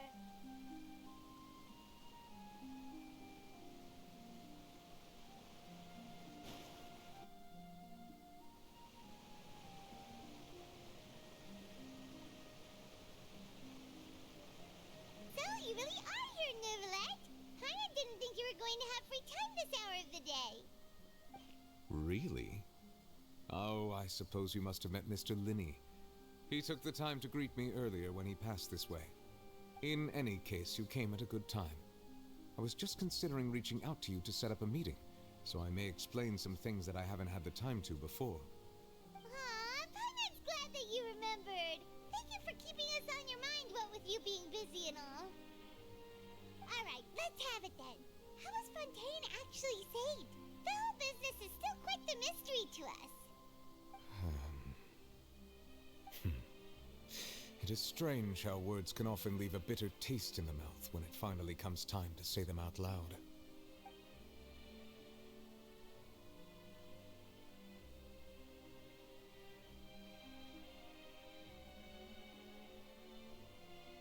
Whoa. So that's what happened? Focalor destroyed the divine throne of the Hydro Archon and restored your power to you, transforming you into a fully fledged elemental dragon sovereign. But Paimon still doesn't quite get what you did to save the Fontanians from dissolving. For me, the authority of the ancient dragons refers to absolute control over the hydro element. Fontanians were incomplete humans born of Egeria's use of the power of the primordial sea, with constitutions similar to that of mimics. But so long as those primordial energies remain within them, I could use the ancient dragon's authority to grant them true blood, after the fashion in which life was first brought into being on this planet. In other words, when I gave my verdict, Fontanians became true humans, and thus would naturally no longer be dissolved by water from the primordial sea. Focalor must have counted on you to make that decision as well. Your verdict was the key to making the prophecy appear to have come true while saving everyone. Yeah, and in a manner of speaking, Focalor finally managed to fulfill the original Hydro Archon's wish to turn Oceanids into real people too! It seems from your expressions that you still have more things you wish to ask. Ask away. I will tell you the truth as I know it. I have investigated his case along many avenues, and I have learned that he once fell into an unknown chasm when he was young. There, by chance, he awakened the all-devouring narwhal. But whether it be by sentiment or reason, that should not have been enough to consider him the root cause of the disaster. At most, he would have had tangential liability. As for the judgment passed by the Oratrice during the trial, whether it was due to that liability by association or Focalor deliberately using him to buy time for us on the assumption that he would be able to hold the creature off, I cannot say. Guess Focalor had Fontanians in mind the whole time. In the end, it was thanks to her that they finally became real humans. Hang on a second. Paimon suddenly got another question. Back when Fontanians hadn't yet become real humans, were the children they had also transformed Oceanids? Life has always flowed like water. Do you recall how Fontanians would often come to the Fountain of Lucine to pray for children? Yeah, Lynette said the fountain is where all the waters in Fontaine converge. In truth, even those couples did not know that such prayers were no mere custom, but instead a form of ritual. Those Oceanids who were blessed within the spring water would later descend as new humans in the coming months. Paimon sorta gets it now. Either way, it seems like this ritual won't be of any further use, but it'll probably live on as a local custom. Ask away. I will tell you the truth as I know it. Yeah, about that. Wriothesley said Furina has already left. What's that all about? Ah, Lady Furina. The people are only aware that her death sentence has not been carried out. She abdicated the post of Hydro Archon and left affairs related to that title to me, before leaving the Opera House. I related Focalor's words to her faithfully and completely.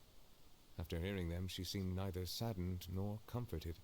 She simply said that she was tired and needed to rest. Having said that, she then packed her things and moved out of the Opera House, not unlike how an ordinary person might. But she's still got a place to stay, right? You need not worry. I will make arrangements to ensure that she will not want for food, clothing, board, or travel. In truth, I am somewhat happy for her. The wear and tear on her spirit will, of course, take time to heal. But now that she no longer has to play the role of Focalor the Hydro Archon, she can finally lay down her burdens and lead a normal life. What about you then? What are your plans now that you've regained your full powers as the Hydro Dragon? After Focalor passed on, the Oratrice also ceased to function. This matter will directly affect our trials. After much careful consideration, I've decided to take over its role in our courts.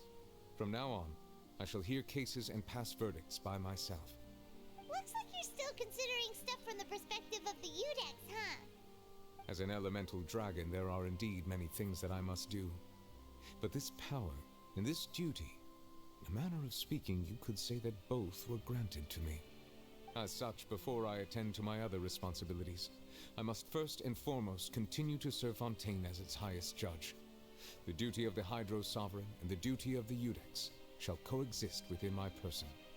Additionally, the Hydro Archon's departure has brought about another problem, which is that the Opera House shall no longer produce indemnitium.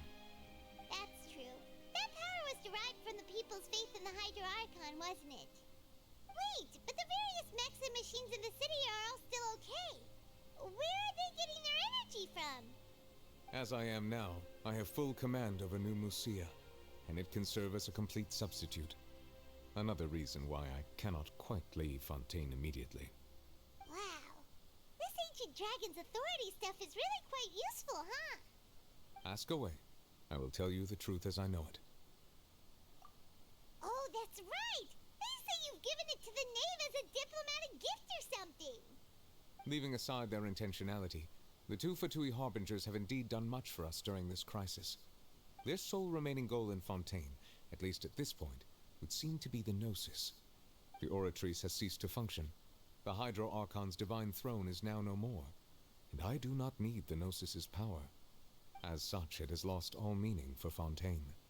If the Fatui have impure designs, we might as well accede to their request now, and avoid unnecessary conflict.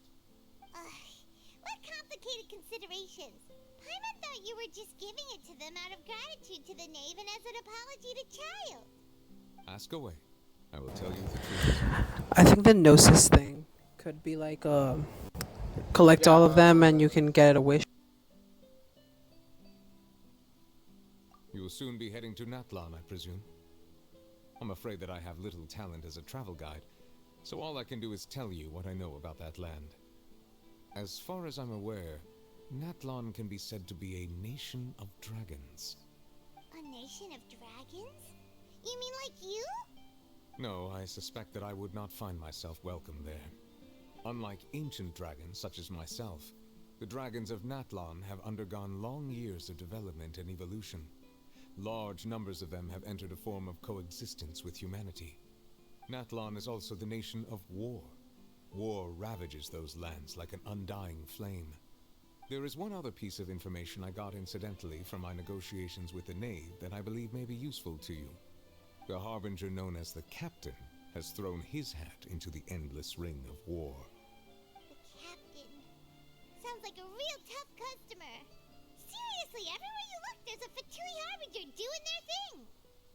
I suggest that you fully prepare yourself before going to Natlan. In the meantime, Fontaine's doors will always be open to you. Ask away. I will tell you the truth as I know it. Hang on a sec. Paimon's still got a question about the Gnosis. When we spoke to Linny earlier, he mentioned that your attitude towards giving away the Gnosis had clearly changed. We guessed that there might be some reason for it that only you were aware of. No wonder the House of the Hearth is the Fatui's intelligence division. They are... So regarding this specific issue, I was just getting ready to share something with you. What is it?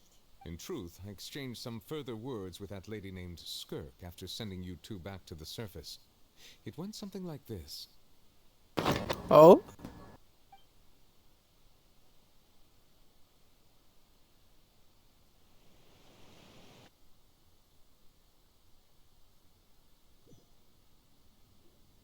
Well, we're going to head topside to see what's going on. You hurry over soon as well, all right, Nervalet? What next? The all-devouring narwhal isn't here, so I'm no longer getting any interference. I can finally catch the scent of your power, what it's made of. It is the authority of the planet's primordial dragons, but with something very similar to a god's curse mixed in. It's quite a novel blend. I'm sure I've encountered something like this before. What was it again? I do not know what you speak of. Ah, of course. How could I forget? You should have the remains of the third descender on your person, yes? Remains? I've never heard of any such thing. According to your parlance, I believe it may be called a gnosis. Well, that much is true. After Focalor's divinity faded, she handed her gnosis to me. But I fear I have never heard of it described in the manner that you just did. I've been training with my master, the Foul, ever since I was young, and I have never returned to the surface since. So most of the information I possess, I got from him. It is only natural for those who are greater than humanity to possess a different sort of common sense, which is why there are so many problems in our attempts to communicate with humans. Regardless, you should probably get rid of objects of misfortune to prevent any disasters from befalling you. To live in itself is a blessing. But once a Misfortune. person dies, the bonds he once had with this world shall all turn to curses. What do you mean by that? No need to fret. These are just my personal thoughts, and my reason for no longer wishing to return to the surface.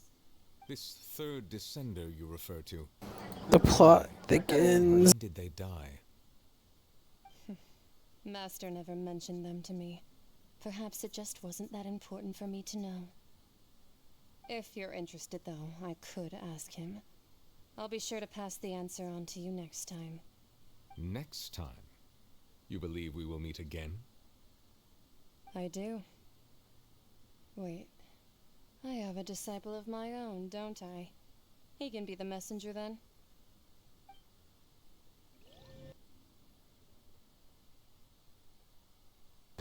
This is all very interesting, and I don't know how to take it. That's what she told me. Whether it would prove useful or not. Wanted to pass The that Gnosis are information on to you. considered some kind of curse towards these gods. Third descender? So that's what the Gnosis actually are. Paimon just thought they looked like chess pieces. How could they be a person's remains? So they're like Assuming that there was no Ash, misunderstanding what's or it called? special metaphor at play. That is what she meant to say. And she said that it would bring misfortune and that you should check it, which is why you gave it to the Fatui. If she speaks the truth, then I would simply be putting Fontaine at unnecessary risk by keeping it here.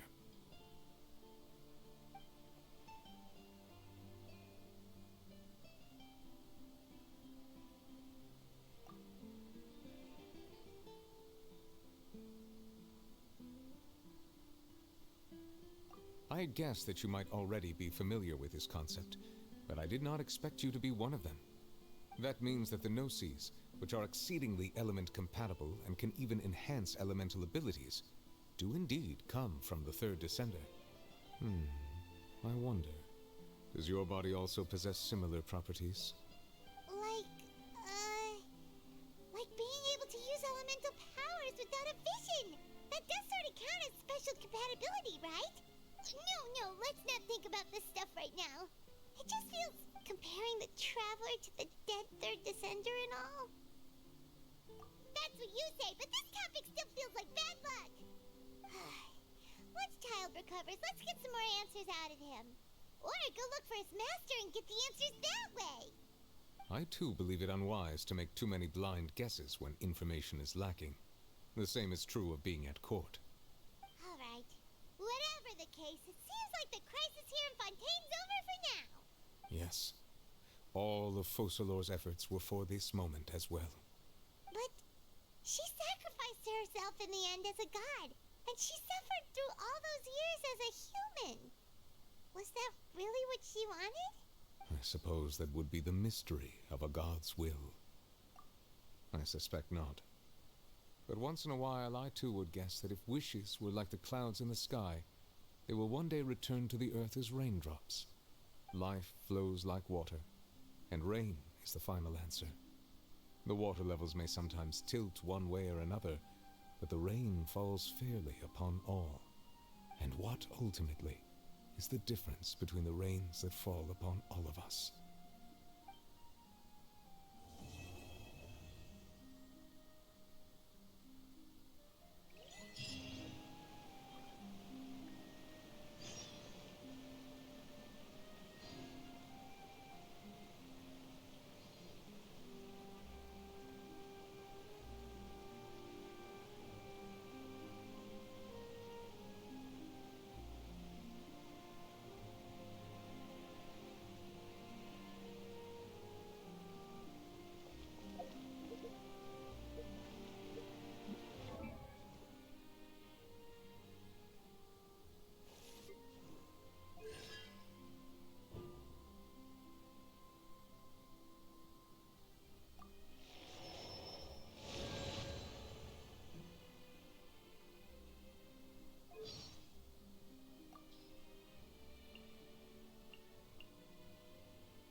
city keep telling us how Palais Mermonia is a super stressful place.